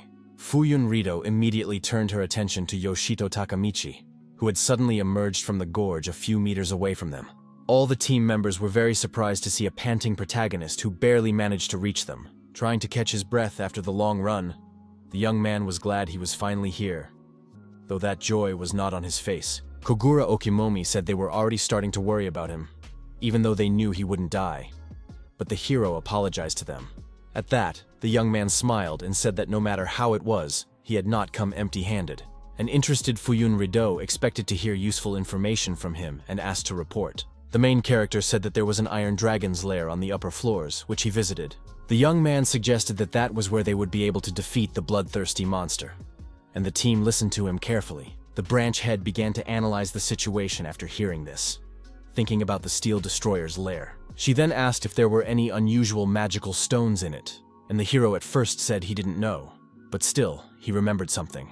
The guy said that if compared to the lower floors, the stones in the monster's lair sparkled with a golden glow. Fuyun Rito respectfully thanked the hero for the useful information and said that they could use it a lot. She said that during their first fight, Ice Flower had analyzed the Steel Destroyer's body structure. It was revealed that the monster only feeds on fossils with high magical energy content. But in this tower, all the magical stones with impurities. The chapter assumed that there was an area with the purest magical stones, but no one could have known that this place would turn out to be his lair. A wary Yoshito Takamichi asked if he had understood correctly that they were very lucky to have found the Steel Destroyer's lair. The woman replied that there was no more room in the tower with pure stones, and if they caught the monster unawares in the lair, there would be nowhere to escape. She then said with particular enthusiasm that it was time for them to move out, but Yoshito was not so eager. The bewildered young man asked why she had stopped, while hoping he wasn't going with the team. Fuyun Rito turned around and asked the protagonist to lead them to the lair, but he remembered that they didn't know where it was. It wasn't long before they were already in the lair of the Force Destroyer, who was eating the purest magic stones at that moment. Observing this process, Yoshito Takamichi speculated that this was the monster's way of replenishing energy. Suddenly, the young man became alert and turned around, seeing a human hand scrambling, trying to climb the ledge. It turned out to be one of the panting members of the Ice Flower crew, who had barely managed to climb in. The agent said Yoshito didn't even break a sweat as he walked up that hole up, which I expected from a champion. He was discouraged even more when he saw how easily Fuyun Rito and Kogura Okimomi jumped onto the hilltop. The branch head prepared her magic sword and said that they were about to start a very important operation. Keeping her composure, the girl looked forward and said that the target had been successfully located. After that, the entire team rushed to attack the Force Destroyer, and Fuyun Rito asked for all their strength to eliminate the target. The Steel Destroyer immediately turned his attention to the approaching opponents and realized that a battle was inevitable. He immediately became angry and began waving his tail, raising huge columns of dust and showing his aggressive mood. At that moment, Kogura Okimomi rushed to the attack without a backward thought, saying that as a conquering king, he no longer intends to play the monster's games. Grasping his sword tightly, he smiled and said that he would show the Steel Destroyer all his strength right now. The very confident Conqueror King used a magic attack to make the monster suffer pain. The enraged monster howled at the top of its voice, feeling intense pain and burning from Kogura Okimomi's fire. The king, however, showed no mercy and continued to throw more and more punches. Out of anger, the steel destroyer kept kicking and tried to slam his head into the ground to knock his opponent off his feet. At this moment, Kogura Okimomi took the chance and successfully struck a sword strike right at his head. With a sharp swing of his sword, he repelled his opponent's attack, who experienced more pain as he leaned back. Yoshito Takamichi, who was standing nearby, was watching the fight, covering his face as rocks flew everywhere. The enthusiastic young man called the actions of Kogura Okimomi, who managed to hit the monster on the head with his sword at the very last moment. The iron monster was still alive and wasn't going to retreat, realizing that there was nowhere else to retreat from its lair. Once again, he went to the extreme and used iron bayonets, which had never failed him once. This made Kogura Okimomi take his opponent more seriously, and he asked if he didn't intend to give up so easily. The iron lugs were fired clearly in the direction of the conquering team, who didn't flinch. The team members stayed in place and tried to keep a calm mind to avoid any missteps. The iron bayonets surrounded them and prevented them from breaking free, making the members of the Ice Flower group start to feel nervous.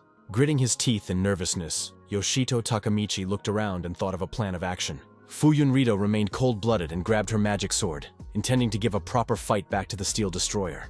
The two members of the Ice Flower group froze in place in an instant because the iron rotor was aimed straight at them. A few seconds later, the attack began, which they fought off with all their might, holding back the onslaught of the enemy with their swords. One of the agents said they had a duty to destroy the unauthorized threat anyway, even at the risk of death. The fearless young agent said that the Ice Flower squad wouldn't just give up, but he also let his guard down in battle. A very tense Yoshito Takamichi noticed the guy's impending doom, immediately shouted at him to dodge. The eyes of the agent, frozen in place, saw the iron rotor that was at that moment approaching directly toward him. In the same minute, the merciless monster destroyed the young agents who didn't have time to react and dodge. Sweating from the exertion, Kogura Okimomi immediately took notice of this while feeling extremely stressed.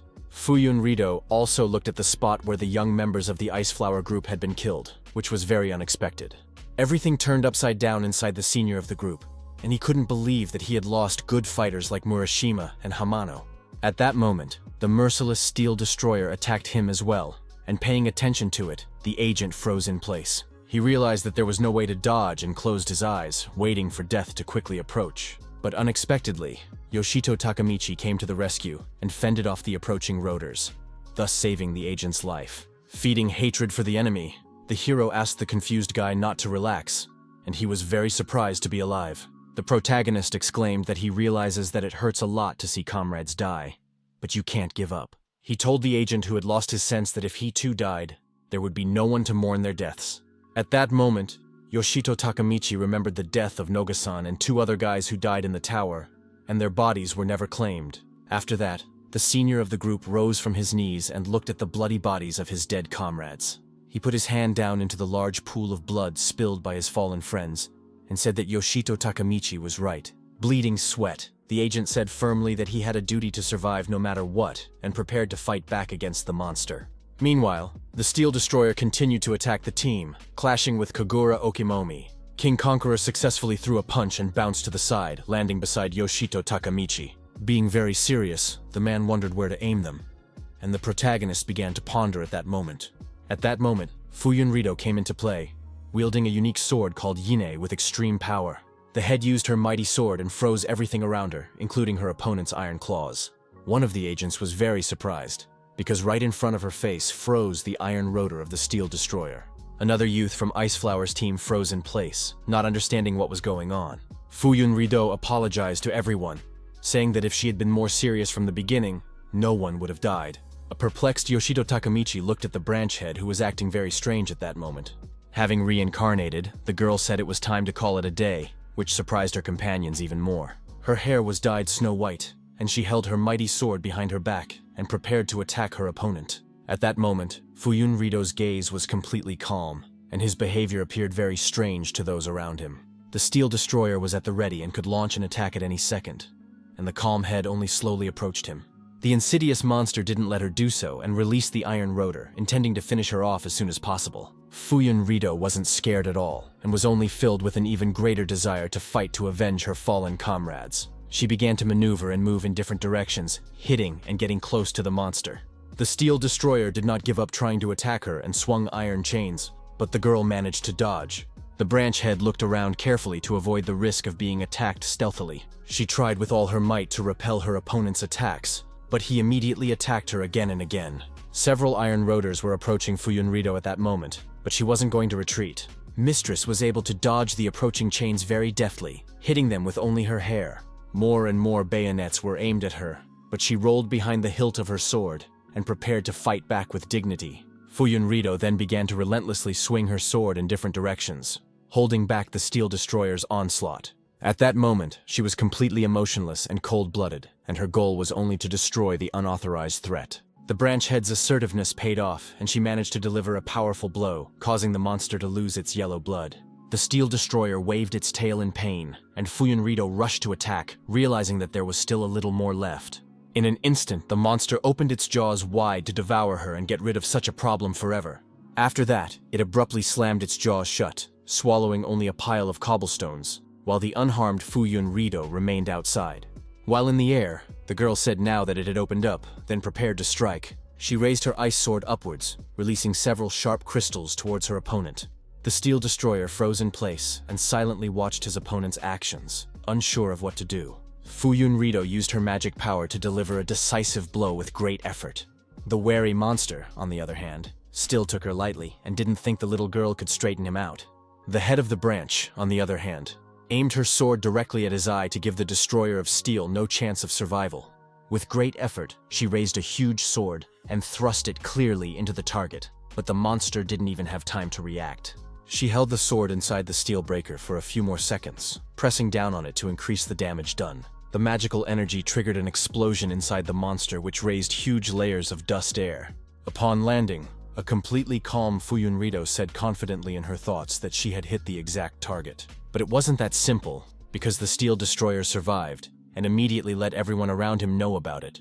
With a sudden movement, he swung his tail, raising a large puff of dust and attempting to attack the team of agents. As a result, Fuyunrido was thrown aside and covered in a pile of cobblestones while coughing up blood. The agitated Yoshito Takamichi immediately took notice and didn't know how to help her at that moment. The branch head's mighty sword flew aside and stuck into the ground, while the tail of the steel destroyer was sticking out nearby. The protagonist looked at the sword and realized that Von Animos's strength wasn't enough to cut off this snake's head. Very nervous, Yoshito Takamichi pondered the next plan of action and considered using the head sword.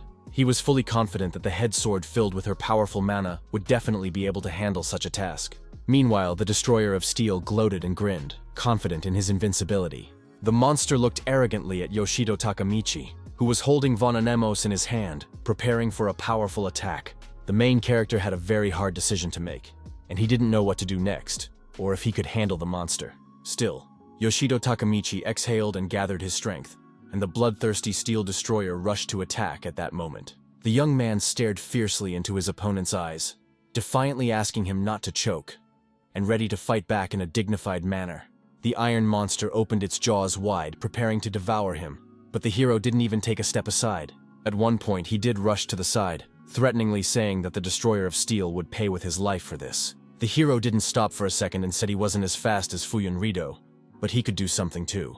The young man quickly got close to the head sword and grabbed it, twisting it in his hand and preparing to strike. Suddenly, he put his sword to his own throat and left a cut while smiling into the monster's face. Yoshito Takamichi in pain said that he had one proven method to help tear off the dragon's head. He died afterward, but was quickly revived at said point and said he normally wouldn't have gone for such a thing. But now he had an incentive. The protagonist realized that if he killed himself, the destroyer of steel would never guess where he would be reborn. The misled monster began to look around warily, trying to find an opponent who was taking advantage of this. At that moment, the furious Yoshito Takamichi was approaching him at great speed, eager to chop off his head. An incredibly powerful blow was struck directly into the belly of the steel destroyer, which immediately screamed in pain.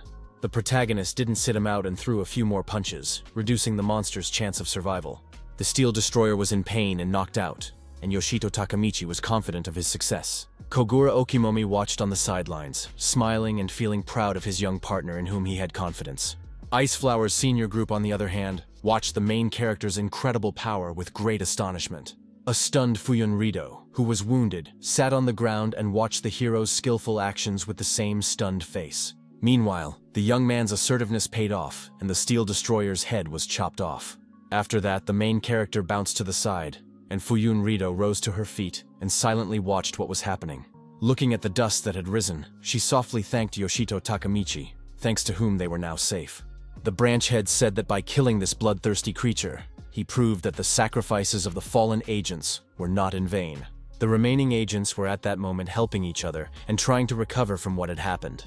Yoshito Takamichi was standing behind Fuyun Rido at that moment, who decided to keep quiet for a while to remember her fallen comrades. At one point, the protagonist noticed a system notification that appeared very unexpectedly. He was surprised, because the notice said that he had killed the Tower Master Proteus, for which he had received unique weapons and magic stones. The alarmed Yoshito Takamichi, upon reading it, immediately called out to Fuyun Rido standing nearby. The branch head closed her eyes and admitted that it was her mistake, because she had said earlier that there was nothing abnormal in Proteus Tower. She said her statement was fundamentally wrong, and Yoshito Takamichi asked why she thought so. The girl said that based on the organization's reports, monsters with transforming arms had been recorded in this tower. Fuyun Rido added that they were called stone monsters, which could kill a conqueror in seconds. The branch chief also said there were reports of other subjects that were just as dangerous. Finally, she said that all the reports hid the true evil of this tower, which was the Steel Destroyer. The girl added that in this way the monster was revealing its presence, traveling the floors of Proteus Tower. After hearing the explanation, the puzzle in Yoshito Takamichi's mind began to take shape, but still, he decided to clarify something. The young man questioned if he had correctly understood that it was the Iron Serpent that was the master of the tower, and the head confirmed that it was.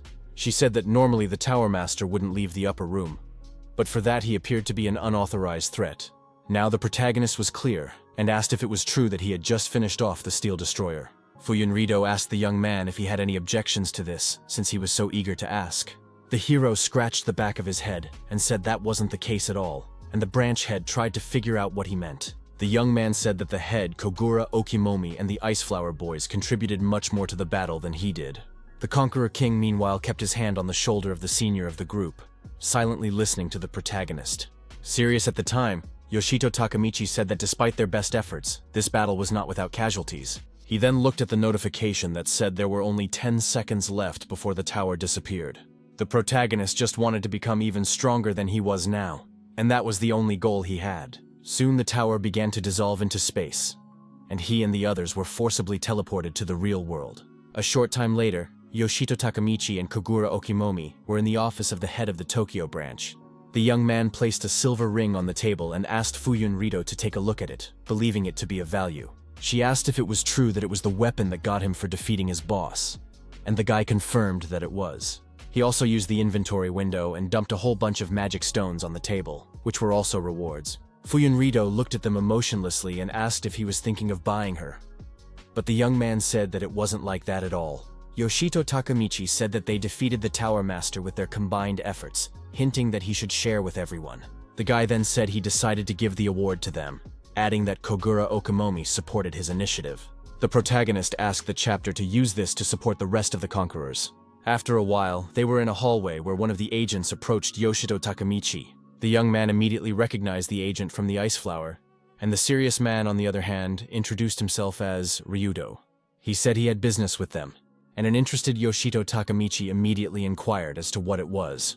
Ryudo said that the Control was preparing for a large-scale operation, and added that the Ice Flower squad would also be brought in as a strike force. Clenching a sweating fist, the nervous agent said that although he had become the squad leader, he was not yet strong enough to handle that role. With sweat on his face, he said he didn't want any more of his comrade to go to the other side of the world. After that, the agent suddenly bowed to a surprised Yoshito Takamichi and asked to take him as an apprentice. He kneeled for a while the protagonist and his partner Kogura Okimomi looked at the begging agent in silence. A month had passed since the Steel Destroyer's assassination, and the leader of the Ice Flower squad, Ryudo, had been training all this time. Every day he put in a tremendous amount of effort and practiced his strokes, and it all started to pay off. He was throwing himself around in the gym, throwing some good punches and having a great desire to fight.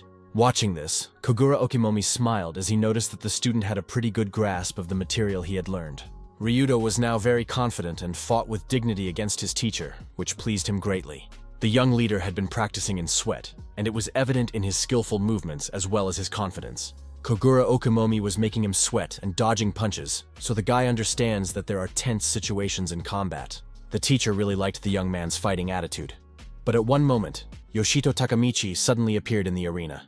The protagonist swung his sword in flight, attacking from the back while being tense. He became even more nervous when Kogura Okimomi turned around, indicating that attacking unexpectedly would not work.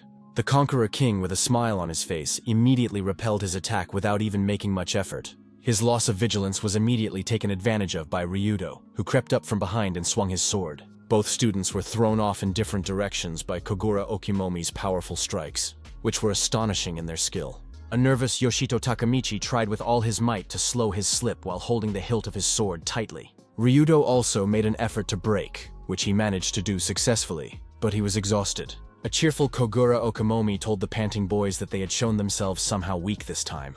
He also added that they should put in more effort, as they were clearly capable and could have performed better. Exactly a month ago, Ryudo had begged to take him on as an apprentice, and Yoshito Takamichi and his senior partner had looked at him silently at first. The hero said that he wasn't strong enough to take someone on as an apprentice, as he still needed to learn and study himself. He added that the mission to conquer the Protea was part of the training, and a tense Ryudo listened to him in silence. Suddenly, the newly minted leader placed his sweaty hand on the protagonist's shoulder, being encouraged. Ryudo offered to train together, and a slightly flustered Yoshito Takamichi agreed and asked him to settle down. Feeling very uncomfortable, the main character tried to push away the clingy leader of Team Iceflower. Kogura Okimomi said that since they were both so enthusiastic, he would take over their training, which made Ryudo very happy. The man told the enthusiastic youth that before the conquest of the demonic Zeus Tower began, he would get them up to speed. Yoshito Takamichi was currently reflecting on the entire month he and Ryudo had spent in the training room challenging the king. Judging by the feelings of the main character sweating from training, he started to fight much better than before. At the same time, he realized that he was still a long way off from the conqueror King Kogura Okimomi, who was no longer a recruit. The outgoing Yoshito Takamichi smiled, about to compliment the king, but also as if plotting something. Suddenly, together with Ryudo, he rushed to attack Kogura Okimomi, recognizing that he was indeed incredibly strong. The perplexed king looked at the guy and said that it was true, but Yoshito and Fuyun had contributed greatly to the battle against the Steel Destroyer.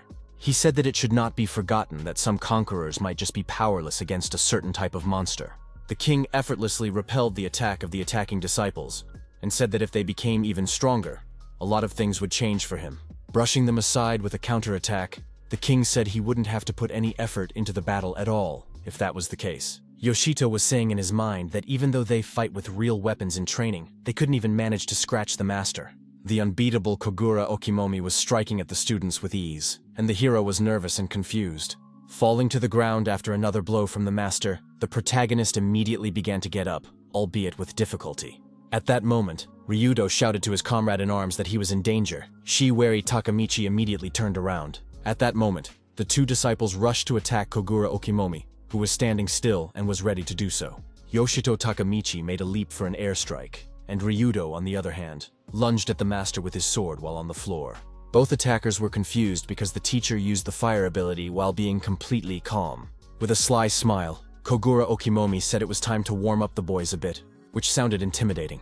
The tense Yoshito Takamichi began to emanate sweat, feeling the heat from the fire summoned by the conquering king. At that moment, the ruthless master utilized the ability of the Erenho's front, which made the attackers very wary. After a while, the exhausted students were sitting on the floor, where a slightly frustrated Ryudo said that they had failed again. The smiling teacher stashed the weapons in his inventory and said that they were getting much better at navigating during combat. Yoshito asked what good it would do if they never defeated him, and the king replied that the most important thing was that this knowledge would help them survive in the tower. The hero was offended that they couldn't even scratch him, and the man said that meant they'd have to put more effort into it. After that, the three of them left the training room, and the disciples could finally rest after their hard training. A surprised Yoshito Takamichi looked at the digital scoreboard in an instant, where he saw an unexpected notice. The scoreboard said that planning for the strategy to take over the Tower of Zeus was complete, and now accepting submissions for the conquest. The alarmed hero immediately asked Kogura Okimomi to pay attention to it, and the man asked if the time was right. Ryudo also read the notifications on the digital scoreboard, and clenched his sweating fists tightly. Remembering his fallen comrades, he confidently said that this time to protect his squad, after all, It was not in vain that he had trained for a month and prepared for the capture of the tower. A couple days later, the exam for the right to participate in the conquest of Zeus's tower began, where the man told the participants that the head would be testing their abilities. It was said that participants could fight as a whole group, and depending on the results, they would be assigned to operational areas. After that, a serious agent in black glasses asked the first group of conquerors to go for an aptitude test. A completely calm Fuyun Rido said she heard that they had intentionally left Yoshito Takamichi and didn't expect to see them. She then asked the two girls to demonstrate their skills to her, hoping to see a good result. Those girls turned out to be Sekiya Mona and Shiramachi Yuri, who had gained experience and were ready to show off their abilities. Yoshito Takamichi and Kogura Okimomi, meanwhile, were in the safe zone on the 60th floor of the demonic Zeus Tower. In the safe zone was the Conqueror's offensive camp, which is where they headed to get a little familiarization. There were simple conquerors around, chatting among themselves, discussing everyday matters. Yoshito picked up on the fact that there were quite a few people here, and the king said that it wasn't just people working that were gathered in this safe zone. The man added that there are also conquerors here, engaging in battle and shedding blood for a common goal. The protagonist smiled and asked if that meant Ryudo was also around here somewhere, since he was the leader of the Ice Flower. Kogura Okimomi said that Ice Flower is one of the main offensive forces, so they can only meet him on the battlefield. Yoshito Takamichi said that they still had to live to see this meeting, and the king understood his sarcasm because he remembered his immortality. They both laughed a little, which provided some distraction and a chance to soothe their souls. People nearby noticed their laughter, and one of the men called them scumbags, saying they might as well be ashamed. The partners paid no attention to this, which really pissed off the defiant man, who called them underdogs. He exclaimed that they didn't come here to have fun, and Kogura Okimomi and Yoshito Takamichi stopped at one point. With frightened eyes, they looked at the upstart who dared to insult them, and asked what he wanted. After the faces he saw, the man immediately descended to the ground and immediately fell silent, proceeding to sweat. Kogura Okimomi embraced the confused boy, advising him to keep his spirits up and not go crazy. Yoshito Takamichi asked the man not to drift off, then said that he could understand him after all. The protagonist agreed that few people would enjoy being in a place where there was nothing but noisy lava all around. The Zeus Tower was considered the tallest now remaining, and 150 stories high, but it was only passed to the 59th. It had long been open to the general public, and many had tried to capture it. But there was one big but. On the 60th floor, many conquerors died, and the Tokyo branch took it upon itself to draw up a plan to conquer the tower. All this was influenced by the abnormal heat, which greatly hindered the conquest, and due to which many people died. Yoshito Takamichi and the others were currently watching the noisy lava, wondering what would happen next. Wiping the sweat from his forehead, the protagonist admitted that it was indeed very hot in this place. Kogura Okimomi, remaining calm, said that if they went further, the damage from the heat would only increase. He said that the main thing was to keep the healers on them, but if anything happened to them, the whole group would be destroyed. The king then clapped his hands loudly, getting the group's attention, and said that they needed to work together. Kogura Okimomi said that the healer's job was to focus on all the other members of the group, and they in turn would guard them. Yoshito Takamichi realized that if someone tried to heal him because of the inversion, he would take damage on the contrary. He hadn't told anyone about this yet, and he realized that if he asked not to treat himself now, it would be weird. The hero said now to check if the heat status works as a curse in Persephone's demonic tower. Extending his hand forward, he opened his palm and concentrated as much as possible to check everything out. A notification suddenly appeared that heatwave status was imposed on him, but the skill had changed the conditions, and now health was being restored. A confident Yoshito Takamichi smiled, saying that everything had turned out just as he thought it would, so he wouldn't need the help of healers.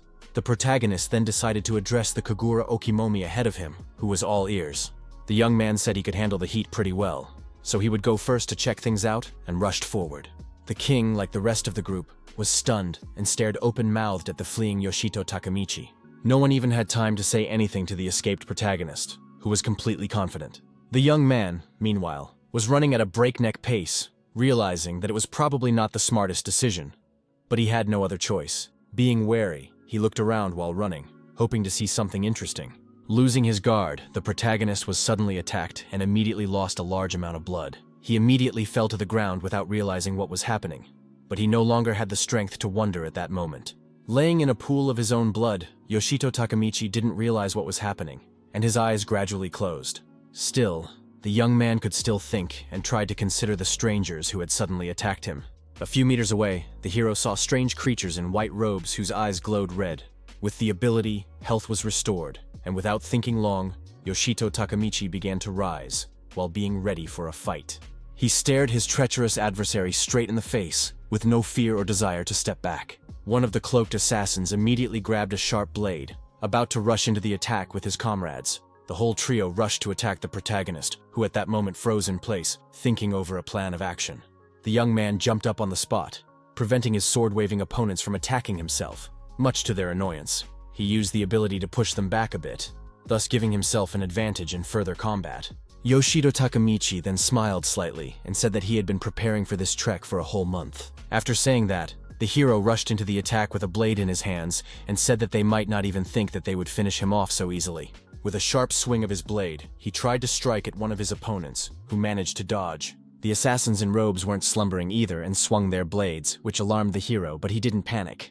The young man pointed out the ridiculous actions of his opponents, calling them rather strange fellows. The system notified him that these strange fellows were a righteous assassination squad, which sounded very firm. A bewildered Yoshito Takamichi said that angels in the bake zone is kind of out of place and very wild. Still, he disregarded it and rushed into the attack, figuring there was no point in thinking about it since he would end up finishing them off anyway. The protagonist managed to catch one of the righteous by surprise by getting up close and delivering a powerful blow. The righteous man had time to react and gripped his blade tightly, threatening the young man with it and preparing to attack. A swing of the blade was immediately produced, which surprised Yoshito Takamichi in a moment, but he managed to dodge without any difficulty. The hero grinned proudly, looking at the righteous man and saying that a month ago he would have been headless by now. He then counterattacked his opponent, throwing him sharply off to the side, and saying that such lunges were not working on him now. Still, Yoshito Takamichi noticed that the righteous assassin squad didn't want to give up, even after such a powerful series of attacks. The young man said he could not expect anything else from the monsters from Zeus, but at one point, he heard a strange swing of the blade. As it turned out, at that moment he had a sharp dagger flying at his opponent, which made the young man very wary, but he managed to dodge. The righteous, meanwhile, took advantage of the distraction and began to quietly scramble away to stay alive. The sharp-eyed Yoshito Takamichi immediately took notice and extended his arm in front of him, watching his opponents slip away. He immediately rushed after them with blade in hand, wondering if they had so easily decided to retreat. Finding himself in a strange place, the hero wondered if they were trying to trap him and tried to figure out where these moths were hiding. The wary young man was looking around in a place that was very hot, and sweat was running down his face profusely. Suddenly, an air attack from the enemies began, which Yoshito Takamichi immediately noticed, being a bit confused. The hero who lost his coordination was knocked out and didn't understand how he should act in that situation. The rage-filled eyes of his opponent spoke of the fact that Yoshito Takamichi might not even expect any mercy. Without any warning, the righteous man was the first to strike a blow that knocked the protagonist aside. The young man noticed the strange sound of an object falling nearby and immediately looked in that direction. A few meters away, he saw orange magical stones that shone brightly and tried to figure out what else it was. The light from the stone grew stronger and began to blind his eyes, and a puzzle began to form in the mind of a tense Yoshito Takamichi. He didn't have time to fully realize the scale of the problem, because a few seconds later there was a powerful explosion that threw him aside.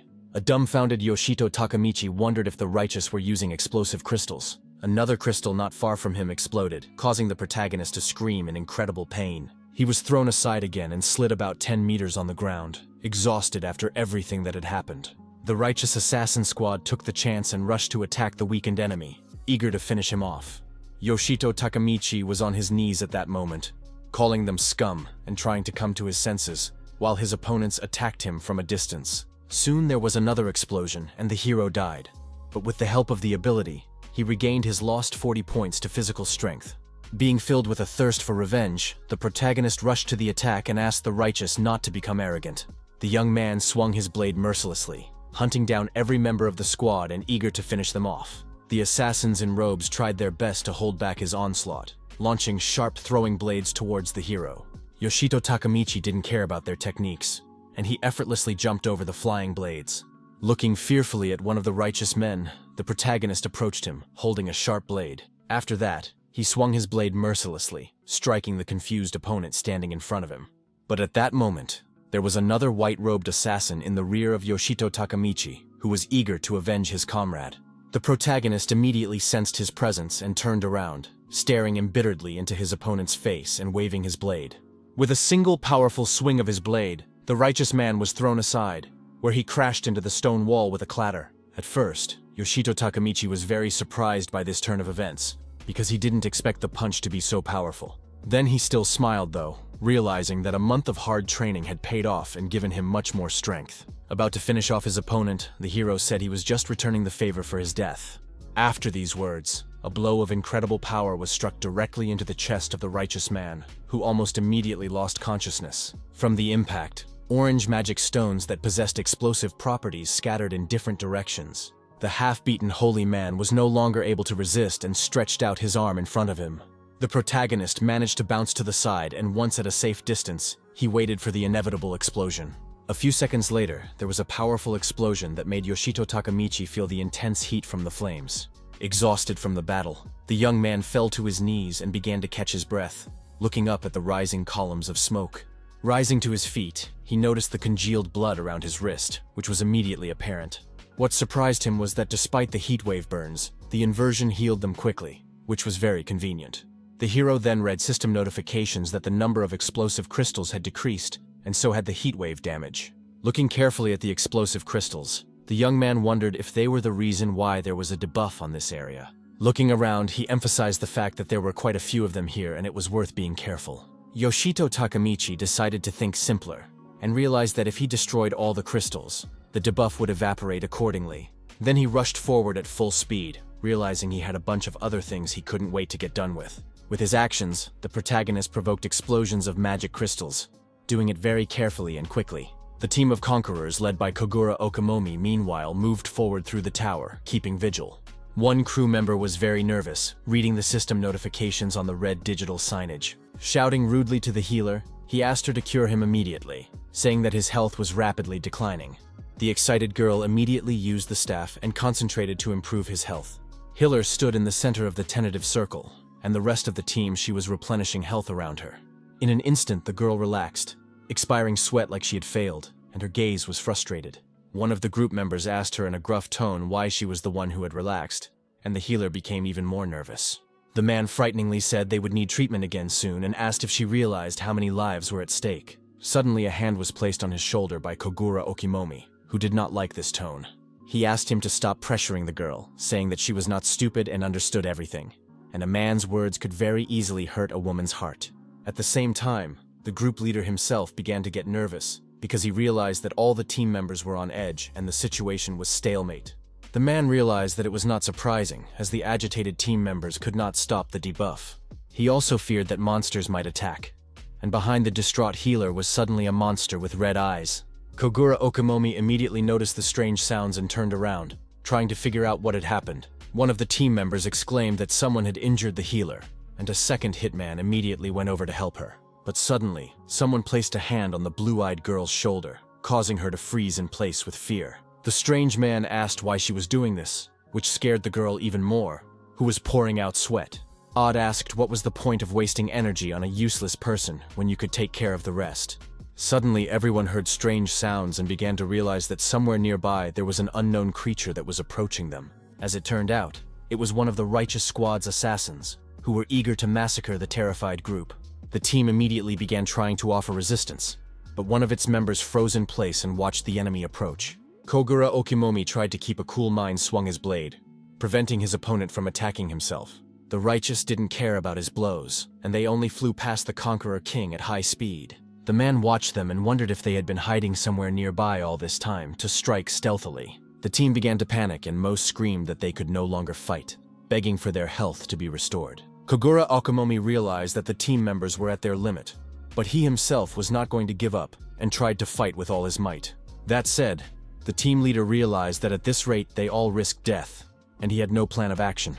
Suddenly, Yoshito Takamichi appeared on the horizon, believing he had done the right thing when he decided to destroy the crystals. The Conqueror King immediately turned his attention to the protagonist running towards him, his eyes burning. One of the teammates gritted his teeth in anger, shrieking as he asked if he had come to heckle him. Being angry at Yoshito Takamichi, called him an idiot who went ahead and left the group to their fate. The main character, on the other hand, smiled slightly and asked if the guy thought he had just picked up and left. The young man called it a bold statement and said that he had destroyed the source of the debuff and it would disappear from the area very soon. After that, Yoshito Takamichi gave a countdown from 3 to 0, and the flashy upstart shut up and looked at him bewildered. Kogura Okamomi didn't know what to expect from the protagonist and just listened silently as he gave a full countdown. The healer, meanwhile, was trying to restore the health of her wounded partner, who was getting better little by little. At one point, Yoshito Takamichi finished the countdown with a smile on the outside, expecting a stunning result. Everyone in the group realized at one point that they were no longer losing their health and were trying to figure out what had happened. Kogura Okimomi cracked the righteous man's head without looking and asked Yoshito if it was correct that he understood how the debuff worked and decided to do it all himself. The king proudly said that the young man never ceased to amaze him, for he had single-handedly dealt with the debuff in the area.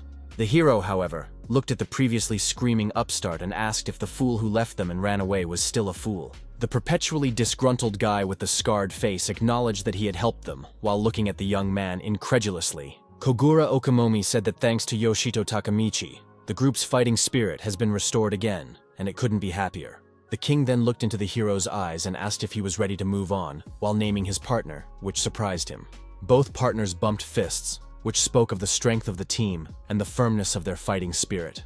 The heat wave was from the 60th to the 64th floor, and Yoshito Takamichi was destroying explosive crystals. The healers, meanwhile, were keeping an eye on the group, and that was how the conquering team was able to move forward.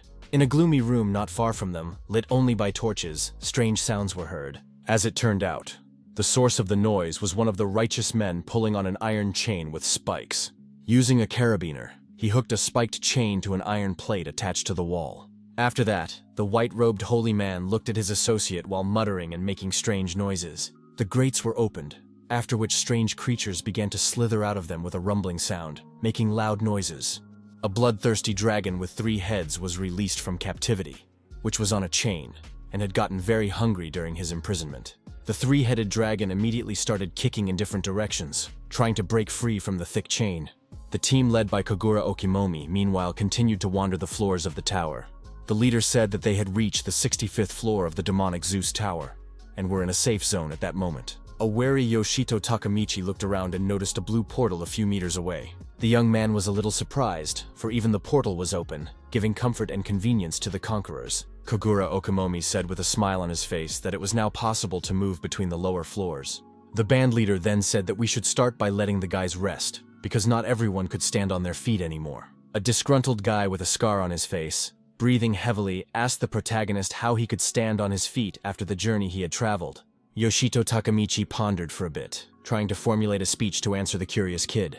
He thought back to the month of hard training when Kogura Okimomi had nearly driven him and Ryudo to death. The hero did not talk about it and only said that he survived and not in such conditions, so it is not a problem at all. The young man then told the exhausted member of the group that they needed to gain strength to go on anyway. He added that he and Kogura Okimomi would meanwhile continue exploring the 65th floor, which amazed his companions. The scarred boy asked if they would go on alone, but suddenly a familiar male voice said they didn't have to worry about them. Kogura Okimomi and Yoshito Takamichi immediately turned around because the man's voice was very familiar to them. The main character immediately smiled, and Ryudo said that from now on, Ice Flower would join the exploration of the same point. Ryudo smirked and adjusted the tie on his shirt, saying that they had finally met, which couldn't have been more gratifying. He said that all the monsters that remained from the 61st to 64th floors, he and his squad had cleared out. It was also said that the technology group was gathering resources there, and they rushed to their buddies because no one else needed help. The Ice Flower leader smiled and said that they had apparently arrived just in time. Yoshito Takamichi slammed his fist against his fist and said with a smile on his face that he was damn right. The pink-haired pretty healer and the guy with the scar on his face were smiling, because the moment of reunion was very pleasant. Soon the group continued on their way, where Kogura said there was no heat wave here and Yoshito said they wouldn't have to deal with destroying the crystals. Walking behind Ryudo warily said that it was too early to relax, while the protagonist, on the other hand, began to listen to his point of view. The Ice Flower leader said based on experience that with each floor, the probability of encountering a middle floor monster increased. He added that in a tower with few floors, such monsters are not found. But it's different here. In an instant, Yoshito Takamichi froze in place and remained silent, which was immediately noticed by Ryudo standing behind him. The hero said the guy got a chance to fulfill his duty as a commander and protect his subordinates, and he asked in what way. Suddenly, the Ice Flower leader's eyes went wide and drops of sweat began to run down his face. Seeing the huge door ahead, Yoshito Takamichi said with a shudder that what Ryudo was talking about had happened. A few minutes later, the team was already inside the room, the inside of which was dark and damp.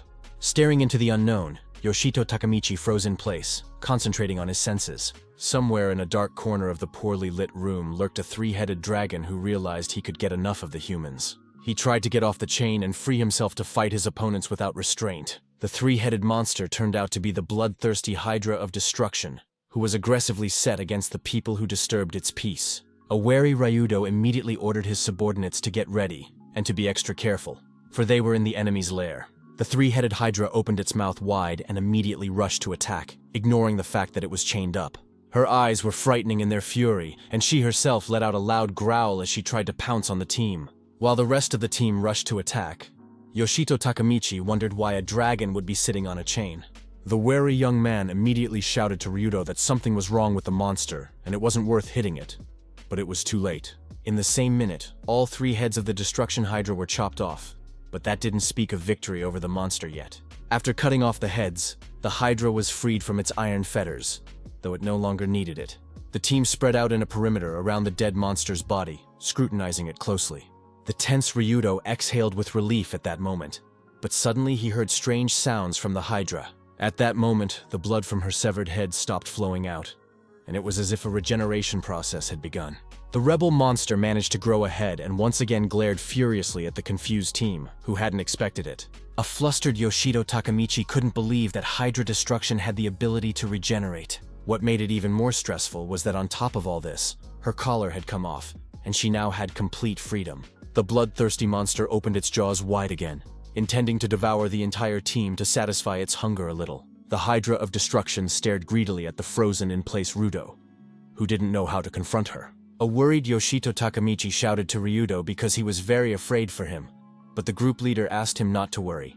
Ryudo began waving his blade around, saying that he had trained as much as the protagonist, so he was ready to prove himself. The other members of the Ice Flower group froze in place as they watched his skillful actions. The leader of the group said he couldn't be killed that easily, but Hydra turned his attention to the two agents and tried to attack them. The battle-hungry Ryudo ran at breakneck speed, saying that he would not allow anyone to injure his subordinates. The fierce, bloodthirsty dragon meanwhile wriggled around, trying to attack anyone, but nothing worked. Ryudo waved his hand, saying that all of his subordinates had undergone special retraining, so no one could be defeated so easily. In the mouth of one of the Hydra's heads was a magical sphere endowed with an enormous amount of energy. The same magic ball was also in the neighboring dragon's head, but that didn't scare the resistance members at all. The team leader swung his blade in flight, confidently saying that the current Ice Flower would not lose to anyone so easily. His subordinates didn't stand by and rushed into the attack as well, flying swiftly towards the Hydra of Destruction. From all sides, the huge dragon was struck by the sharp blades of the Ice Flower group members. Yoshito noticed that they started moving much faster, and their movements became more precise, and Kogura said that they really didn't have to worry about the Ice Flower. He then happily rushed into the attack with his young partner, saying that it was their turn to advance. The Hydra of Destruction, meanwhile, was filled with more and more rage, not about to surrender to the wretched humans. Yoshito Takamichi pointed out that this insidious snake only regenerates its head, but the wounds on its body do not heal. The young man asked the king if they should focus on other body parts to defeat the monster. Kogura Okamomi called this a bad idea because the dragon is too huge, and they won't be able to land a fatal blow on it. Focused on the target, the king swung his blade and said that they needed to find out how the monster regenerated. He then made a high jump for an aerial attack, intending to strike to probe the ground. Kogura said they would have to decapitate the monster again to see how it regenerated, then cut off one of the heads. A large amount of blood began to gush out at the sight of the severed limb, and the Conqueror King watched it closely. In an instant, his attentive eyes began to sparkle with blue light. Yet he failed to draw any conclusion. After that, the king loudly asked Yoshito Takamichi to look at the slice with his magical sense, hoping to learn something. The protagonist immediately used his magical sense and began to carefully analyze the location of the severed limb. He immediately noticed that there was a huge amount of magical energy concentrated at the site of the severed head. The young man said that the Hydra had 3 magical cores located in each neck, and it was from them that magical energy emanated. The hero then said that they only had one way out in that case, and Kogura Okimomi immediately agreed with him. After that, they rushed to attack because the only way out was to smash all 3 Destruction Hydra cores. The blows were successful, and the 3-headed dragon screamed at the top of its voice from the unbearable pain it was in. He began kicking in all directions, hoping to push his opponents away from him, but it was no use. Yoshito Takamichi, covering his face, kept running towards Hydra to keep her from whisking away. All the team members continued to run towards the bloodthirsty dragon, which jumped up and tried to take off. The Hydra of Destruction took advantage of the magic orbs it had in its jaws to attack its opponents. At the same minute, dozens of empowered energy balls were released towards the team, which was a bit confused. However, Yoshito Takamichi was not frightened at all, and continued to get close to the enemy without looking at the explosions. Suddenly, he noticed another iron shackle that had come off one of the heads of the Hydra of Destruction. The steel collar was quite heavy and large for humans, and the excited hero asked everyone to be careful. He then stopped where he was, scrutinizing the collar for any clue. At one point, the hero remembered that there was some sort of magical seal inside the collar that could be a clue. Kogura Okamomi turned his attention to the guy frozen in place and asked what was wrong. An agitated Yoshito Takamichi said he was concerned about the seals on the collars, which looked rather strange. Distracted by the explosions, the wary Conqueror King understood nothing and asked what the young man was talking about. The protagonist speculated that the collars may have restrained the dragon's power, thus restraining it in battle. He then wondered why the color of the seal had changed, if even his guesses were correct. The young man turned his attention to the collar with the red seal and noticed the most magic emanating from her. The hero realized that some of Hydra's head was still restrained by the seal, and it was clearly a head that had never attacked with magic yet. After briefly thinking, he realized it was the center head and wondered what if the collar with the red seal belonged to her. The bloodthirsty dragon meanwhile made a high jump from his seat, surprising the resistance team. The abrupt jump gave him a chance to spread his wings and start fluttering, which alarmed the members of the group. One of Hydra's heads used magic, forming a fireball that she was about to launch at her opponent. Yoshito Takamichi froze with the rest of his companions, waiting for the monster to strike next. The members of Ice Flower's group silently watched the scene while being ready to act at any second. The Hydra of Destruction meanwhile finished forming a fireball, and the hero realized that it was the center head that would be struck. A few seconds later, the fierce dragon released a fireball towards the opposing team without any pity. Colliding with the ground, the balloon triggered a powerful explosion that scattered whole piles of cobblestones in different directions. The team members managed to survive being on the sidelines, but everyone was nervous, not knowing what to do. A tense Kogura Okimomi ordered everyone to jump immediately, and the entire team obeyed this, thus remaining unharmed. A nervous Yoshito Takamichi was saying in his mind that the lightning had spread throughout the room and there was no escaping it.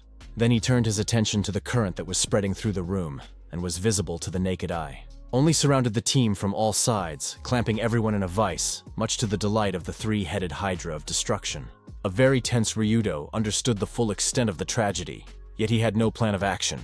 It was clear that the current hadn't gone anywhere, and the entire Ice Flower group was hit by it, screaming in incredible pain. Concerned Yoshito Takamichi, meanwhile, was puzzling over what they should do, and how to stay alive. The electrocuted Kogura Okimomi took a knee and stuck his sword into the floor, trying to recover from what had happened. The protagonist is suddenly trapped, and also steps on the ground doused in electricity, getting a very strong shock. From the incredible power of the current, he shook and screamed very loudly, experiencing at that moment unbearable pain. In his thoughts, the young man said it hurt incredibly, but not enough to die of pain shock.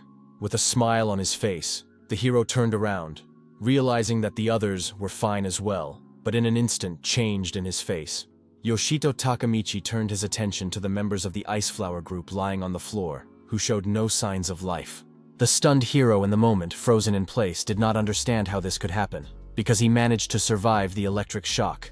He then read the system notification that the lightning paralysis debuff had been activated.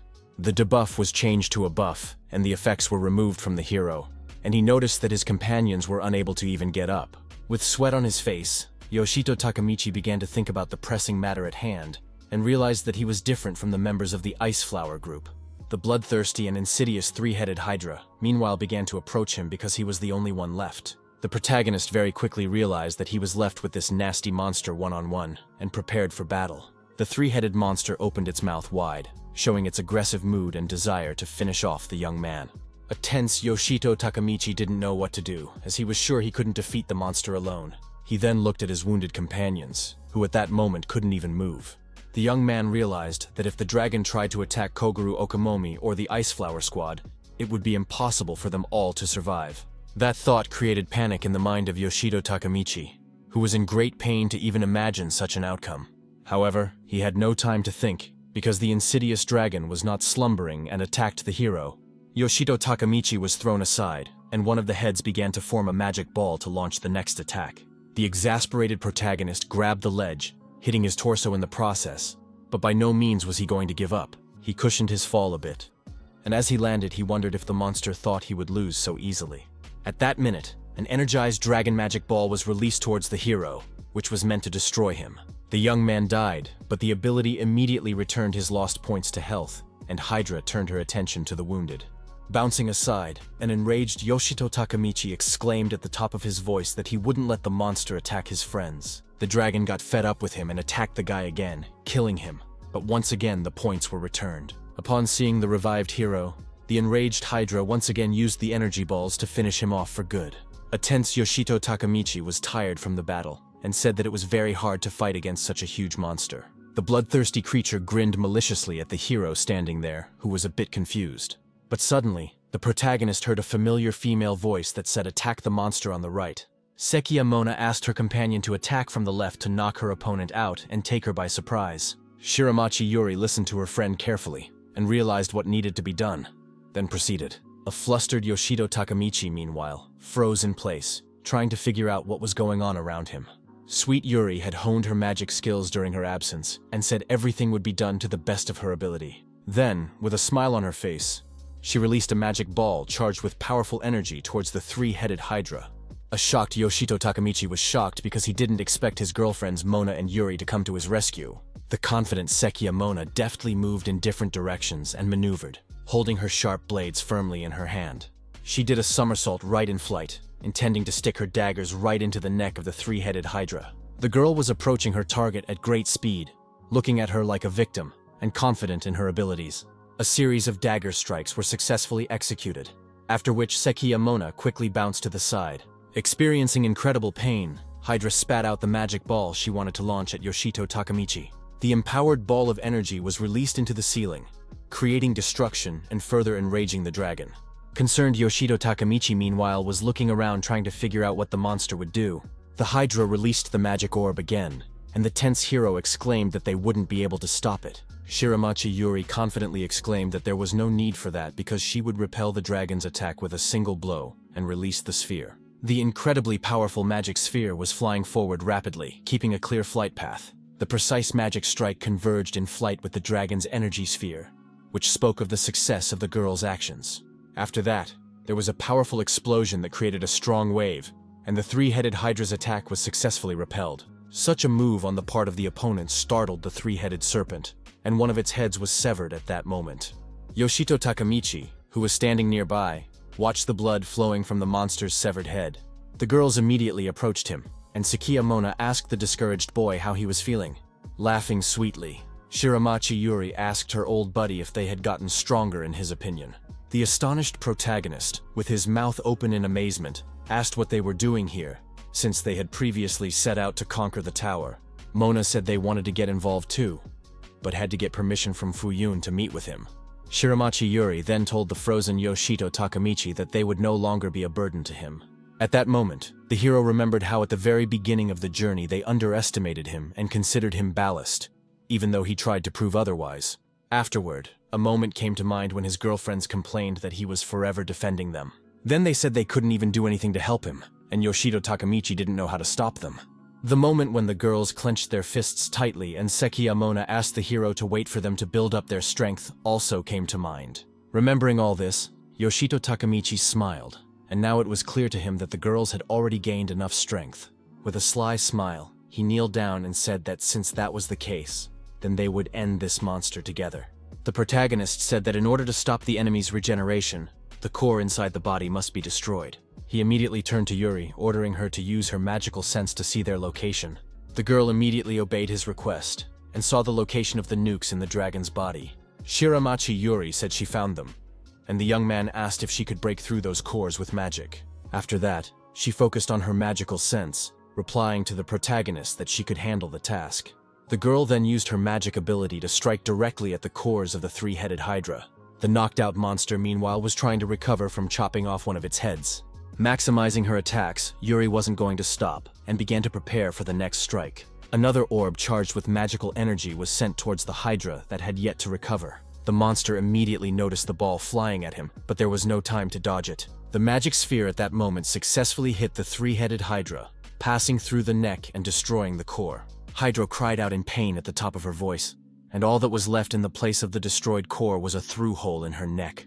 Rejoicing, Yoshito Takamichi exclaimed that the core had been destroyed, and now one head would be unable to regenerate. But it was too early to relax, because Hydra suddenly jumped up from his seat and flew the air, preparing to attack his opponents. The worried protagonist immediately realized that the dragon was planning to use lightning paralysis again. Throwing himself into the attack, he said they had to stop him. But Sekiyamona shouted that she understood. At breakneck speed, they rushed forward before making a leap to strike the enemy in midair. At that moment, the gaze of both of them was fierce and eager to kill, which greatly alarmed the three-headed Hydra of destruction. Sekiyamona was about to strike while in the rear of the enemy, while Yoshito Takamichi was the opposite right in front of her eyes. This made the bloodthirsty dragon very angry and released a fireball. But the blows had already been struck. The heroes rejoiced, realizing that their plan had succeeded, and they were able to prevent the dragon from doing what it intended. Still, a tense Yoshito Takamichi exclaimed that the monster kept reading the spell, so their plan didn't work. The three-headed Hydra watched it unerringly at the released fireball while reciting a paralysis spell. A flustered Shiramachi Yuri used magic and shouted that she would stop the monster now. Another blow of magic destroyed another core in the neck of the three-headed Hydra, causing it to scream in terrible pain, and leaving another hole. After what happened, the huge dragon lost its coordination and began to fall, no longer having the strength to resist. A few seconds later, the monster collapsed to the ground with a violent rumble, which spoke of the success of Shiramachi Yuri's actions. The girl rejoiced, realizing that it was all behind her, but a few meters away from her was a paraplegic. In an instant, she froze in place, realizing that the paralysis Hydras were behind her back, threatening her life.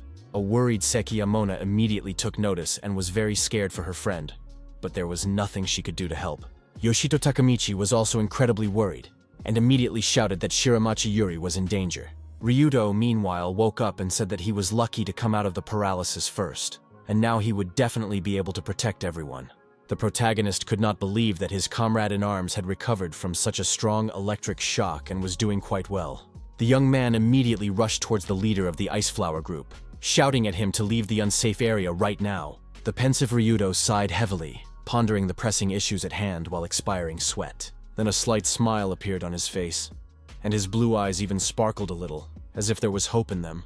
The leader of the Ice Flower group abruptly got to his feet, smiling, saying that his wish had come true after all. After these words, there was an incredibly powerful fire explosion that caused immense destruction. Holding on tightly to the hilt of his sword, Ryudo said with a serious face that he would definitely be able to protect everyone now. He then smiled as he looked at the aftermath of the powerful explosion, with a very strange demeanor. Standing nearby, an alarmed Shiramachi Yuri looked at him in surprise, not understanding what was happening to him. An equally perplexed Sekiyamona stared at the Ice Flower leader, trying to figure out what purpose he had in mind. Concerned Yoshito Takamichi, unlike them, realized that Ryudo was in danger and at risk of death. After that, there was another powerful explosion that threw the leader up and then tossed him aside at high speed. He flew a few dozen meters to the side, while feeling a lot of pain after the explosion. With no way to prevent it, Ryudo soon crashed into one of the walls, destroying some of the structures and completely collapsing to the ground. The rumbling fall provoked the raising of much dust and smoke, behind which the crashed leader could not be seen. Still, the smoke gradually began to dissipate, and lying in the ruins was a bloody Ice Flower leader who showed no signs of life. Meanwhile, the tenacious three-headed Hydra jumped up again, showing its fury, albeit without its two cores. What he saw made Yoshito Takamichi's heart squeeze, and he became furious, eager to finish off the vile monster. The protagonist then heard the sound of a sword making contact with a stone slab behind him, and immediately turned around. The worried young man couldn't believe that Kogura Okamomi had come to his senses and began to gradually rise to his feet. The tense King Conqueror asked the protagonist for forgiveness while feeling bad about himself. Yoshito Takamichi then noticed that the Ice Flower squad was slowly rising as well, squeezing his eyes shut from the pain in his soul. In his thoughts, he said that brave Ryudo's sacrifice was not in vain.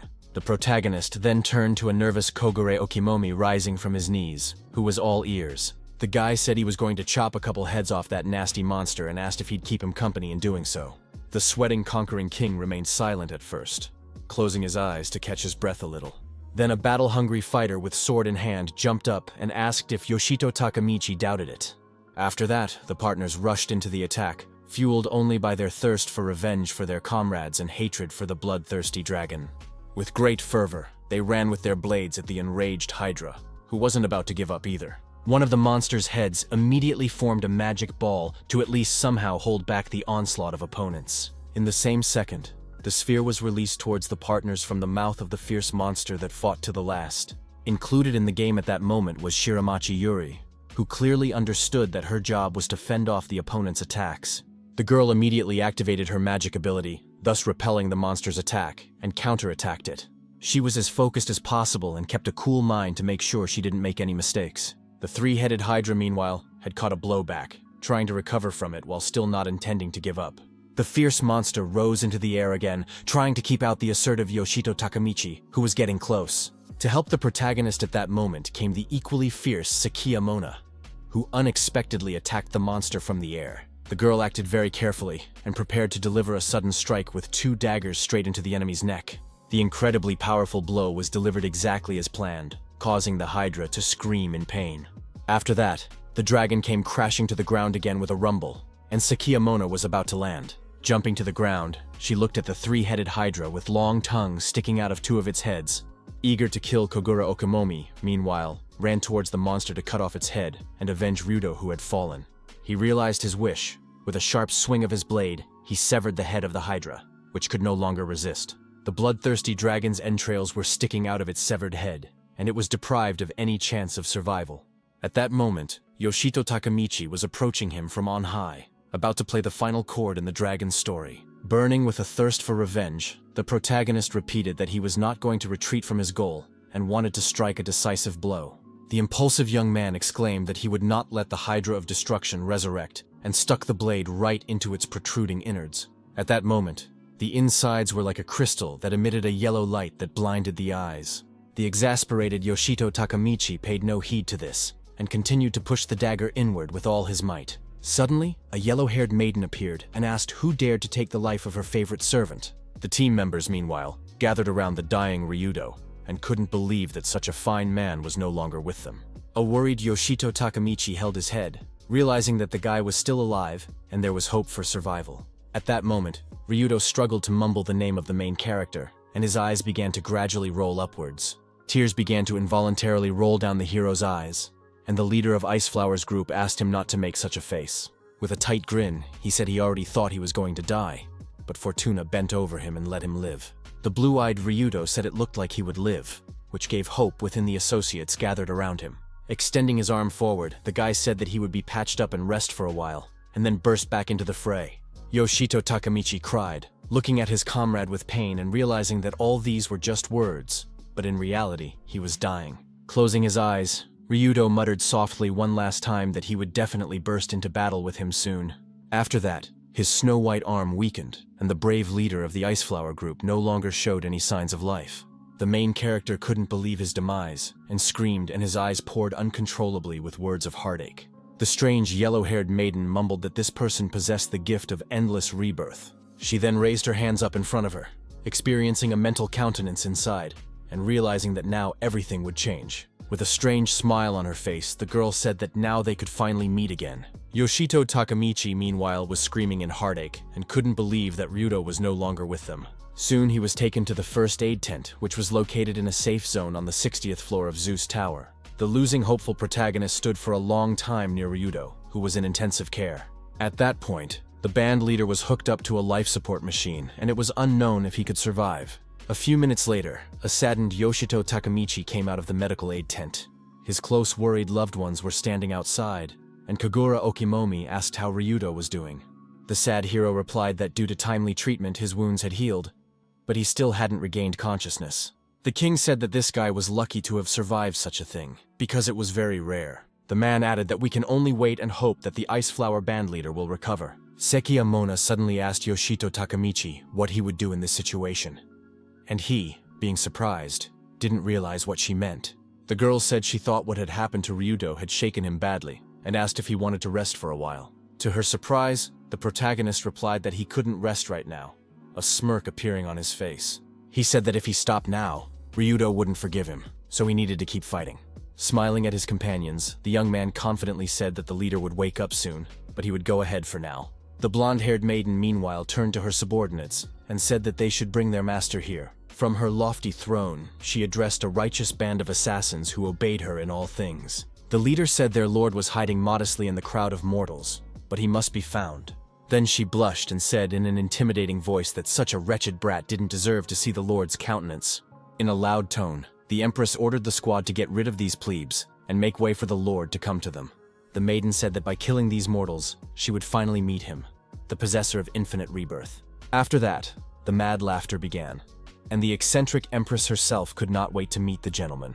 In the former abnormal heat zone on the 60th floor of Zeus Tower, meanwhile, ordinary people were toiling away mining stones. One of the branch's inspectors commented that the resource extraction work was going smoothly, and Fuyun Rido confirmed that this was the case. The chapter said that Zeus is full of useful resources, and one of the main tasks of the branch is to collect and transport them. Her colleague also said that in this area, all the monsters have been defeated, which means the conquerors can quietly do their work. She expressed hope that they would be finished here soon, and Fuyun Rido said not to let their guard down. The head of the branch said that although things are calm now, it is impossible to know in advance when the situation might change. Suddenly, there was a loud scream that immediately drew the girl's attention because it was abnormal. Fuyun Rido immediately rushed to run towards the source of the scream, ordering the confused subordinate to go with her. They immediately ran out from behind the rock, heading towards the source of the scream and trying to figure out what was going on. The cold-blooded Fuyun Rido calmly looked at the picture ahead, while her colleague was even more frightened. Ahead lay the brutally murdered conquerors who had mined the stones, and the girls could not understand what had happened here. The sight she saw caused the girl with glasses to be truly horrified, who was doused in sweat and more worried than Fuyun Rido. Suddenly, the holy men from the righteous assassination squad appeared, but the head quickly reacted and struck them with her blade. The head of one of them was severed with a single swing of the blade. The bewildered girl with glasses trembled as she stood still. A concerned co-worker thanked Yoshito Takamichi, asking if any monster had survived the sweep. The absolutely calm Fuyun Rido replied that it wasn't like that at all, which made the girl even more nervous from not understanding the situation. After that, strange sounds began to be heard, which alerted the girls, and yet they were standing back to back. The branch head said that these newly arrived individuals had come here to mercilessly massacre them. The members of the righteous killing squad didn't waste any time, and immediately rushed into the attack without taking the girls seriously. Fuyun held her sword tightly and was ready to fight at any second, but her agitated counterpart was not known for her fighting spirit. The branch head paid attention to the gleam behind her in an instant, and realized that the enemy was going to attack from the rear. The terrified colleague screamed in fear at the top of her voice, and hoped that Fuyun Rido would save them. Meanwhile, several holy men from the righteous assassination squad were rapidly running towards the girls to swiftly massacre them. But suddenly, all of them were attacked by a red blade that shredded them into small bars. As it turned out, Yoshito Takamichi, who was just hanging around, came to the girls' rescue in time. The worried protagonist managed to hold off the onslaught of assassins briefly, but still, it wasn't safe to be around. Fuyun Rido was annoyingly calm at that moment, while her colleague was shaking with fear and couldn't do anything about it. An alarmed Yoshito said that the entire floor was overrun with winged freaks who were killing everyone indiscriminately. The hero tells the branch head that they need to take out the assassins as quickly as possible to save the remaining conquerors. The serious-minded young man convincingly asked Fuyun Rido for help because he had no one else to turn to. The head couldn't refuse his help, whereupon Yoshito Takamichi rushed to attack one of the assassins in the robe. The wily opponent was in the air and prepared to strike, and the tense hero froze in place. Still, the guy managed to set up his sword, thus blocking the enemy's attack, leaving him unharmed. The onslaught was repelled. The robe-wearing assassin was thrown aside, but there were several other scum like him besides. The absolutely calm Fuyun Rido, meanwhile, rushed towards one of the righteous people at high speed. Right in mid-air, she delivered several crushing blade strikes, and her opponent didn't even have time to do anything. The branch head didn't stop there and rushed back on the attack, delivering another series of successful strikes on the other holy men. Finally, she descended to the ground and silently began to walk forward while remaining completely calm. A smiling Yoshito Takamichi said happily that he didn't expect anything else from the head, and his frightened colleague stopped worrying. Fuyun Rido approached the protagonist and asked him to report everything that happened on this floor. The earnest young man said he would tell everything as they walked, and there was indeed much to tell. He soon began to tell me that he had been in a safe zone earlier with the rest of the squad. The hero then added that at one point, they heard screams coming from outside the safe zone. The young man said that as soon as the sources of the sound were reached, they saw the hell that was going on right before their eyes. At that moment, he saw with his own eyes what kind of atrocities the ruthless holy men of the righteous killing squad were doing. The protagonist added that even after the horror he saw, the screams still didn't end, and Fuyunrido listened to him intently. Yoshido assumed that not only the 60th floor, but the other areas were under attack as well, and added that they wouldn't be able to handle that many assassins. That was why he left the battle group under the command of Kogura Okamomi, and went to search for the branch head himself. After listening to the protagonist carefully, Fuyunrido drew some conclusions, and said that everything was clear to her now. A small team of conquerors nearby, meanwhile, were trying to fend off an onslaught of assassins they hadn't expected to see. The ruthless assassin managed to knock the sword out of the hands of the sturdy conqueror, who then became confused. After that, the monster immediately gripped his blade tightly, intending to stab the man through. Blowing a tear of fear, the sturdy conqueror could not believe that hear and die at the hands of a brutal killer. But unexpectedly, the righteous man was riddled with the blades of powerful conquerors, not expecting it at all. As it turned out, Yoshito Takamichi and Fuyunrido came to the lonely boy's rescue and deftly dealt with the monster. The bewildered man could not understand what had just happened, because a few seconds ago he had already said goodbye to his life. Busy with the battle, the protagonist asked the knocked-out conqueror how he was feeling, and he replied that he was in one piece. The white robe of the righteous killer began to turn to ash, which caught the hero's attention at that moment. He was then approached by Fuyunrido, who ordered the evacuation of the survivors to a safe zone. The head of the branch also suggested checking other floors, as there may be people in trouble there too. Smiling, Yoshito Takamichi said that he understood the task at hand and added that they would meet again soon. He looked at the terrified survivors and asked them to follow him, promising that he would lead them out of here. The three terrified survivors immediately rushed after the hero, who confidently led them away from the danger zone. At one point, they stopped behind a rock because there was an evil angel in the safe zone that wasn't supposed to be there. Yoshito Takamichi pointed a finger at the danger nearby, while keeping in mind that Okamomi and the others had to take care of it. Then the protagonist was glad because he saw a camp nearby in which a light was burning brightly. He immediately saw his girlfriends and the Conqueror King, whom he was incredibly happy to see that moment. Shiramachi Yuri's blue eyes immediately sparkled with happiness because she was also very happy to see the young man. The hero told the lucky survivors that they were very close and had a little more to go. But suddenly, fierce angels appeared and made themselves known, attacking the team and preventing them from advancing. Yoshito Takamichi immediately took out a blade from his inventory, realizing that two more scum had arrived, eager to kill them. Running even further, the protagonist became very wary because he realized that the angels were far from two.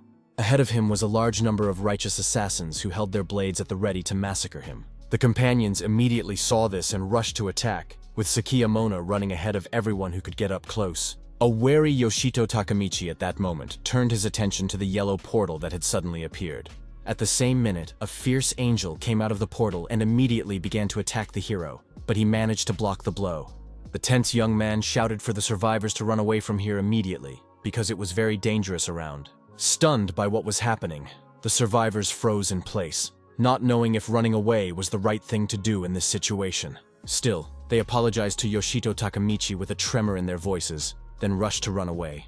The hero meanwhile was busy fighting and didn't give it much thought, and the enemy was suddenly attacked from behind by Mona.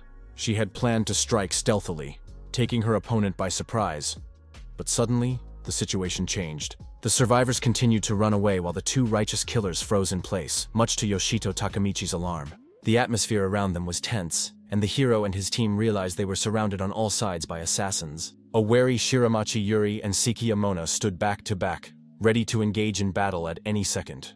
Yoshito Takamichi and Kogura Okimomi stood at a distance from each other while looking sternly at their opponents who were frozen in place. The strange surroundings made the hero nervous, and he didn't understand why the holy men were acting so strangely. Then he wondered why they had so suddenly laid down their weapons and bowed to him. After that, strange things began to happen to the yellow fierce angel portal, which also caught the young man's attention. At that moment, it was as if the teleporter was about to explode from the large number of monsters it had entered. A wary Kogura Okamomi couldn't figure out what was going on with the portal, but he didn't raise a panic. A nervous Yoshito Takamichi said that if the righteous assassins suddenly attacked them all at once, they would not be able to fight back. The young man then thought deeply about his future plan of action, realizing that he had very little time to think. Looking at the yellow teleporter, the hero told the fierce angels that they had a pretty bad way of inviting people in. With an angry look towards the monster, Yoshito Takamichi said that it looked like they had no choice and would have to fight. Sekiyamona asked the young man if he was sure it was a good idea, and he replied that they had no choice anyway. The hero said the angels made it clear to them to go through that portal, and if they disobeyed, a massacre could ensue. Shiramachi Yuri said that when she thought about participating in this mission, she realized that she might face a serious opponent. At that moment, the girl held the magic staff firmly in her hand, about to show herself in all her glory against the righteous killers. She said that was why she was willing to go anywhere, and a dumbfounded Sekiyamona didn't recognize her friend at that moment. A confident Kogura Okimomi followed her by saying that he wouldn't mind entering the portal with Yoshito Takamichi either, which shocked the girl even more. Sekiyamona realized there was no point in resisting, and with a slightly disgruntled exhale, said she would go too. Yoshito Takamichi exhaled in relief, and looked at the girl with a smile, and it was obvious from the look on her face that she was nervous. After that, the hero smiled much more confidently, and realized that such a powerful team no angel under no power to defeat. Walking ahead of everyone, he said that it was about time for them to enter the portal, while excitedly waiting for that moment. A few minutes later, the entire team teleported to another location, and the portal didn't let them down in any way. At the head was Yoshito Takamichi, who, along with the rest of the team, looked around warily. Suddenly, the protagonist heard a female voice that made him tense up and freeze in place. A strange voice greeted him, calling him Lord, and the tense young man grabbed his sword and stood in a fighting stance. The girl from the huge throne greeted him on the highest, 150th floor of the great demonic tower of the abode of the highest. That strange girl was the heavenly superior who was very happy to see the Yoshito Takamichi she respected. A bewildered Yuri didn't understand what the hell this tower was, and Sekiyamona was trying to figure out what had been done to them. The wary hero didn't let her finish, and immediately told her that they had been transported straight to the boss's room. The heavenly superior was kneeling while looking at the protagonist, and about to say something to him. Suddenly, she was strange about something. But Yoshito Takamichi didn't know what it was about, and remained as tense as possible. The girl asked where he was, and said she could clearly feel his presence, but she was only an ordinary mortal in front of her. The nervous protagonist still stood silently in place, and the abbess saw a yellow particle inside him. Sitting with his eyes closed, the completely calm abbess felt something strange inside him. She then asked in a loud tone why there was a piece of their god's power inside Yoshito Takamichi. The tense protagonist still didn't understand anything and didn't know what to do next or how to survive. Suddenly, the oddball heavenly superior began to laugh, and her laughter made the young man and his loved ones uneasy. After that, she released her huge hands towards the hero, saying that no human has the right to possess this power. At that moment, Yoshito Takamichi froze in place, looking at the huge hands that were rapidly approaching him. One of the arms struck the ground powerfully, thus throwing the protagonist and his team aside and knocking them off balance.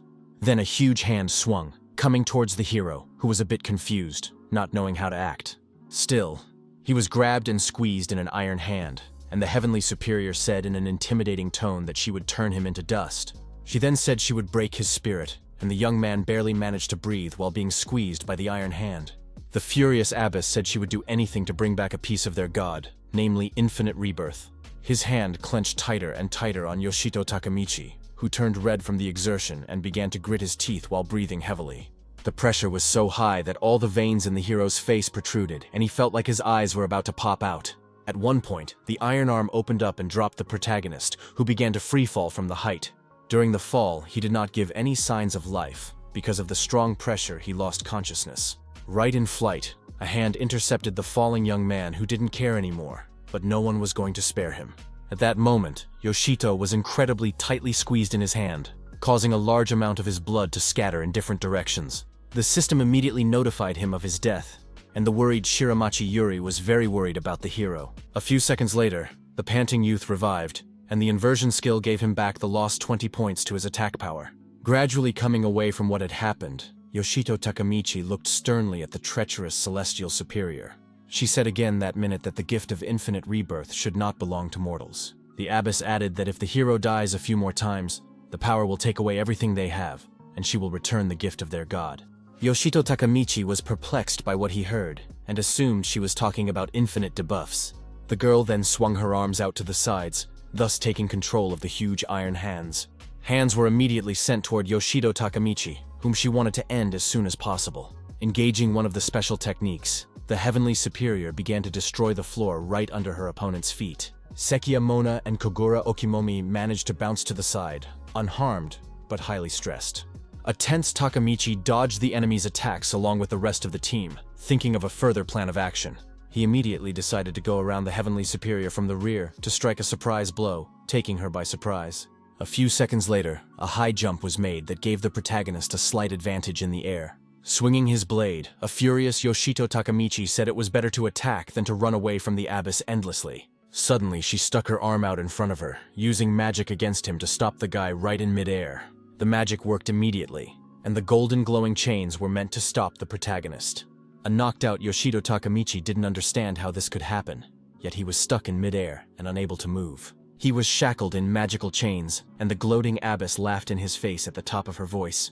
Laughing madly, she grabbed her head and asked if he really thought he could hit it. She told the discouraged hero that he should be punished for taking a piece of their great god. After that, the abyss took the blade in her hands and said that since it possessed the gift of endless rebirth, there was something she should do. With a swing of her blade, the madwoman let out a lot of blood from the hero, saying that she only had to kill him an infinite number of times. Yoshito Takamichi immediately panicked, realizing that this would continue indefinitely, but he couldn't free himself from the shackles. Losing more and more blood with each passing second, he began to lose consciousness, and the abyss said it was necessary to exhaust his body and spirit. The young man's flowing blood made her soul rejoice, and she told herself that once the pain of death broke him, she would take the gift for herself. Suspended on gold chains, Yoshito Takamichi was not showing any signs of life at that moment, only bleeding. At that moment, he, still unrevived, wondered what this madwoman was carrying and tried to figure out how to get out. The hero then revived and immediately grabbed his blade, glaring angrily at the abyss who had caused him much pain. At the same moment, the blades struck each other, which was a surprise to the madwoman, for she thought it would be impossible for him to get out. The enraged young man exclaimed that before he went completely mad, he would blow her head off, much to the abyss's surprise. Fighting off his attacks, she smiled not at all fearfully and said that he was trying for nothing, because in the end it wouldn't work out anyway. With just one swing of the Heavenly Superior's blade, Yoshito Takamichi was abruptly thrown aside and knocked out. The deity again used the chains to prevent the protagonist from moving and killed him. The young man could not resist this special move and only tolerated her antics while still keeping his foot in her hand. This whole situation made him very nervous, because there was no way to get out, and the chains were clutching him around his neck. The treacherous Heavenly Superior only smiled, once again convinced of her invincibility. A flustered Yoshito Takamichi tried to get out, but the long chains began to pull him in different directions, making him even more frightened. The gloating madwoman was enjoying his torment at that moment, showing no mercy. Soon the protagonist was blinded by a sudden yellow light that appeared, which brought on even more fear. Tears flowed from the young man's eyes in that second, and he continued to stare at the blinding color without averting his gaze. As it turned out, it was a sharp guillotine that flew in his direction to take the protagonist's life. At that very minute, he was beheaded by the merciless actions of the Heavenly Superior, who was eager for his death. Reborn, Yoshito Takamichi began to touch his face and calmed down a bit, realizing that he was fine and his head was in place. He then shouted at the top of his voice, noticing that he was falling and had no way to stop. The Heavenly Abyss immediately took notice and asked who had allowed him to leave. Yoshito Takamichi was once again swept up by her magical chains that bound him tightly, destroying any hope of escape. With her actions, the Abyss stretched the chains in different directions, causing more and more pain to the powerless young man. After that, the ruthless crazy damsel chopped the protagonist in two, which brought joy to her soul. After his death, the young man was revived very quickly, while realizing that he would again suffer unbearable torment. He screamed at the top of his voice in fear and unbearable pain as he tried to break free of his chains, and the abyss only gloated. She released the magical chains at him again to shackle him and continue to taunt him, bringing joy to herself. This time, the chains began to encompass the neck of Yoshito Takamichi, who was very nervous at that moment. The Heavenly Superior firmly grasped the hilt of the blade and said that she would pierce through his heart. In the same instant, a sharp blade passed through Yoshito Takamichi, who didn't even have time to react in any way to her words. He began to cough up blood, and his eyes rolled back, and the Mother Superior asked him to remember to curse his natures as he died in agony. Gloating over the hero's agony, she asked him to pray with all his heart for the deprivation of the gift. But at that moment, the hero didn't even hear her. The merciless heavenly abbess continued to hold the blade inside him, saying that he should forfeit the endless rebirth. She then slid the blade out of Yoshito Takamichi's body, who immediately collapsed to the ground with a clatter, showing no signs of life. The young man was lying in a huge pool of his own blood, and the madwoman said she would end his miserable torment if he lost the skill gift. Meanwhile, Shiramachi Yuri, who was standing nearby, looked on with a pained expression, but did not intervene. The girl looked silently at the bloodied and exhausted Yoshito Takamichi, who gave no signs of life. The main character was lying face down, and with the naked eye you could see a huge through-hole in his back. Shiramachi Yuri was very unpleasant to look at, and the desire to avenge his loved one was growing stronger by the second. With tears in her eyes, the blue-eyed girl shouted at the top of her voice, feeling anger and great hatred towards the heavenly superior. She immediately grasped the magic staff tightly, using the ability and intending to take revenge. Looking sternly at her opponent, she said that she would no longer allow Yi to lay a finger on Yoshito Takamichi, who was very dear to her. After saying those words, a powerful magic charge was released towards the heavenly superior, who did not feel any fear. The absolutely calm maiden in the throne prepared to block Shiramachi Yuri's attack with her iron hands. The blow was successfully blocked, and she said she was interested in absolutely no one but a deity. With a frightening look, she smiled and asked if Shiramachi Yuri thought some ballast could hurt her.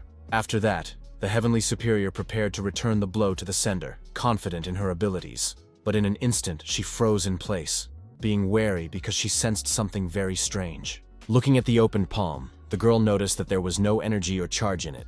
She smiled and said that in all likelihood she had jumped to conclusions, but she was not at all confused. Serious at that moment, Shiramachi Yuri firmly said that she had made a very important decision in her life. She decided that she would never again be a burden to Yoshito Takamichi, for whom she had great respect. Standing her ground, the girl said she would destroy anyone who got in the way of the protagonist and would do so without mercy. She then gripped the handle of the magic staff tightly, concentrating as much as possible and preparing to strike. From the magic charge, blue stars were flying everywhere, indicating that they were ready to strike. Shiramachi Yuri was a flint at that moment who was willing to fight for Yoshito Takamichi to the last drop of blood.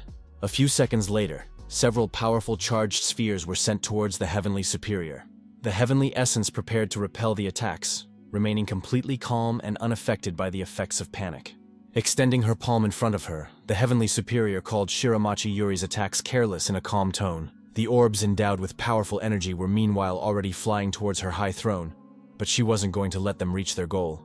The orbs flew closer and closer, and the heavenly superior tried to stop them, although it didn't work initially. Subsequent attempts were also unsuccessful, and one of the magic spheres suddenly glowed with a bright white light. The magical charge successfully reached its target, exploding right next to the great throne of the abbess, who became wary. She couldn't believe she had made such an oversight, and Shiramachi Yuri realized that her actions had not been without success. Seizing the perfect opportunity, the girl firmly grabbed the staff in her hands and rushed to attack.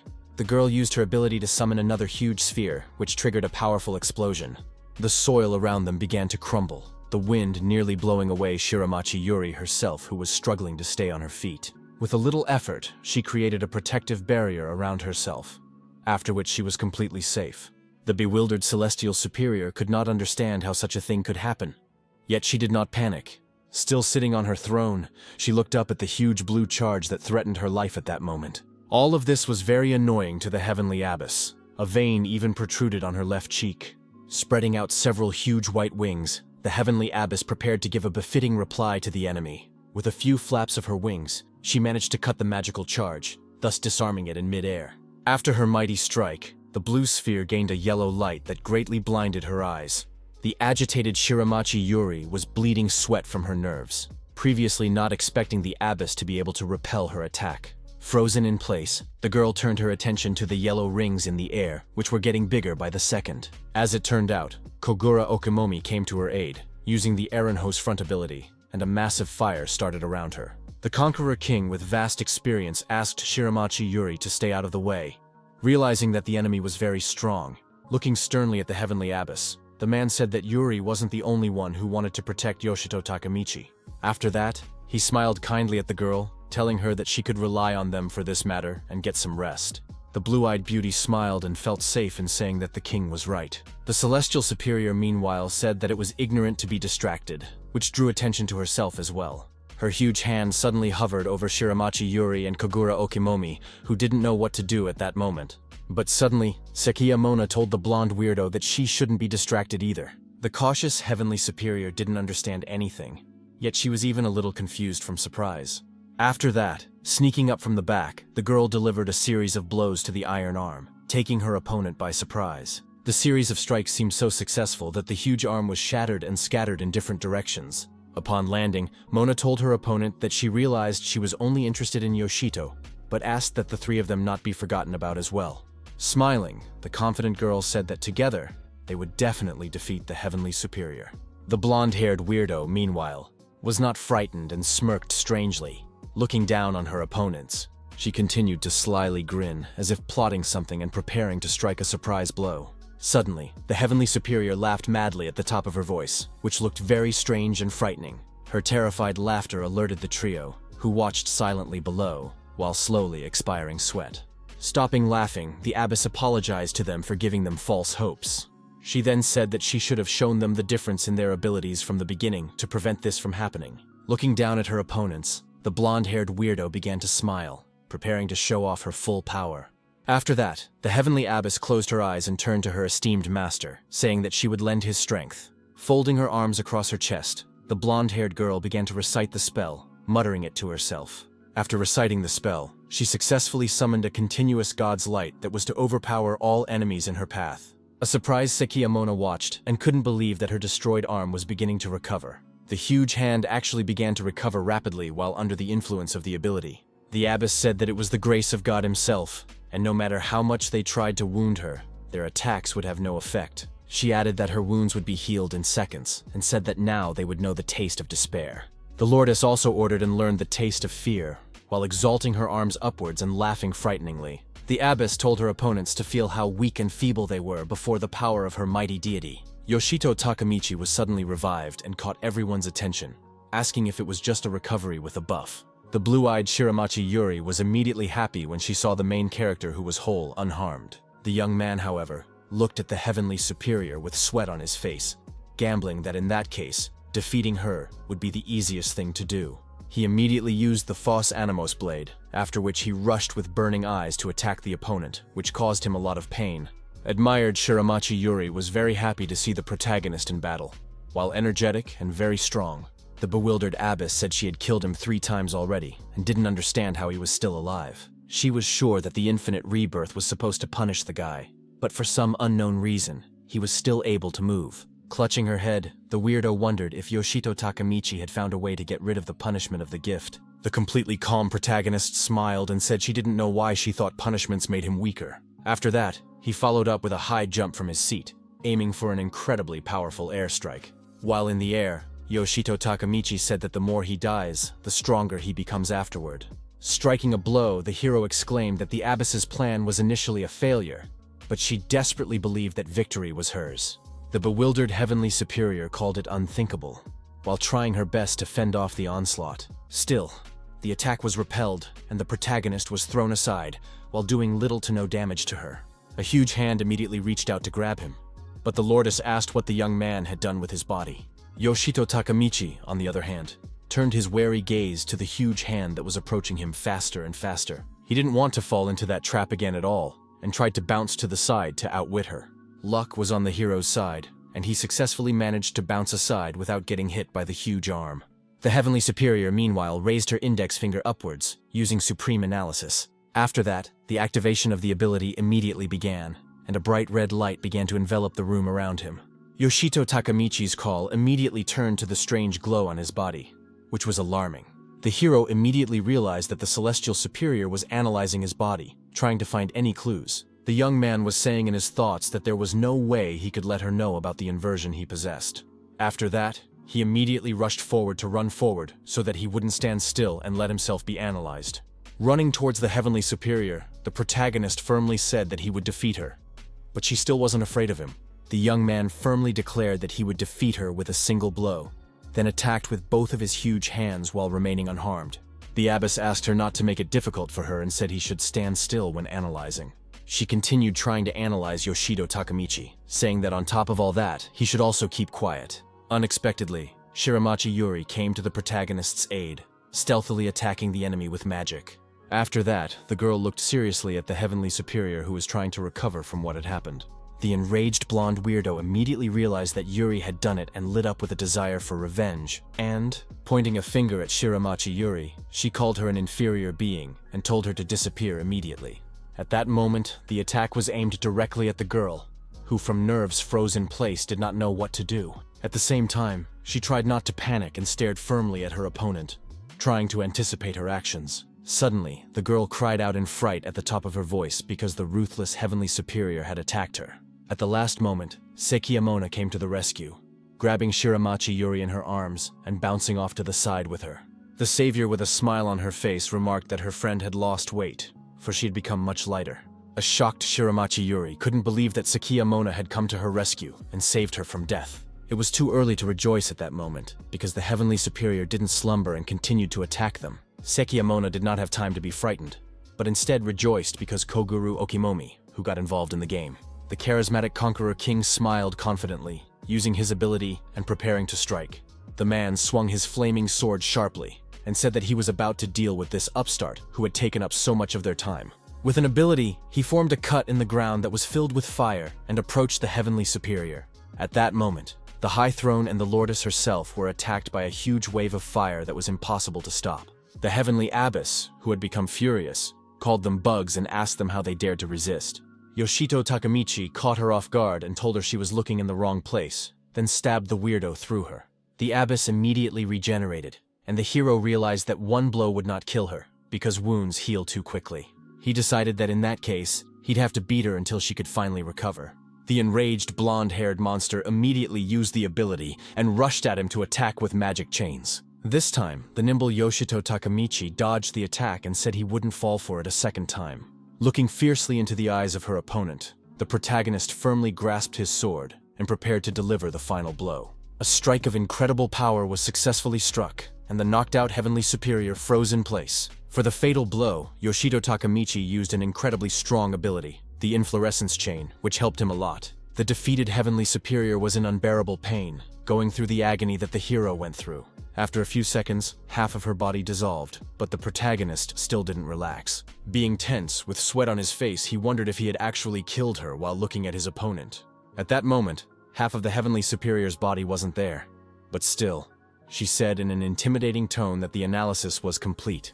A very nervous Yoshito Takamichi immediately began to streamline with sweat, and the monster realized that he had an inversion skill. The superior then began to regenerate, while laughing slyly, and realizing that she now knew all the trumps up the guy's sleeve. She happened upon the throne again and prepared to attack Yoshito Takamichi, who at that moment didn't know what to do next. Laughing frighteningly, the Lordess called his skills a vile combination, and was sure she would overpower him this time.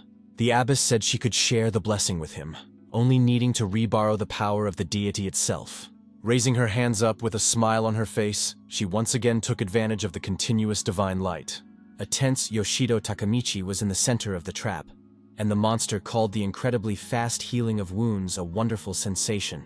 Blue stars hovered in the air, which began to gradually turn red in color, making it even more alarming. Soon they were completely colored red, and the abbess said that this grace would be a real curse for the hero. Sweating from nerves, Yoshito Takamichi froze in place, not even realizing what awaited him next.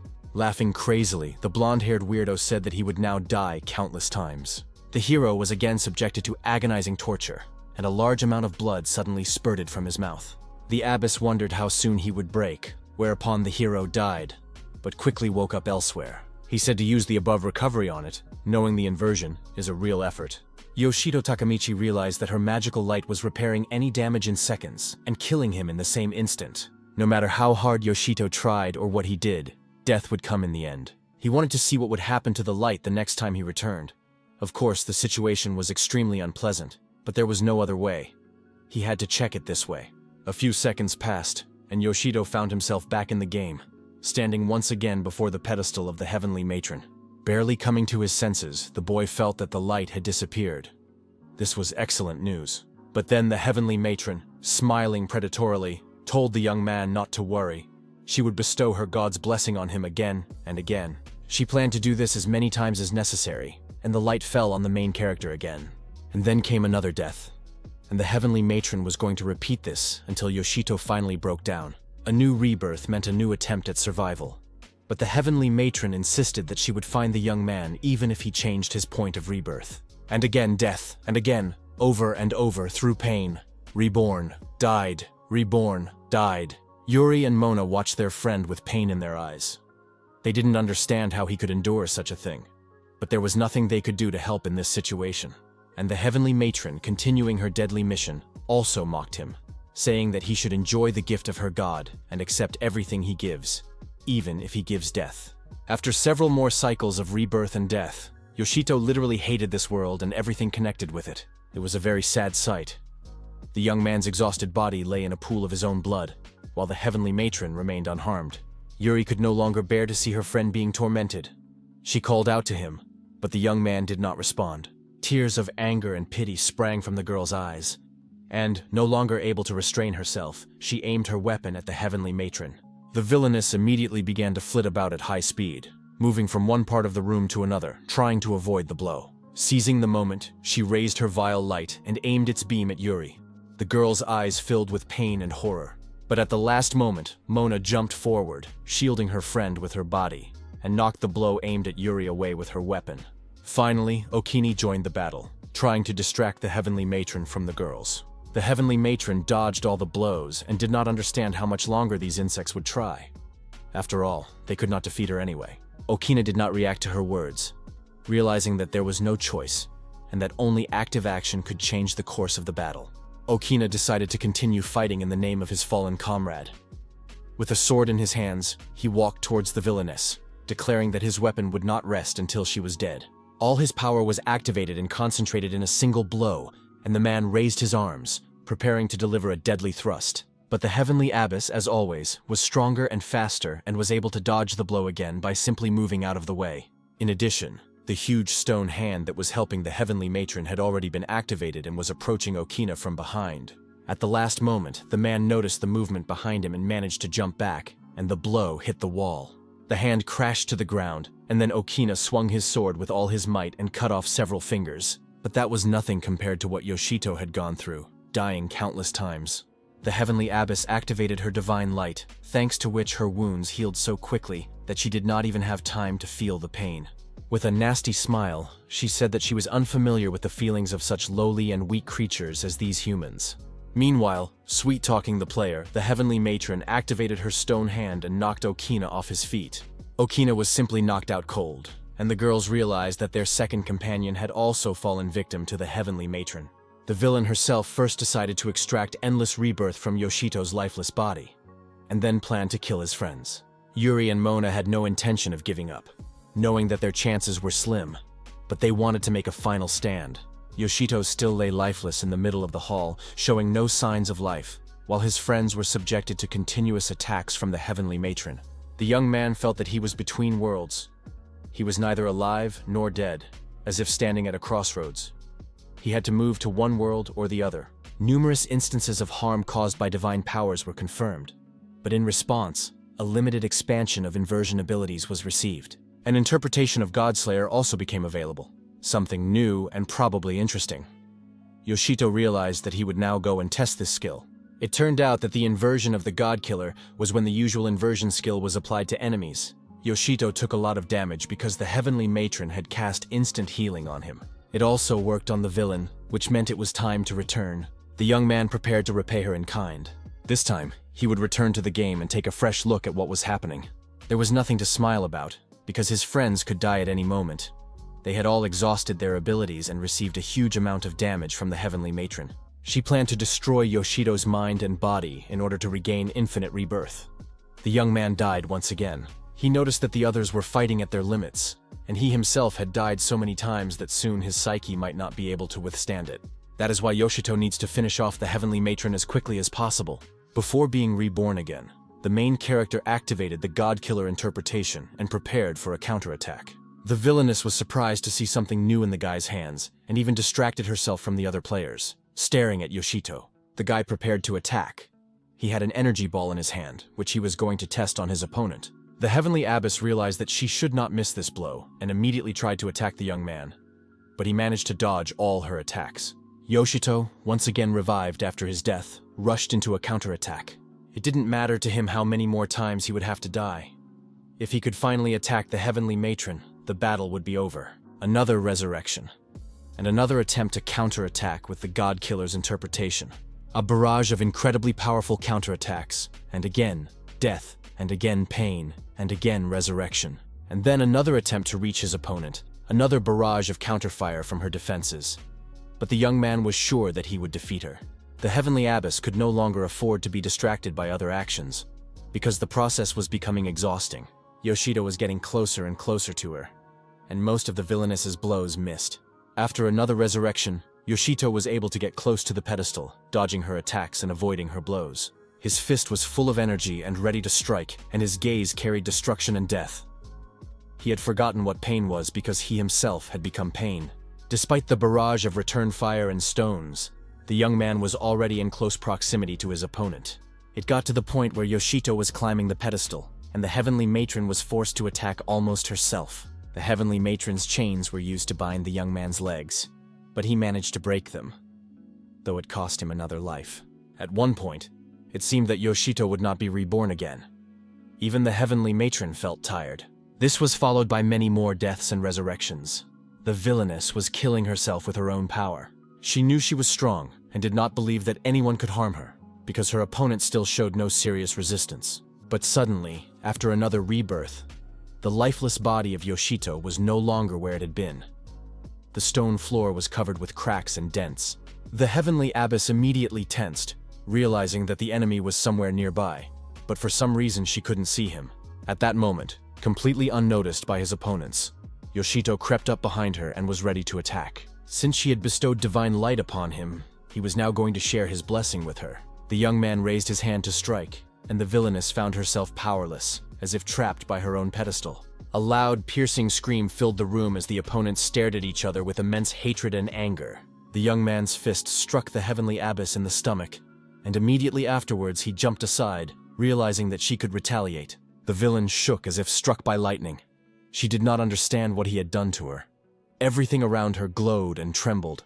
Finally, the Heavenly Matron realized that this was an inversion, after which death would follow. Yuri and Mona, stunned and speechless, no longer felt any emotions as they watched what was happening. The Heavenly Abbess literally crumbled before the eyes of those present, begging them not to take her away, for she had not yet returned the divine gift. And the divine light began to cause her unbearable suffering, although it should not have been so. Her piercing screams echoed through the hall for a long time. At one point, already almost destroyed, she reached out to Yoshito and began to beg him to spare her and help her. The young man replied that now her deity would become her sworn enemy, and he could not help her. And the more the Heavenly Abbess begged for mercy, the more pain he would cause her. Soon, the villainess breathed her last, and her dead body hung from the stone pedestal, which lay destroyed in the middle of the hall. Having finished with the mistress of the tower, Zeus rushed to his friends, but it turned out that they were all alive and almost healthy, very happy and joyful for their comrade. Mona said that as soon as the boss was defeated, all the other monsters in the tower disappeared. Yuri was very concerned about how Yoshito himself was feeling. He had been killed so many times today that it was impossible to even imagine how much pain he had endured. The young man agreed that it had been extremely unpleasant, but it was only thanks to all those deaths that he had been able to defeat the Heavenly Matron. Okimomi was also wounded, but his injuries were tolerable. The main thing was that everything had worked out. However, the young man had a question. How had Yoshito defeated the villain? The young man honestly admitted that he himself did not fully understand what this power was. But after a huge number of deaths, a new ability became available to him: the interpretation of the God Killer. Perhaps this skill concealed more power than he had expected. In any case, it was enough for victory. Okimomi assumed that Yoshito would soon surpass him, but the young man did not think so. Without this ability, he would not have been able to defeat the boss, and in all other respects, he was not capable of surpassing Okimomi. However, it was wrong to think that way. In fact, Yoshito took part in the operation to conquer Zeus, fought on the front lines, and defeated many bosses on the floors, including the tower's owner himself. He had already accomplished a lot, and Okimomi was very happy for the guy and proud of him. Yoshito Takamichi was a great champion, and no one on the planet would doubt or argue about it. Yuri generally believed that the title Great Champion was perfect for Yoshito. The girl, feeling embarrassed, said that she could say with complete confidence that Yoshito was very cool. A kind word is pleasant even to a cat, let alone a young man who was listening to well-deserved compliments from his friends and comrades. And so, the operation to conquer the Zeus Tower was complete. The young man was still recovering and was lying in the hospital under an oxygen mask, under the supervision of doctors. The girls returned to their normal lives and already looked like ordinary city dwellers. The main heavenly demonic tower disappeared from the Tokyo area, and the remaining towers began to reformat. The city's residents watched with interest, as everyone already knew that the Zeus Tower would soon fall. But attention was also drawn to other towers, which also did not remain in their previous state. They reformatted and became something different, thus ending the era of demonic towers. Soon this process took over all the towers in the city, changing them forever. 2 months had passed since the conquest of the demonic sky tower Zeus. Thanks to the strategy of the tower's management bureau, Zeus was eliminated. However, after its disappearance, all the towers around it began to change. Their dark appearance mixed with a scarlet glow stirred up the public and planted anxiety in people's hearts. An unfamiliar girl wearing dark glasses and a cap pulled low over her forehead made her way through the crowd and stepped on a guy's foot. She apologized to the young man, but he still wanted satisfaction and tried to catch up with her in the crowd. The beauty realized that he was following her and tried to run away from the crowded street. After passing through several alleys, she found herself in a deserted area, most likely an abandoned factory. The girl looked around carefully, checking how safe the place was. She heard the voices of the approaching guys and made her way inside the territory. Once inside, the beauty realized that she was not in a factory or a construction site. It was the ruins of a heavenly demonic tower. Unfortunately, the unfamiliar young men found her there. They asked if she could handle all of them on her own. The young man reassured the girl, saying that she just needed to hand over her rare weapon, and then they would part ways amicably. The beauty thought that she was not going to give anything away, because she had obtained the weapon herself, and it belonged to her by right. The girl told the guys that they had no chance, because all they could do was chase her to take her weapon. The guys began to explain how things stood. They understood that the girl was a novice conqueror, and the world of conquerors was very different from the world outside the tower, and the player's position directly depended on strength. That is, the strong, in this case the guys, get all of the girl's items. The beauty just had to accept this fact, because by running into such a desolate place, she was literally challenging all the guys, and in the next moment, the young man drew his sword and entered into battle with the beauty. The girl defended herself with a unique weapon, which, according to rumors, was hidden in one of the heavenly demon towers. It was the holy sword Evil Cross, and now it belonged to this novice conqueror. The girl tried to fend off the attacks, but it was practically impossible, as she was alone against 3. Soon, the stranger was sitting on the ground, her sword lying nearby, and the guys demanded that she hand it over willingly. The sword was truly valuable and could be sold for 1,000,000 yen, but the guys said they would let her buy it back for 2 million. Later, maybe. But for now, she should just hand over the weapon. The beauty did not want to part with the sword because it was her first trophy, which she had obtained in the Heavenly Demon Tower. The guy's patience was running out. She was talking like a little child, trying to appeal to their pity. In the end, the leader of the bandits took the sword and said that if she didn't like something, she could try to take it back. Suddenly, an unfamiliar guy approached the group, saying he had come out to see who was making such a fuss. He saw that some thugs had surrounded the poor girl and wanted to hurt her. The guys left the beauty alone and turned their attention to the stranger, saying that they were actually conquerors, and very strong ones at that. They advised the stranger not to act tough, but to quietly leave. The next moment, one of the guys was lying on the ground, knocked out by the stranger. He said he wasn't going to fight them, but simply demanded that they give him the sword, either to him or to the owner of the weapon. Of course, this situation infuriated the enemy, and he rushed to attack, thinking that the stranger was treating him like an idiot. But in fact, he was an idiot, and in the next moment he could have lost his life. The stranger saw the sword in the guy's hands, the one they had talked about in the news. This weapon was given as a reward for completing the Tower of Zeus. It was the sword of Teos Protus. It turned out that they were standing before the great champion Yoshito Takemichi himself. The guy confirmed that it was indeed him, and being an influential figure in society, he couldn't just walk past a defenseless girl who was being attacked by 3 guys. And if these guys didn't want to return the sword willingly, he was ready to take it himself. At that moment, one of the bullies had a sudden burst of energy. He jumped up and lunged at Yoshito. His friend, the leader of the gang, tried to stop him, saying that it wasn't worth messing with such a tough guy. But the bully couldn't stop himself. He wanted to fight, even though he was dealing with a great champion. The guy ran up and struck Yoshito's weapon with all his might with his sword, but Yoshito didn't even change his expression. The other bullies also decided to take advantage of the situation and approached Yoshito from behind. The leader of the group was ready to hit the guy from behind, but the young man was faster and counterattacked, not understanding why the bullies were so stupid. After all, it was obvious to everyone that they were no match for Yoshito. In less than a minute, all three thugs were knocked out and lying in different parts of the yard. The leader screamed in agony because Yoshito had cut the guy's weapon in half with his sword, and now he was left without any equipment for future games. The other two bullies didn't want to tempt fate any further and ran away, leaving their friend in tears. Finally, the stranger realized that the threat had passed. She came out and sincerely thanked her savior for what he had done. Yoshito returned the sword to the girl and told her that among the conquerors there were not only good people, but also thieves like these. She always had to be on her guard. The girl continued to stare at Yoshito, saying that she admired him, because it was not every day that one met a living legend, the great champion himself. The girl remembered how the news reported that the heavenly demon tower Zeus had fallen, and that it was he who had defeated its master. But now all the towers were painted red and were called the Scarlet Heavenly Demon Towers.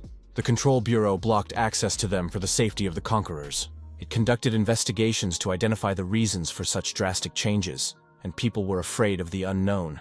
The Bureau announced that Yoshito should prepare for a press conference. On that day, the great champion became a hero to distract the people. The girl said that this suited her just fine. She was looking for someone. After all, she was a newcomer and needed a team to get through the tower. After that, the girl folded her hands in supplication and asked Yoshito to help her, because she was not yet used to fighting monsters, and ran away as soon as she received the sword. But she really wanted to continue her ascent. It would be difficult to do this alone, so the beauty really wanted to enlist the help and support of such a skilled player. The stranger took the guy by the hand and literally dragged him along, not giving him a chance to say no. Yoshito tried to slow the stranger down, saying that he hadn't agreed yet, and that she shouldn't pull him. But in the next moment, he said he would go. The girl was confident in her beauty, charisma, and feminine charm. She had no doubt that he would say yes. After that, the young people walked through the streets of the city, and Yoshito thought about how he was now a real celebrity. At that moment, an advertisement was being broadcast on a street screen, and one of the actresses was a manager named Fuyun. Yoshito pointed to her and said that she was a real celebrity, while he was just one of many players. The young man continued to admire the beauty, saying that her face showed that she was special. At that moment, his companion pointed to another billboard with a photo of another girl. The beauty wanted to know what Yoshito thought about it. The young man glanced over and saw that it was an idol who had recently risen to the peak of popularity. She was very cute. She liked his answer, because it turned out that this was the same cutie from the billboard, and now not a day goes by without her shining on the internet or television. The popular solo idol Aigi Kanatsu. Yoshito didn't know whether to be happy or upset that such a popular girl was following him. He didn't understand why she wanted to be a conqueror, since she was an idol. Climbing towers is not really dancing and singing on stage. Yoshito remembered the physical condition of his body. The guy tried to dissuade the beauty, hinting that she could damage her health, not to mention the risk of dying. But Kanatsu didn't even want to listen to his arguments. Of course, she was pleased to hear all this, but she asked him not to worry and said that she was well aware of all the risks and dangers. Soon, the couple set off to conquer the heavenly demon tower called Thor. The first few floors did not pose any serious problems, and the players gradually made their way to the 5th floor. A huge flying demonic bird nicknamed Sky Servant attacked the players. Yoshito destroyed these monsters without even looking, feeling absolutely no pressure or difficulty. Another bird was preparing to sink its claws into the players or throw a spear at them. But for the young man, the monster's wing movements were too slow, and he managed to make numerous cuts without even turning around. Kanatsu watched her partner with admiration, realizing what amazing speed he was demonstrating. Yoshito explained that he was able to cope so quickly because the monsters on this floor were weaklings to him. But if this was the girl's first tower, she shouldn't go above the 5th floor. Thinking this way, Yoshito enjoyed the reaction of the beautiful girl who admired his strength, and also watched the next monster approaching the players. The young man explained how Kanatsu could deal with the monster and suggested that she try to take care of it herself. Yoshito promised to help and back her up if things got dicey. But for now, the beauty needed to be fearless and attack boldly. Kanatsu did just that. After listening to all her partner's advice, she took her sword and rushed to attack the monster. She swung and tried to strike the flying monster, but did not damage it because it was still far away from her. After that, the monster began to attack and literally pressed the beauty, who was not ready for it to be so strong and fast. The heavenly servant couldn't understand what kind of kindergarten was standing in front of him and was about to tear the beauty apart. But suddenly something clouded his mind. Yoshito, standing behind the girl, spread his power through hypnosis. In this way, he paralyzed the monster, and the beauty managed to run up and deliver the decisive blow. But then the dying monster began to make sounds that spread in waves across the floor. Of course, no one knew what the monster was saying, but it was clear that before dying, it had called its friends. Konatsu, looking in horror at the flock of huge flying monsters, realized that she couldn't handle them all on her own. Yoshito was of the same opinion. The threat was too serious, and therefore it was time to end the girl's training. It was necessary to seriously tackle the problem. He promised that he would deal with this flock himself and do it with one blow. Activating his abilities, he rushed between the monsters at tremendous speed, hitting each one. Some of the flying monsters surrendered and died immediately, while one of the opponents descended to the ground, holding his staff in his beak. Yoshito continued to fight. He was so strong that he cut the creature in half with a single blow. Konatsu watched the events unfold intently. She was convinced that the young man was extraordinarily strong, but this fact did not reassure her. On the contrary, it frightened her even more. In a couple of minutes, the entire room was littered with the bodies of dead or wounded flying monster birds. But one of them found the strength to let out a piercing cry. The players were terrified when they heard, and then saw their next opponents approaching from afar. Soon, neither the walls nor the ceiling were visible because everything around them was swarming with flying monsters. They were extremely aggressive and were going to take revenge for their fallen comrades. Yoshito was a very experienced player. He understood that such a number of opponents was not the end. The young man took Konatsu by the hand, and the girl looked at him with interest and fear. Konatsu felt her palm tightly clasped in the hero's hand, and assumed that he would either let her participate in the battle or show her how to do it properly. But the young man was too experienced a player, so, clutching the beauty's hand tightly, he ran at full speed, realizing that he could not cope with so many opponents. Running up to the open exit of the tower, Yoshito told his friend that she had chosen two difficult tasks, especially considering that she was still a complete novice. Soon, the players were able to hide in one of the corridors to wait until the monsters on the floor calmed down, and they could leave the tower while the monsters roamed nearby, trying to find them. Yoshito explained to the girl that battles are not always fair, so you have to resort to tricks, because the main thing is to save your life. The young man believed that this would be an excellent lesson for Konatsu, who was just starting out on her gaming journey. In the future, it would help her avoid unnecessary defeats, because strategy and tactics are very important. The young people moved across the floor, trying not to be seen by the monsters and hiding in various corridors. Soon they found themselves in a very beautiful hall, with tall columns decorated with glowing magic stones. These stones, like flowers on plants, protruded from the stone columns, decorated the ceiling, and illuminated the entire space, creating a festive and magical atmosphere. The players were so engrossed in the magical stones that they did not notice the flying monsters approaching them. Only thanks to Yoshito's quick reaction to the attack did they manage to avoid death.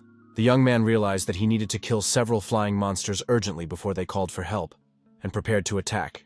But this time, the owners of the floor were behaving very strangely. They were flying around the magic stones like moths around burning lamps. Choosing a stone, the winged monsters flew up to it and touched it with their wings, thus receiving magical energy. After watching for a while longer, Yoshito realized that by hitting the stones, the monsters were recharging themselves. They couldn't be allowed to do this indefinitely. Konatsu didn't understand what was happening, but she sensed that it wouldn't lead to anything good.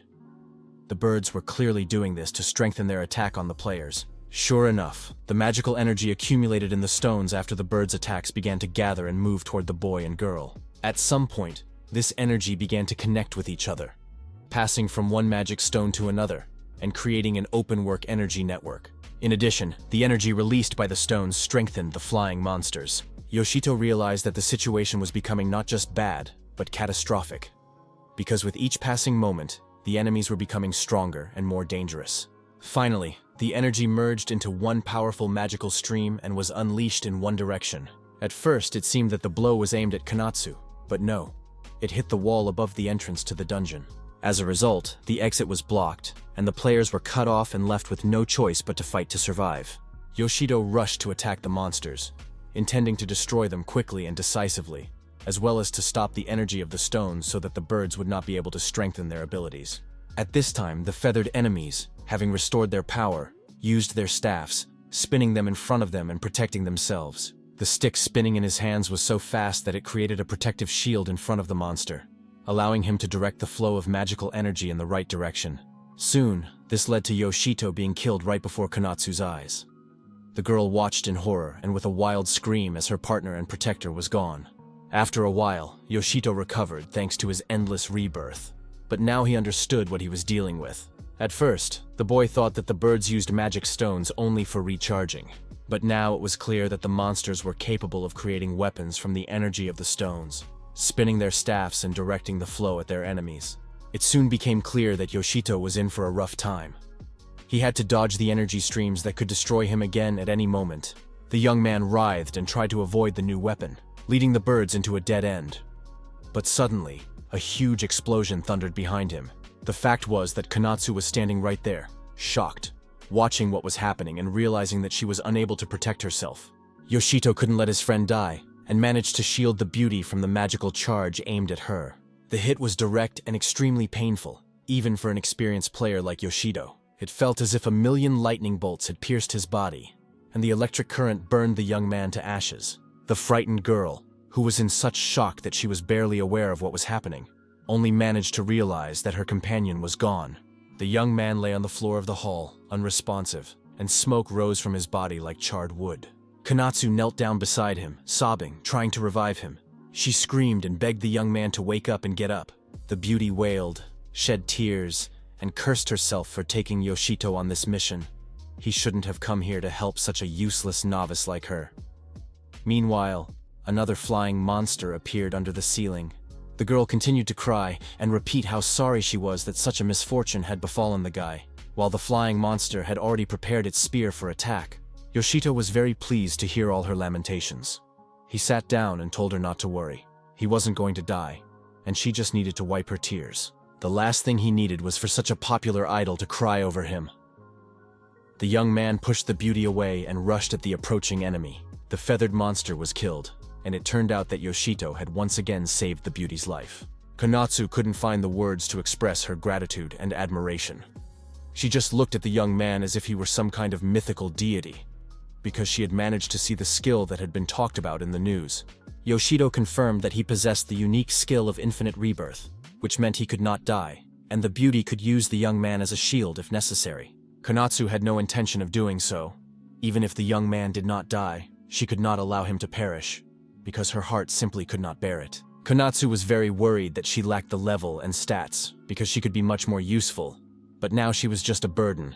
The girl asked Yoshito how many similar monsters she needed to kill in order to level up and fight them on equal terms. Yoshito believed that killing 2 such flying monsters would be enough to level up, but it was impossible to say right away how many levels she needed to level up. This news greatly pleased the beauty, who believed that she could deal with such monsters on her own if there weren't too many of them. And in the next moment, the beauty chopped down another flying monster without giving it a chance to react. Yoshito opened his mouth, not understanding how this happened and where Konatsu got her speed and strength. And the beauty, standing in the middle of the room with a sword in her hand, confirmed that she also had a special skill that no other player had. This skill worked quite simply. The skill increased the experience points and stats gained tenfold, and the girl once again deflected the magical energy directed at her. This skill was called Hero. And now the girl, a newcomer to the game, possessed quite good abilities and stood confidently, looking at the surprised and amazed Yoshito. The next attacks from the feathered monsters with the help of magic stones were no longer a problem for the beauty. She dodged them wonderfully. Konatsu's base stats were very low, which made it seem like she wasn't suited to the role of a conqueror. But thanks to the hero skill, the girl was able to fight, and soon her level rose from 1 to 8 right before our eyes. Yoshito was, to put it mildly, surprised, and looked at his friend without hiding his admiration. But now both players were on equal footing and could simultaneously resist monsters and attack them. Yoshito was glad that Konatsu could now dodge lightning strikes herself. This freed his hands and allowed him to destroy enemies without being distracted by protecting the girl. While Konatsu tried to dodge the attacks, the young man decided to strike. He did it cleanly and efficiently. The energy wave launched by the feathered monsters prevented Yoshito from attacking them, creating a protective barrier. Yoshito noticed that the flying monsters were using a staff with a similar magic stone at its tip to attack and manipulate energy. Yoshito wanted to redirect the energy of the magic stones to his sword, but he was afraid of burning himself, because the presence of the staff in the enemy's paws was a problem. One of the monsters once again began to spin the staff in his hands, creating a protective shield and planning to redirect the magical energy to the player. But then the young man jumped at the speed of light to the necessary magic stones and chopped off the stone, since he couldn't use its energy. It was a case of, if I can't have it, no one can. If the energy didn't help Yoshito, it shouldn't help the monsters either. The young man placed the fragments of the magic stone around himself and began to catch and reflect the energy flows. Before that, the monsters had tried to roast him in a similar way, but now it was Yoshito's turn to turn the monsters into grilled chicken. The plan worked, and soon lightning bolts of magical energy reached the flying monster and singed its feathers. It only got better from there, and soon huge bursts of magical energy were burning the flying monsters instead of helping them. Konatsu also got into the swing of things. She skillfully dodged the lightning attacks, and then Yoshito let her finish off another monster. The girl was happy to do so, because killing a feathered monster would earn her a huge pile of experience points. Thanks to this, the girl's level immediately rose by several points. Konatsu immediately felt how much easier it was for her to move, and how much faster and more agile she had become with her sword. Yoshito watched his partner and was amazed at how cool this hero's skill was, capable of increasing all stats tenfold. If this skill continued to develop, Konatsu would soon be able to surpass not only the young man, but also the leader and Okimomi. And this would give her the opportunity to rise to the top of the conquerors and become a true hero. Konatsu ran up to Yoshito and wanted to hug him in joy, but suddenly a magical charge fell right between them, and it became clear that they needed to get out of this hall. Although the players had killed all the monsters, it was still dangerous to remain in the room, and they needed to find a way out quickly. The entrance through which they had come was blocked, because the monsters had directed the magic charge there first, to cut off the players' escape route. There were no other exits in the room, but it was impossible to stay there because the magic stones had gone berserk. Konatsu noticed that behind one group of magic stones, there was a hidden exit, or at least some kind of passageway.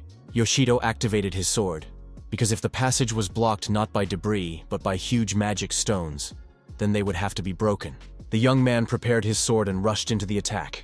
Yoshito immediately warned the beauty that he would need her help, and the girl gladly agreed to actively participate in the passage. The players attacked the magic stones, but the huge defensive reaction and magical charge emanating from these stones multiplied and intensified with each passing moment.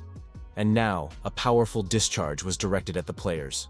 Yoshito and Konatsu fought their way through, repelling the magical resistance. Their speed and stats were excellent, and everything went according to plan. Soon, the stones could not withstand the pressure of the players and shattered, and the stone passageway collapsed behind them.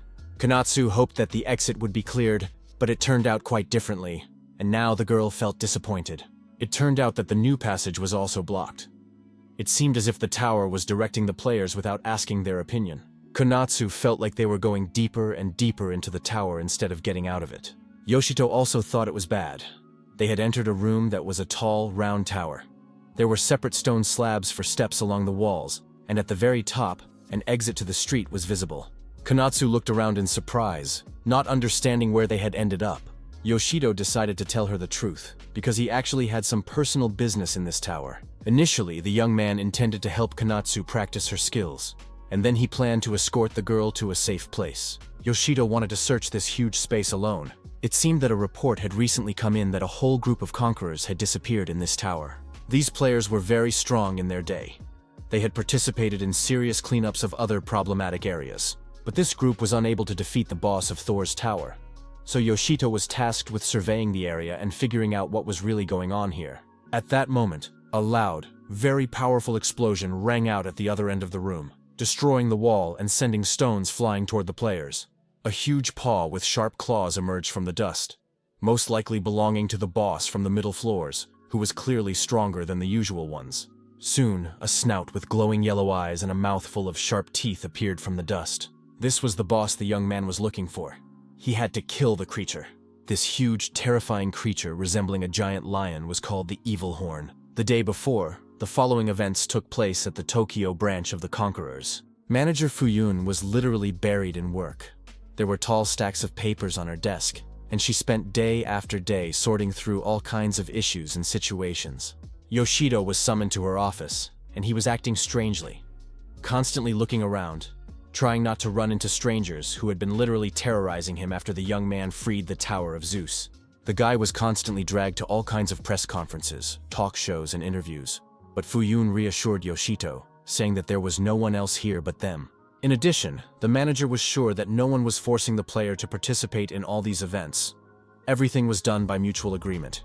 Fuyun said that thanks to Yoshito's active participation in public activities, they managed to distract people from the appearance of the red heavenly demon towers. Research showed that these towers were no different from the old ones. Fuyun promised that now no one would take the young man away and force him to participate in public activities because serious problems had arisen. Yoshito realized that it was time to end the charade and asked why he had been summoned this time. The manager asked if the young man knew anything about the Thor Tower. Yoshito didn't have any special information. He had only seen the tower while walking through the streets of the city. The young man also knew that the association had recently made a plan to conquer the middle floors of this tower. This was true. However, while searching for a passage from the first to the middle floor, a huge empty area was discovered. In this area, there was a separate boss who was clearly stronger than the usual bosses typical of such floors. It turned out that the unspoken rule of all towers, which stated that the higher the floor, the stronger the monsters and bosses would be, had been broken.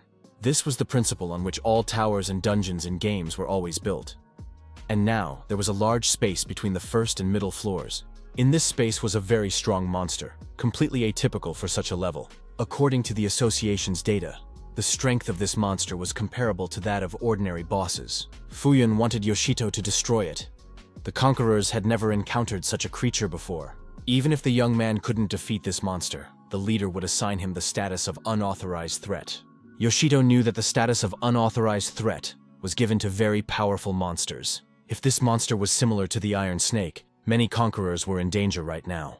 Yoshito did not need to be persuaded and agreed to carry out the mission, confirming that he would deal with this monster. Fuyun thanked the young man for his responsiveness and warned him that a difficult battle awaited him. Therefore, she gave the player an item that he did not expect to see again, but he took it with joy. At that moment, the monster spotted the players on its territory, opened its huge mouth, and let out a terrifying roar. After that, the creature rushed to attack the young man, and it turned out that this lion had horns like a bull, as well as huge powerful wings. The monster looked truly menacing, and the presence of wings suggested that it would also attack from the air. And indeed, this huge, powerful, muscular monster literally hovered above the ground, changing position and maneuvering between obstacles.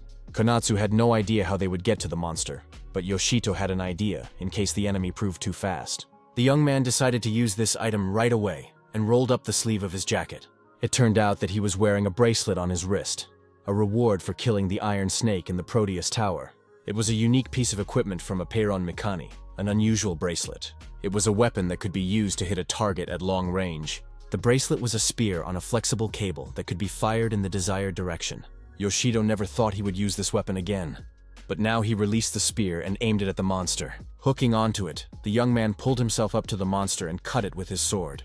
Yoshito did this in midair thanks to the bracelet. Yoshito immediately realized that his opponent was very strong, because the blow received by the monster was powerful, and the monster showed no weakness and was preparing to attack. The golden horn rose up with its wings and seemed to hang in the air. But then, its wings began to vibrate and glow with a pink light. It seemed as if they were being saturated with additional magical energy. Yoshito understood that this glow did not bode well, and tried to predict how it would all end. Finally, the monster, having fully recharged its wings, rushed to attack the player, who by that time was already planning to leave the room. The enemy was very fast and agile and also intelligent. It wanted to cut off the guy's bracelet, and Yoshito was wounded in the arm. Yoshito tried to attack the enemy, but he clearly lacked speed and maneuverability in the air. Another glow emanating from the wings of the flying monster caught the attention of the young man, who still did not know how to deal with it. But then the entire flow of magical energy crashed down on Yoshito, and the young man died. Coming to his senses, the player realized that the enemy was indeed very strong. But now he had to start fighting with all his might. The golden horn once again rushed to attack the player. Yoshito managed to dodge the attack, then quickly jumped onto the monster's back and grabbed its mane with his hands, crouching between its horns. The beast couldn't throw the player off and began to climb high into the air, trying to shake him off. It rose higher, and eventually the young man managed to free himself and land on one of the stone ledges of the tower. Yoshito attacked his enemy from above, cutting off one of its horns with his sword. This provoked the monster's terrible hatred and wild roar. Yoshito knew he had to destroy the monster before it had time to fall, but the monster was no fool either. It grabbed the player, completely depriving him of the ability to cause any harm, and together they began to fall from a height onto the floor of the stone room. The fall ended with a powerful blow, which killed Yoshito once again. Konatsu had not participated in the battle until then, but it became clear that Yoshito was fighting with his last ounce of strength. In such a situation, the hero simply could not stand aside. Konatsu took out her magnificent sword called Evil Crest and announced her first attack. The girl was ready for battle. She watched the battle between Yoshito and the flying monster closely and analyzed the situation. After that, Konatsu figured out how she could get to the top of the tower, and now her partner lay dead in a pool of blood at the feet of the huge monster. Konatsu knew that the young man possessed infinite regeneration, so he would soon return to life. But she also understood that alone, the young man could not defeat such a huge and powerful monster. Besides, Konatsu herself wanted to help him, because the young man had saved her life many times. Konatsu was a complete novice. She had received a notification that she possessed the first card, but she still didn't understand what that meant. Most likely, something like very powerful skills. At that moment, the monster spotted another player, and leaping forward, the huge, powerful monster approached the beautiful girl. Konatsu was very quick and managed to wound the monster, which caused it to hate her intensely. However, the monster immediately dodged and prepared for another attack. The girl was ready to strike the flying monster again, and the ferocious monster approached its prey. Konatsu's resistance convinced the monster that it too had to fight her with all its might. The glowing magical wings reminded Konatsu that after this attack, the young man had died once again. Therefore, she had to run away urgently. At that moment, a flying spear on a rope appeared near the monster's ear, which had been released by Yoshito from his bracelet. The young man had already returned to life and was about to continue the battle against the monster, so he hooked the monster's horn. The monster was furious. Not only was there a spear stuck in its horn, but it also prevented it from maneuvering freely. The flying lion began to thrash about, trying to knock the spear off its horn, banging its head against the stone ledges. Having rid itself of the spear, the monster rushed to attack the player who was causing it trouble, and Yoshito, sword in hand, rushed at the enemy. They clashed in battle. The young man slashed with his sword, while the flying lion tried to devour him. When the moment was right, Konatsu, who had been watching the battle and planning to participate, sprang into action. The beauty was not going to miss the opportunity to cut off the monster's head. Konatsu rushed at the monster, which was stunned after Yoshito's attack. The sword strike was strong and accurate, and one of the flying lion's horns was cut off. The monster fell onto the room with such force that stones and a huge cloud of dust scattered around the area. The players waited for the smoke to clear to see how much damage had been done. Konatsu hoped she had destroyed the monster, but Yoshito was not so optimistic and naive. The young man was right, because the enemy was still alive and furious. His eyes glowed with hellish flames. The monster rose and prepared to attack. The players got ready to fend off the attack, and the atmosphere was very tense and nervous. Finally, the monster lunged at its opponents, and the players jumped in opposite directions, suffering absolutely no damage. They managed to turn around and prepare for the next attack, realizing that the monster would not calm down. The monster slammed into the wall once again because the players managed to jump away in different directions again. All this only led to the monster looking at its opponents with even greater hatred and malice, dreaming of tearing them to pieces. Its huge mouth was open, and its eyes glowed with fire. Yoshito managed to jump away and climb onto the monster's wing, realizing that he had to prevent the monster from flying away. Konatsu also understood that she had to attack her opponent before it could take off again. Yoshito had not forgotten how he had fallen from a great height along with the monster. The young man understood that if the monster flew too high, the player's attacks would simply not reach it. After hearing this, a brilliant idea, in her opinion, popped into the beauty's head. She took Yoshito by the hand, just as he had taken hers a moment ago. Without saying a word, the girl grabbed the young man because they had to act quickly before the monster took off. By this time, the monster was already gaining speed and began to gradually rise upward, so the players immediately rushed after it, intending to catch up with their opponent. They managed to grab the monster by the tail, but that was enough to keep them from staying below and climb up the tower with the monster. The golden horn felt the players hanging onto it and tried to shake them off by banging against the stone steps located on the inner wall of the stone well. The monster was no longer thinking clearly and was out of control because it was getting closer and closer to the top of the tower, which was not completely open. Golden Horn slammed into the upper floors with all his might. Perhaps the monster hoped to break through them and fly out, or maybe he just didn't notice the stone slab. The blow was powerful, and the monster's entire body shook. Konatsu didn't have enough strength to hold on, and she fell off the monster's tail, starting to fall down. Yoshido realized that saving his assistant was more important at that moment. He let go of the tail and activated his magic bracelet. The young man launched a spear from the bracelet into one of the next steps to overtake the falling Konatsu. After that, the guy managed to intercept and catch the beauty literally a few centimeters from the floor, preventing her from crashing to her death. The situation could have ended very tragically.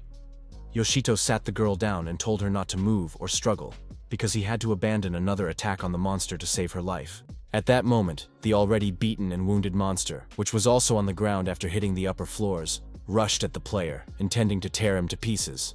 Yoshido understood that he had to cut off the wings of this flying creature, otherwise the situation would reach a dead end. The guy rushed into the attack, ran behind the monster and chopped off its wing, causing wild pain and growling from the bleeding beast. Not giving the monster a chance to recover, Yoshido successfully attacked the beast again, cutting off the flying creature's second wing. The next few moments proved decisive in this battle. Yoshito struck blow after blow, turning the monster into a bleeding creature. Soon, the player felt that his opponent was no longer putting up any resistance. The young man jumped over the monster and prepared to deliver the final blow. It had been a long time since the guy had felt such satisfaction as he plunged his sword into the monster's carcass. It had indeed been a difficult battle, but the result was amazing. Konatsu approached the boy, trying to assess his condition and health. All this time, she had been sitting quietly on one of the slabs, not disturbing the player. Yoshito raised his hand in a victory sign, clenching his fingers into a fist, and smiling happily, announced that the interdimensional boss had been defeated. In one of the towers of the Red Demons, there was a small window from which a strange sound came. The sound was like snoring or even growling, but it was constant and indicated that someone was inside the room. If we could peek inside, we would see the silhouette of a monster lying under the window. It showed no signs of life. But suddenly its eyes opened, and a yellow light burned in its gaze. The monster took a few steps, growling. In its hands was a huge, powerful axe. Its left hand was made entirely of magic stone, and the mere sight of this monster could frighten any player. At that moment, the Tokyo branch of the Conquerors was holding a player briefing. Yoshido told the boss how everything had gone and confirmed that the interdimensional monster had indeed been defeated. Fuyun thanked one of her best subordinates, saying that he was a very reliable player and could always be counted on. The girl reported that she had already sent branch employees to that part of the tower to thoroughly check the area. After this inspection, the tower would be reopened to everyone, and then Yoshito would receive payment for his work. However, there was a slight discrepancy because this time the player was not fighting alone, but in a pair. His partner was Konatsu. Despite being a newcomer, she had already made her way to the top missions. The beauty was bursting with happiness and pride, and she told everyone how cool she was. The branch manager clearly did not expect to meet her. Konatsu hoped that when she became a conqueror, she would be able to meet the famous and renowned Fuyun. But, to everyone's surprise, this meeting happened much sooner than anyone could have imagined. Yoshito couldn't understand if the girls knew each other, or if they were even acquainted at all. Konatsu explained that she often met Fuyun at promotional photo shoots for magazines when she was working as an idol. The girls met at these events and became friends. Konatsu expected Fuyun to know about her special skill, because as soon as she acquired it, she immediately told the branch manager about it. Everyone understood that the hero skill was a truly powerful ability that could open the door to the top of the conquerors for a player. However, their profession was still fraught with great risks, and so Fuyun did not recommend that Konatsu become a conqueror. But the girl believed that since she had been given such power, she should use it for the good of all people. After all, that was the duty of a true hero, and possessing the hero skill made the player a hero in Konatsu's eyes. The beauty claimed that fear still reigned in many people's hearts, even though the situation with citizens' anxiety over the appearance of the Red Towers had stabilized. Konatsu wanted to become a conqueror and show everyone that there was nothing to fear, because there was a true hero nearby, just as she had planned to become. Fuyun said that she would no longer dissuade the beauty and respected her position. At that moment, confirmation came that the safety of the interdimensional space of Thor's tower had been confirmed. Yoshito offered to split the reward with Konatsu, but she was categorically against it, because she felt she hadn't really done anything.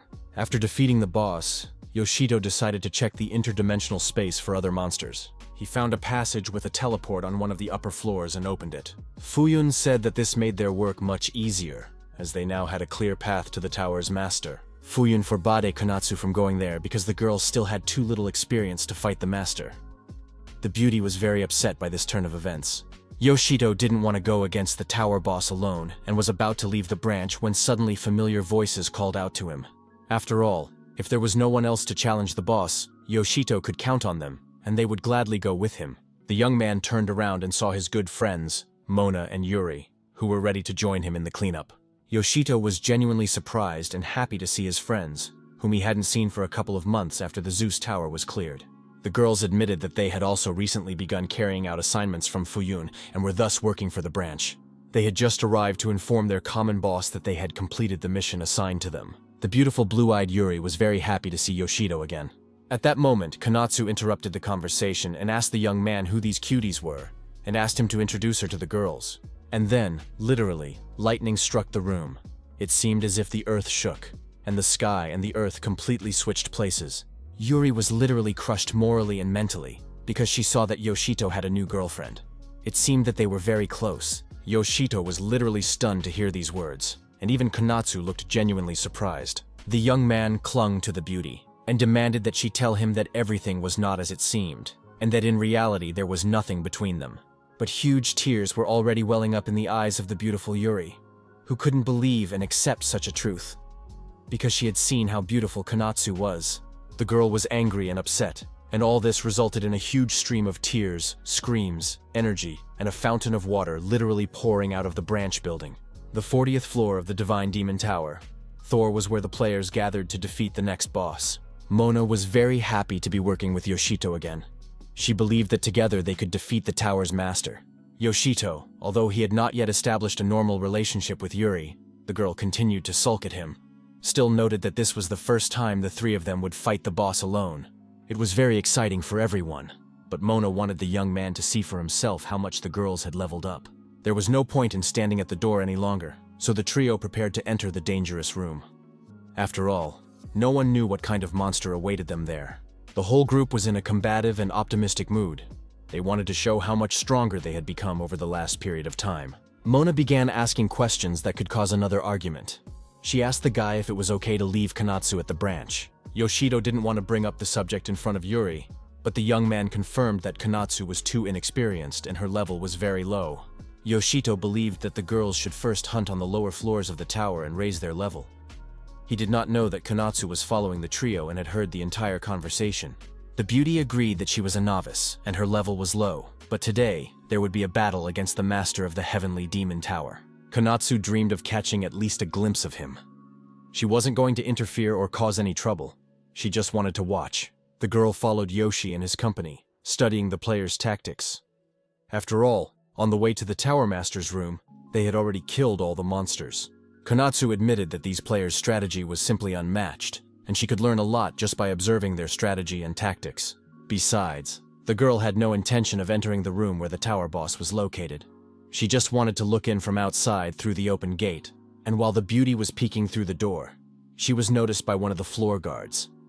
A lone monster named Ptah. He activated the magical energy from the magic stones and prepared to attack Konatsu. The energy gathered from one stone to another, combining into a single strong and powerful energy stream.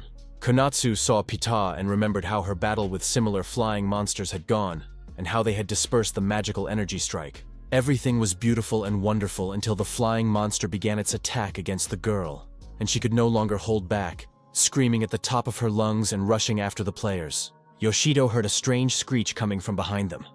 This screech belonged to some unknown monster. Konatsu ran into the room and slammed the door behind her at the last moment to avoid the attack from the flying monsters. Thus, she found herself in front of the players, who looked at her in surprise. Yoshito was very angry.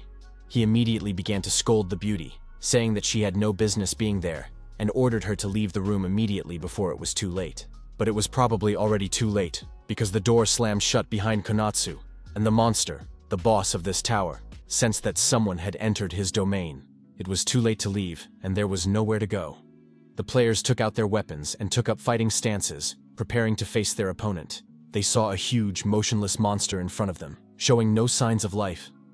But despite this, everything was shrouded in a fog of horror. The monster still did not move, and the players had the opportunity to examine its huge muscles, sharp horns, wings tipped with sharp claws, and the axe in its hands. Its hand, or rather paw, was motionless, as was its entire body. It showed no signs of life at all. But suddenly the arm glowed like a magic stone, and the armor on the hand clenched into a fist. It became clear that the blows from this arm would be devastatingly powerful.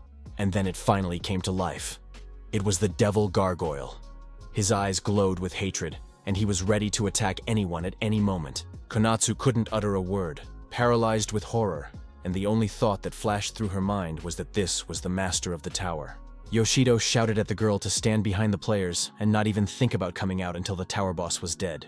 The huge half-creature had already spotted its potential victims, and in one leap, the devil gargoyle flew upward. The monster grabbed its axe with both hands, swung it, and gliding with its wings, looked for a victim for its first attack. His gaze fell on Konatsu, sitting alone and completely defenseless. The girl was so shocked that she didn't even try to hide. All the players noticed that the monster was deliberately targeting Konatsu. Yuri immediately activated her ability and dispersed the water energy. A powerful stream of water hit the monster's body and knocked it off course. This was enough to knock the devil gargoyle off course, and the monster had to land on its feet without reaching its target. Yuri, without taking her eyes off the monster, asked Konatsu how she was feeling and if she was hurt. Yuri was ready to clash with the devil gargoyle once again. She reassured the newcomer, saying that they would look after the beauty. It was clear that blue-eyed Yuri did not hold a grudge against Konatsu. She considered the girl one of her own and was ready to defend her. Meanwhile, Yoshito could calmly attack the tower's owner and not worry about his girlfriend's life. The young man did not want to delay and prolong the battle, so he gathered his strength and rushed to attack the devil gargoyle. The monster did not sit idly by either. He swung his axe, not allowing his opponent to concentrate or approach from a comfortable position. But it soon became clear that the monster's attacks were very predictable. Yoshido managed to dodge between attacks, and if things continued this way, the young man would soon be able to defeat the monster. But then the devil gargoyle extended its magical hand, and a charge of magical energy lit up the boy's face, bringing back memories. Yoshido noticed that the same reaction occurred from the magic stones on the lower floors, when the flying monsters charged and then attacked their opponents. The outcome of this battle was predictable. Yoshito was unable to resist the powerful discharge of magical energy that incinerated his body. The young man fell unconscious to the floor, showing no signs of life. The main boss of the tower monsters took obvious pleasure in seeing the effect he had on his opponent, and prepared to deal with the other players in the same way. The girls realized that there was no one left to protect them, especially since they were protecting Konatsu, who was too inexperienced a player. The gargoyle devil rushed at the players with an axe in his hands, and now the graceful and slender Mona stood up to him. The girl managed to dodge the monster's attack and crouched low just as his axe flew over her head. The monster looked in surprise at the place where its opponent had just been. It did not notice where she had gone. Mona jumped up at that moment, taking advantage of the monster's confusion, and was ready to strike a blow that was unexpected and quite powerful. The beauty jumped aside, looking with satisfaction at the monster, which had just been beaten by the girl. The gargoyle devil was not just angry. He was literally boiling with rage, malice, and pain. The boss realized that he would have to punish serious resistance. A powerful discharge of electrical energy, filled with hatred and aggression, emanated from the monster, and its wave literally knocked Mona off her feet. Yuri, who was watching the fight, watched in horror as her friend flew through the air, unable to resist. But then someone shouted, "Evil Cross, first kata!" and Konatsu prepared to join the fight. Of course, the girl lacked experience, but in any case, she was far from weak, so she couldn't stand by and watch others suffer for her sake. Konatsu shouted that she would do everything in her power so that the girls could rely on her, and then together they might defeat the monster boss. Mona didn't argue with her or try to dissuade her. She suggested that the girl cover her and Yuri. Yuri liked this idea. She loved attacking alongside her best friend Mona, and now the girls were planning to launch a joint attack. The players were already quite experienced. In addition, they had honed their skills over the past few months and were not afraid of the fight. After preparing, Mona and Yuri began their attack on the devil gargoyle, who took a defensive stance to take the attacking blow. It was impossible to dodge both attacks at once. In addition, the monster was quite slow because it had powerful muscles and large wings. In the next stage of the attack, Mona jumped at the monster and tried to stab its head with her daggers, so the enemy had to cover itself with its magical arm. Before he died, Yoshido figured out the secret of this monster, which acted very primitively, so it was possible to counterattack between its attacks. Mona understood that it was better not to strike the monster's left arm, because it was made of magical stones and could only grow stronger from the impact. Instead, the beauty tried to hit the monster's head, but hit its shoulder. This caused the creature to scream in rage and anger. The gargoyle devil screamed piercingly, opening its mouth wide, and it turned out that there was also a magic stone inside its throat. This magic stone further amplified the monster's scream, and also gave the monster strength. The more the devil gargoyle screamed, the stronger it became. Mona had never fought such a powerful monster before, one that even had magic stones in its throat. It was immediately clear that the fight would not be easy. The monster opened its mouth, and the girl thought it was about to swallow her whole. But then Mona felt some unknown creature rush past her, and at the last moment, she saw that it was Yoshito. Thanks to the boy's attack, the blow that the monster was about to deliver hit the wall, showering the girls with stones and debris, but without causing serious damage. Yoshito fell to the ground after the jump, saved Mona, and immediately jumped to his feet. But the monster was already ready for its next attack. It stood on 4 limbs, its wings raised, and all its horns sticking out menacingly, hinting that they would pierce any attacker. Yoshito was not at all afraid of the monster's terrifying appearance. He wanted the beast to demonstrate all its skills as soon as possible, so that he could destroy it. The opponents rushed at each other again. Of course, the young man looked like an insect next to the huge master of the tower. Yoshito had already studied his opponent's habits well, and understood that he acted extremely primitively, using the same skills and blocks over and over again. The young man jumped off the monster's magical arm and struck its neck, which remained one of the monster's weakest points. The blow was quite painful, and the devil gargoyle held his sore spot for a while. However, soon another wave of anger poured out in a powerful magical stream. The charge of magical energy was once again sent at his opponent. The young man exerted a lot of effort to dodge this discharge. Soon, the attacks became almost continuous, and Yoshito barely managed to maneuver between them, realizing that a direct hit would be deadly for him. Taking advantage of his small size and quick reactions, he dodged blow after blow. Once again getting closer, Yoshito took advantage of the predictability of the attacks and struck. The devil gargoyle took his axe and struck his own arm, made of magic stones, with all his might. This caused the magical energy charge to increase exponentially. It seemed impossible to avoid such an attack. Yoshito was bound to die in the next moment. However, a miracle happened. The entire flow of energy was stopped by the girl's attacks. This time, Yuri and Konatsu became the heroes, successfully timing their counterattack to interrupt the monster's attack. After analyzing the situation, Yoshito realized that his opponent was ready to strike himself in order to create powerful discharges. The young man rushed into the attack again, maneuvering between flashes of magical energy. He was literally right under the nose of his opponent, who, despite his strength, was slow and dull-witted. Finally, Yoshito reached the head of the devil Gorgulia, raised his sword, and struck a direct blow to the monster's skull. After that, the player jumped to the floor and found himself in the company of his teammates. The gargoyle devil was still unable to recover. His body was shaking, giving the impression that he had lost consciousness and did not know where he was. Finally, the monster stuck his axe into the floor to hold himself up, because he didn't have the strength to stand or get up. Yoshito realized that the fight wasn't that difficult, and he had only one blow left to end the battle. However, things did not turn out so well. The devil gargoyle got to his feet, straightened up, and spread his wings fully. Powerful waves emanated from his body. The monster flapped its wings several times, creating a movement of air masses that filled all the players' eyes with dust, and they could not see anything. The next second, the monster flew up, and the players were left with empty space in front of them. This flying enemy reminded Yoshito and Konatsu of their previous monster, which could also fly. Of course, it was great that the gargoyle demon had flown away and couldn't harm the players. But the situation was still very worrying. It soon became clear that the flying monster had not simply taken to the air. The tower's owner was going to run away and hide. The girls encountered such a situation for the first time. The owner of the room was trying to leave his premises. It was immediately apparent that the monster sensed the strength of its opponent. But whatever the case, he couldn't be let go.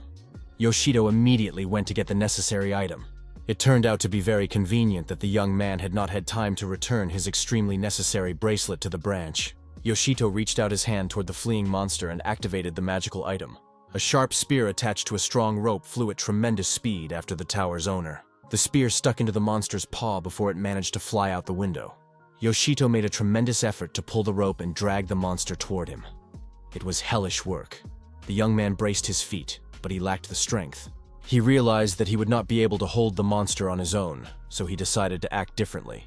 The young man stopped holding back the monster, and on the contrary, jumped up to escape with it. The devil gargoyle rose to the ceiling of the room, knocked the roof out with his head, and found himself on the street, while Yoshito went on a journey with him. The boy did not retreat a single step and, holding on to the bracelet as if magnetized, flew along with the monster. When they flew out into the street, the spear from the bracelet fell from the monster's paws as it rose higher and higher. Yoshito jumped onto the roof of a building, as he couldn't fly and was no longer attached to his opponent. The roof of the tower consisted of red partitions on which magical stones were located. The devil gargoyle sat on one of the crossbars, completely satisfied and happy, recharging his magical energy and restoring his strength and health. After that, the monster rose into the air and directed a magical charge at the player, who was on the roof at that moment. The guy managed to jump away at the last moment, or rather, was thrown back by the blast wave. The wave was very powerful, and the young man rolled across the roof, unable to grab onto anything. Soon he rolled to the edge of the roof and realized at the last moment that he could fall and crash, and that was no longer a game. Yoshito managed to reach out his hand and grab the edge of the roof, which kept him suspended at a great height. The young man caught his breath, realized the horror of the situation, and understood that he had to gradually climb out. Otherwise, he would not be able to hang on for long. Of course, he was comforted by the fact that even if he fell, he would be able to revive himself with his skill. But falling from such a height would cause enormous damage to his mental health, and he might return as a vegetable. Yoshito decided that it was better not to fall, so he needed to climb up as quickly as possible before the devil gargoyle came up with something else. It turned out that the monster had not forgotten about its enemy, and was already closely watching the young man hanging by his hand. The monster opened its mouth, where the magic stones were located, and began to gather energy for a powerful blow. Yoshito barely managed to jump away from the place where he had been hanging just a moment ago. The monster's blow hit exactly the right spot, and the young man flew down, hoping that during the fall there would be a chance for salvation. He was flying backwards, but immediately remembered his irreplaceable bracelet, and hoped to use it to avoid the fall and take revenge on the monster. The gargoyle devil was so stupid that he didn't think his opponent could use the item and simply watch the falling player. The monster wasn't the only one who could move through the air. Thanks to his huge wings, Yoshito launched a spear on a rope in the direction of the beast. The rope wrapped around the monster's paw several times before it realized what was happening. The young man managed to pull himself up the rope to the monster's head and, drawing his sword, struck a blow. The player's next fall was accompanied by the activation of the bracelet, and the spear on the rope was directed at a new target. This time, the target was the horn of the devil gorgle, around which the rope wrapped, and Yoshito was able to strike the monster's head. Now the monster was falling backward, and the young man stuck the spear into the tower wall, preventing himself from falling. The boy jumped onto the roof, but his enemy was still nowhere to be seen. Could the fat man have fallen and crashed somewhere below? The gargoyle devil stuck into a magic stone on the red floor as it fell, which increased its power, and the monster rose up unharmed. Yoshito was disappointed. His opponent was still alive. A huge amount of strength and energy had already been expended, but the monster remained unharmed. Moreover, after the fall, the monster became smarter. It flew from one location to another, activating magic stones, and Yoshito realized that the situation was not in his favor. And indeed, a few moments later, at least 3 powerful magical charges were directed at the young man. They all converged in one place, and the player had no chance to dodge. Yoshito died again. The gargoyle devil looked almost happy. His face clearly showed his satisfaction at defeating the player. Yoshito was reborn once again, realizing that his opponent had decided to use the energy of the magic stones to finish him off. After analyzing the situation, the young man realized that it wasn't just monsters that could act this way. He was determined. He was tired of dying, so he immediately activated the bracelet and aimed the spear at the target. The player stuck the spear into one of the red membranes and flew there, completely ignoring the surprised monster. Yoshito declared that he could not be treated like trash that could simply be thrown away, and it was the monster's turn to receive a magical blow. The young man struck the magic stones with all his might, and the energy from them went straight to the devil gargoyle. The blow was powerful. The monster was knocked back and disoriented. Yoshito jumped from one magic stone to another, and the charges of magical energy hit the enemy again and again. The tower's master was already pretty beat up, but still alive. Now he was trying to dodge the incoming blasts. Sitting on another magic stone, Yoshito declared that these were not all the surprises he had in store for the monster. He struck the stone with all his might, directing the charge at the devil gargoyle. The opponent did not have time to dodge and barely covered his head with his wing. This turned out to be a mistake. The wing was badly damaged, and the monster began to lose altitude. Yoshito rejoiced. Now it was clear that he had enough strength to finish the fight in his favor. The gargoyle devil was barely putting up any resistance, just maneuvering on one wing, trying to avoid the blows. The monster flew from place to place, although according to all the laws of aerodynamics, this was almost impossible due to its broken wing and excessive body mass. Yoshito was furious. How his opponent was still flying was beyond him. He couldn't allow the monster to recover its health. The young man rushed into pursuit, intending to end the battle by jumping from beam to beam and climbing higher and higher. The player finally reached the roof of the tower and wanted to meet his opponent there before he regained his strength. Fortunately, the tower's owner couldn't fly far. His damaged wing limited his maneuvers.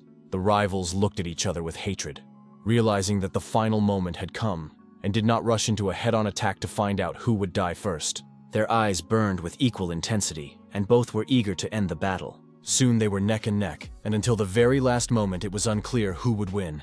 The blows rained down without stopping.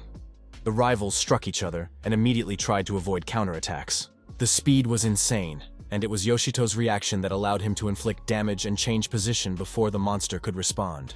At times, it seemed that the young man would not be able to hold out any longer. So many blows, so many attempts. But his opponent was still alive and angry, as if it were impossible to defeat him. Suddenly, the monster twisted and flew up, knocking the ground out from under Yoshito's feet, and he felt himself falling. What's more, the monster played its trump card. A magic stone began to glow in the middle of its chest, gathering a powerful charge. It was too late. The monster had another magic stone hidden in its chest. The explosion caught up with Yoshito, and he died again. The young man knew that any master of the tower was an extremely serious opponent, but it was also an excellent opportunity to use his trump cards and level up his skills, which he did, returning to the game thanks to his ability to respawn infinitely. Yoshito decided it was time to use the trump card he had been saving for just such an occasion. The unique weapon he received after completing the heavenly demon tower Zeus was called Theos Protus, and had unusual properties. The sword's skill was simple. The charged attack could only be used once upon entering the tower. Of course, this required extreme precision and patience, but the power of the strike was virtually limitless. Yoshito realized that the time had come to use this sword and test it in action.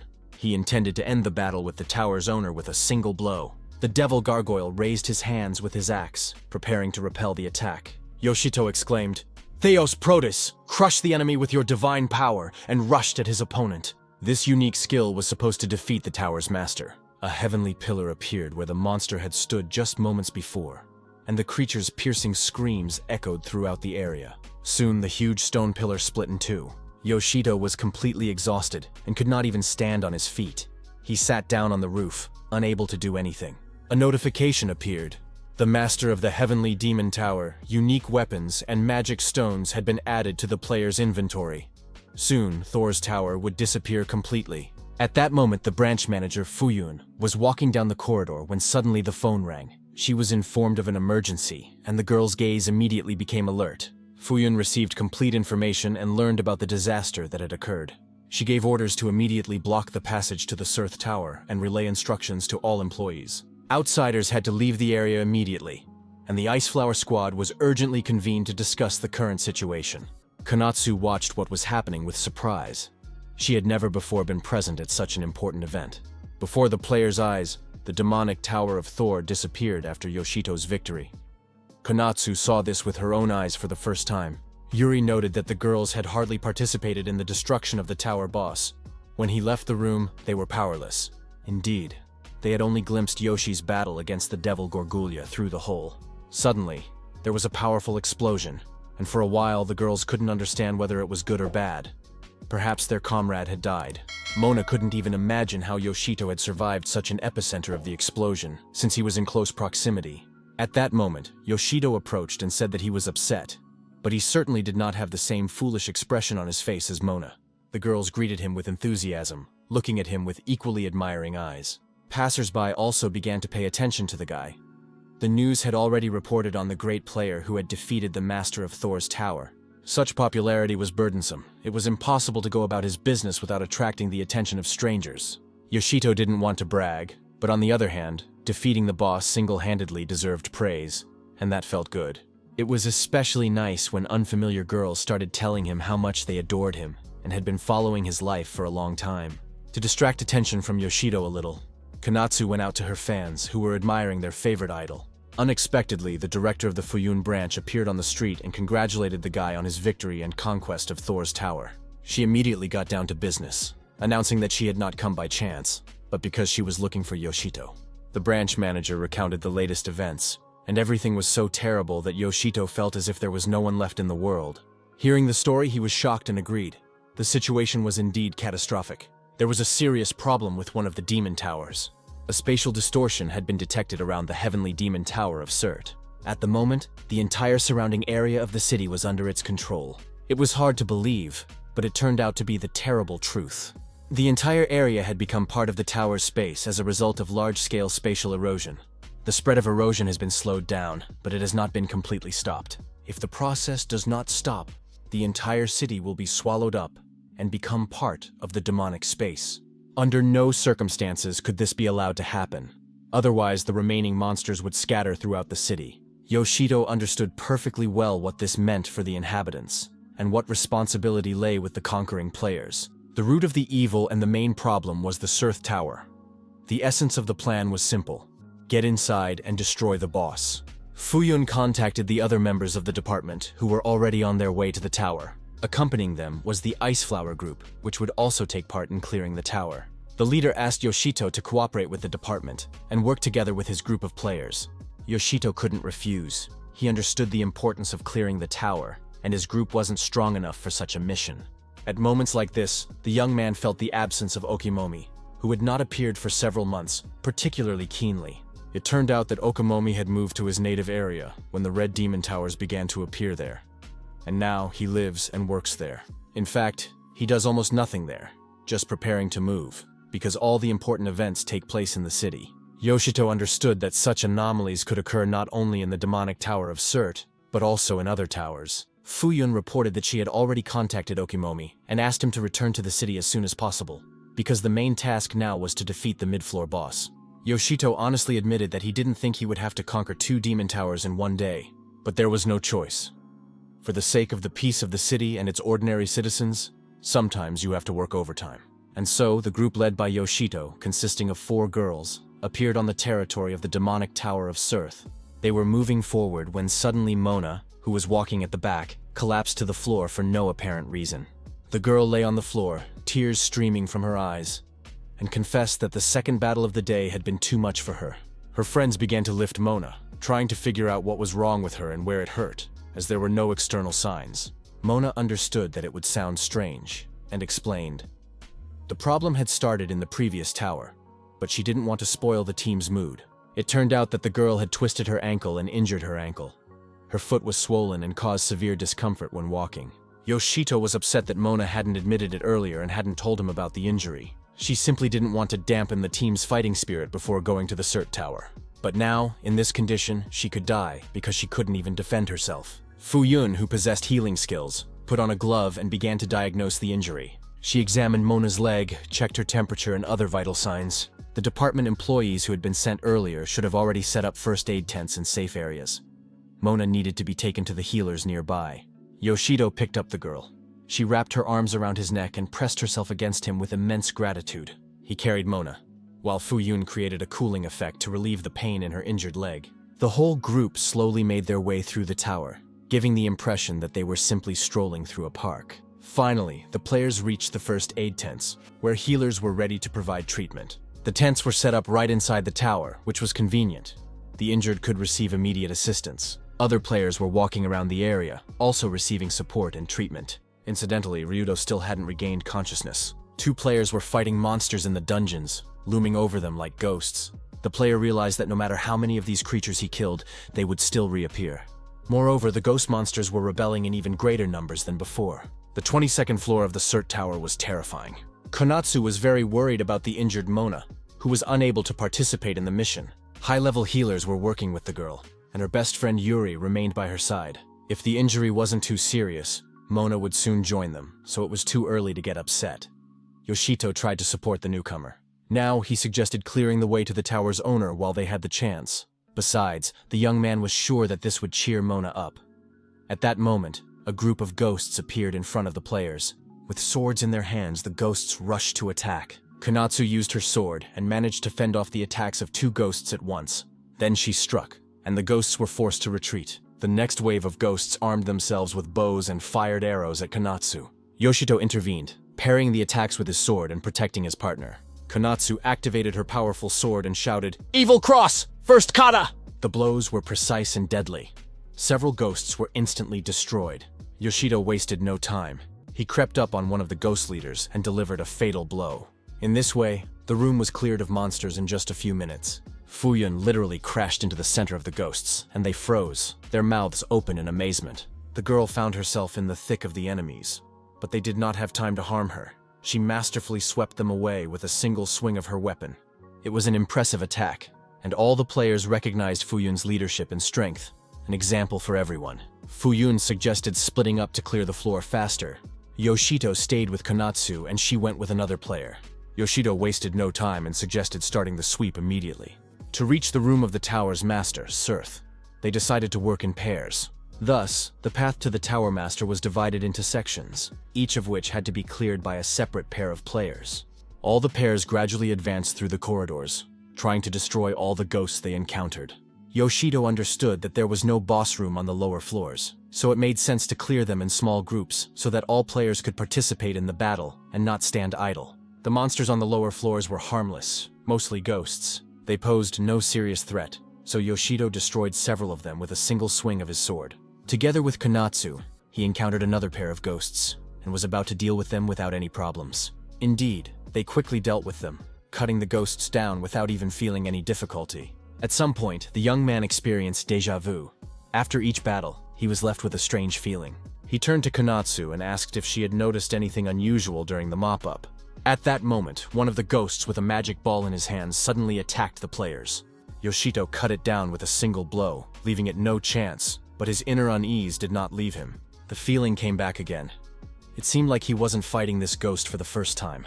The faces of the ghosts he had destroyed recently came to mind, and something about it seemed strange. Finally, Yoshito caught the thread. All the ghosts had a scar on their left eye. He was glad that he finally understood what was happening. As a result, one of the ghosts managed to strike him, but it didn't matter anymore. He understood the mechanism of their behavior. The player died again, but at the cost of death, he gained knowledge and understanding of the situation. All this time, they had been fighting the same monsters, which were endlessly respawning.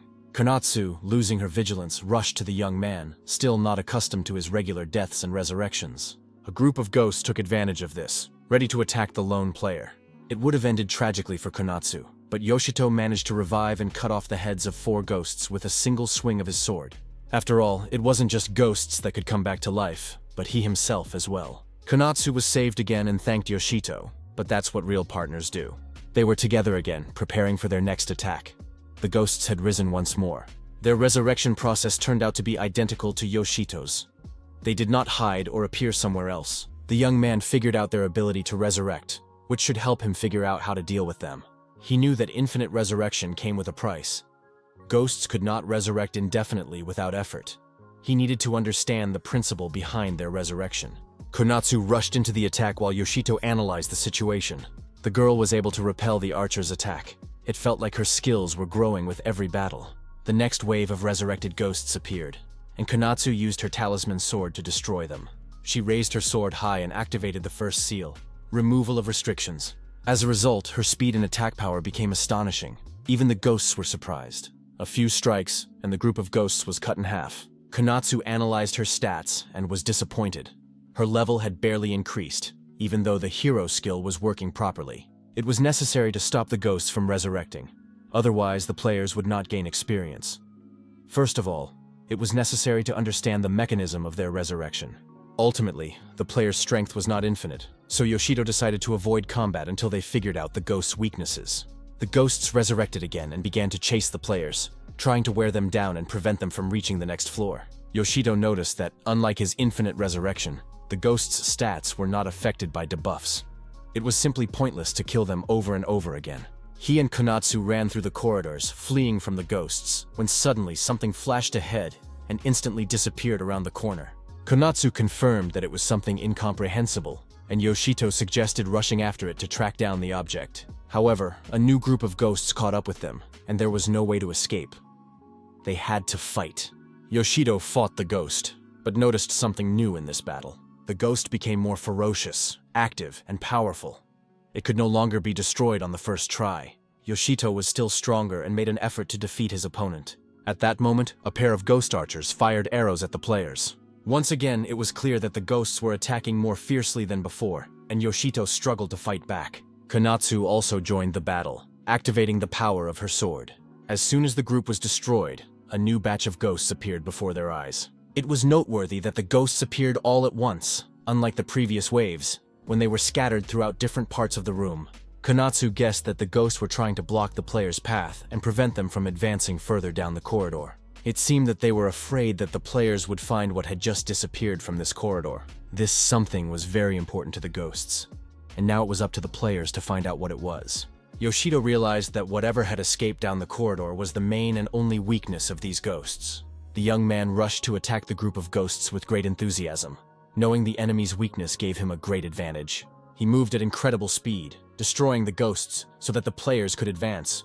The ghosts had to give way. Having instantly cleared the passage, Yoshito called out to Konatsu, and together they rushed to search for the unknown object. They ran through the corridors, turning right and left, but encountered no one.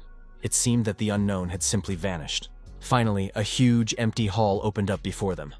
A strange room with no windows or doors. It seemed that this room was a dead end. If it really was a dead end, then where had the thing that had escaped from the corridor gone? Yoshito understood that it must be here. And at that moment, a new ghost with a completely different energy appeared behind the young man. Yoshito managed to react and deflect the ghost's attack. The players realized that this was the ghost that had escaped. It was distinguished by a different color aura. Not only was the aura a different color, but it also looked more powerful. The ghost clearly had a special role. Konatsu suggested that if they defeated this ghost, the others would stop resurrecting over and over again. Yoshito also noticed that the other ghosts clearly panicked when the red one appeared. Perhaps Konatsu was right. In any case, the enemy had to be destroyed, and the young man began to fight. The red ghost was faster and more active than the previous ones. It easily dodged Yoshito's attack and let out a battle cry, aiming its sword at the player. The cry worked. The ordinary ghosts reappeared before Yoshito. He understood that it was useless to defeat them as long as they had the ability to resurrect. Yoshito decided to put himself in their shoes to figure out what they feared most. A brilliant idea came to the young man's mind. He had to do something about the ghosts' weapons. He rushed between them and knocked the blades out of their hands. Without their weapons, they were disarmed, but not killed. This tactic was useless against Yoshito. He had many weapons in his inventory that could be replaced instantly. The ghosts, however, had only one weapon. Without it, they were powerless to resist. Yoshito shouted to Konatsu to take the weapons from the ghosts. His order was heard, and his partner instantly set to work. She was doing a great job. Yoshito watched Konatsu and noted how quickly she was progressing. When all the ordinary ghosts were disarmed, Yoshito rushed at the special red ghost. The young man planned to tear this leader to pieces. But then the ghost archers appeared and fired arrows at the young man. Yoshito managed to dodge them without losing sight of his main target. The exhausted ghosts felt like newborn babies and cried out in shrill voices. He noticed that they were trying to protect the red ghost even without weapons. Konatsu was shocked and shared her impressions with Yoshito. Before their eyes, the ghosts pierced themselves with arrows so that they could be reborn. It was a terrifying and at the same time impressive act of self-sacrifice. It was very important for the red ghost to survive. The ghosts understood their task and began to stab themselves with arrows. In a moment, they were resurrected, armed and ready to carry out orders. It was a wise strategy. This way, the ghosts saved time on movement. Yoshito understood that it was unpleasant to watch, but he himself had once done the same thing. In order for the movement to continue, it was necessary to eliminate all the ghosts, the swordsman, the archers, and the leader. Otherwise, meaningless deaths would accumulate. The ghosts defended themselves and their leader with all available means and lives. Konatsu rushed into the attack with her sword while Yoshito was slightly distracted by the ghost's actions. The girl was skilled enough to destroy all the swordsmen, but the archers loomed over her. Konatsu already felt confident and even jokingly commented on her opponents, calling them ugly and unfashionable. Yoshito took advantage of the distraction and rushed through the archers, destroying them all at once. Finally, the red ghost was left alone. There was no one to defend him. The villain with the blade rushed to attack, opening his mouth and letting out a call to arms. His blow was successfully parried, and Konatsu joined the fight, attacking the red ghost with her sword. The girl struck the monster's blade with all her might, weakening her opponent. The blow was so powerful that the red ghost flew into the far corner of the hall, crashing into the wall and raising clouds of dust and debris. When the dust cleared, the ghost was lying on the floor, clearly in pain, but still alive. By this point, the ordinary ghosts had recovered, ready to defend their master and carry out his orders once more. The red ghost directed them to attack the players. Yoshito realized that by acting decisively they could destroy these monsters, and rushed at the resurrected ghosts. He knew that it was pointless to kill them over and over again if the player remained weak and died. A few seconds later, the situation repeated itself. The red ghost once again confronted the players alone. He was not going to give up and resisted just long enough for his defenders to recover. Yoshito suggested that the ghost not waste his strength in vain. Soon the players would become stronger. In the young man's experience, even the ability to resurrect did not relieve the pain that pierced the body. After several more cycles of death and resurrection, it became clear that the ghosts were no longer appearing. Probably, the red ghost had the ability to resurrect the entire flock, and at some point simply gave up, taking pity on his subordinates. Konatsu was glad that it was all over, although she herself had performed very well. Yoshito and Konatsu had not yet recovered, when a girl with pigtails and glasses ran up to them and said she had been looking for them for a long time. The girl was with the leader, Fuyun. They had found the mini-boss's room 3 floors above, but now she was looking for Yoshito to ask for help.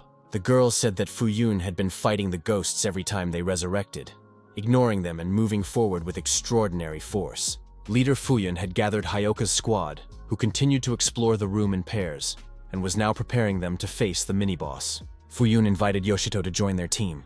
Yoshito asked Konatsu if she was ready for the new mission, and she said yes. They decided to head out right away. Fuyun gratefully welcomed Yoshito and Konatsu. She announced that the team was assembled and it was time to set out to defeat the mini-boss. The Sky Tower of Surt had a separate room for the mini-boss. The players entered, looking around carefully. They did not know what monster awaited them. Yoshito noted that there were no special mechanisms in the room. A blue glow appeared at the far end, radiating energy in all directions. It soon became clear that this was a huge portal that had appeared right in front of the players. A monster fell out of the portal face down, probably the local mini-boss. It was a mixture of a wolf and a boar, pig ears and a snout, but overall resembling a wolf. The players studied their opponent, mesmerized, until Fuyun was the first to come to her senses and call everyone to prepare for battle. Weapons were activated, and the players took their positions, trying to predict the course of the battle. The huge mini-boss towered over the players. They rushed to attack to test its endurance and abilities. Blows from different sides struck the monster. It was slow-moving, and the players managed to cause it almost no damage. One of the players managed to inflict a painful wound, which caused the mini-boss to become more aggressive. The monster prepared to attack with a fist of tremendous power. The player did not have time to dodge and raised his sword above his head.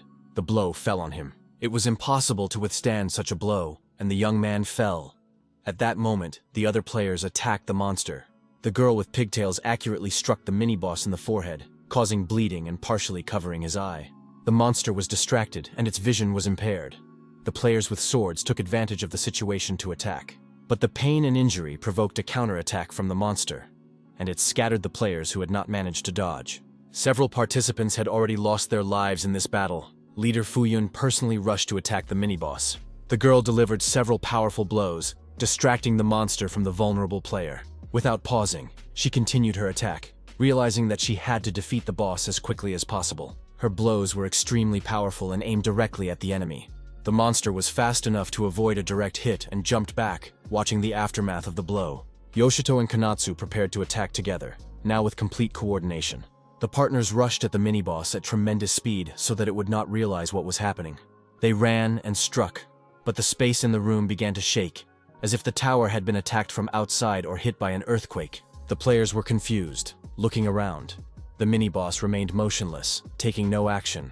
At the same time, a strange sound appeared, which seemed to hypnotize everyone present. This sound came from deep within the room. Even the mini-boss looked in its direction with fear and anxiety. Looking at the huge mini-boss, frightened and tense, it became clear that this strange sound would not bring anyone any good. And indeed, something unusual happened. One of the walls of the room shattered into pieces, showering those present with stones. What happened in the next second was beyond comprehension. The mini-boss was killed. The players tried to see who could have accomplished this feat with horror and surprise, trying to understand who it was. The new monster that destroyed the mini-boss with a single blow looked truly demonic and terrifying.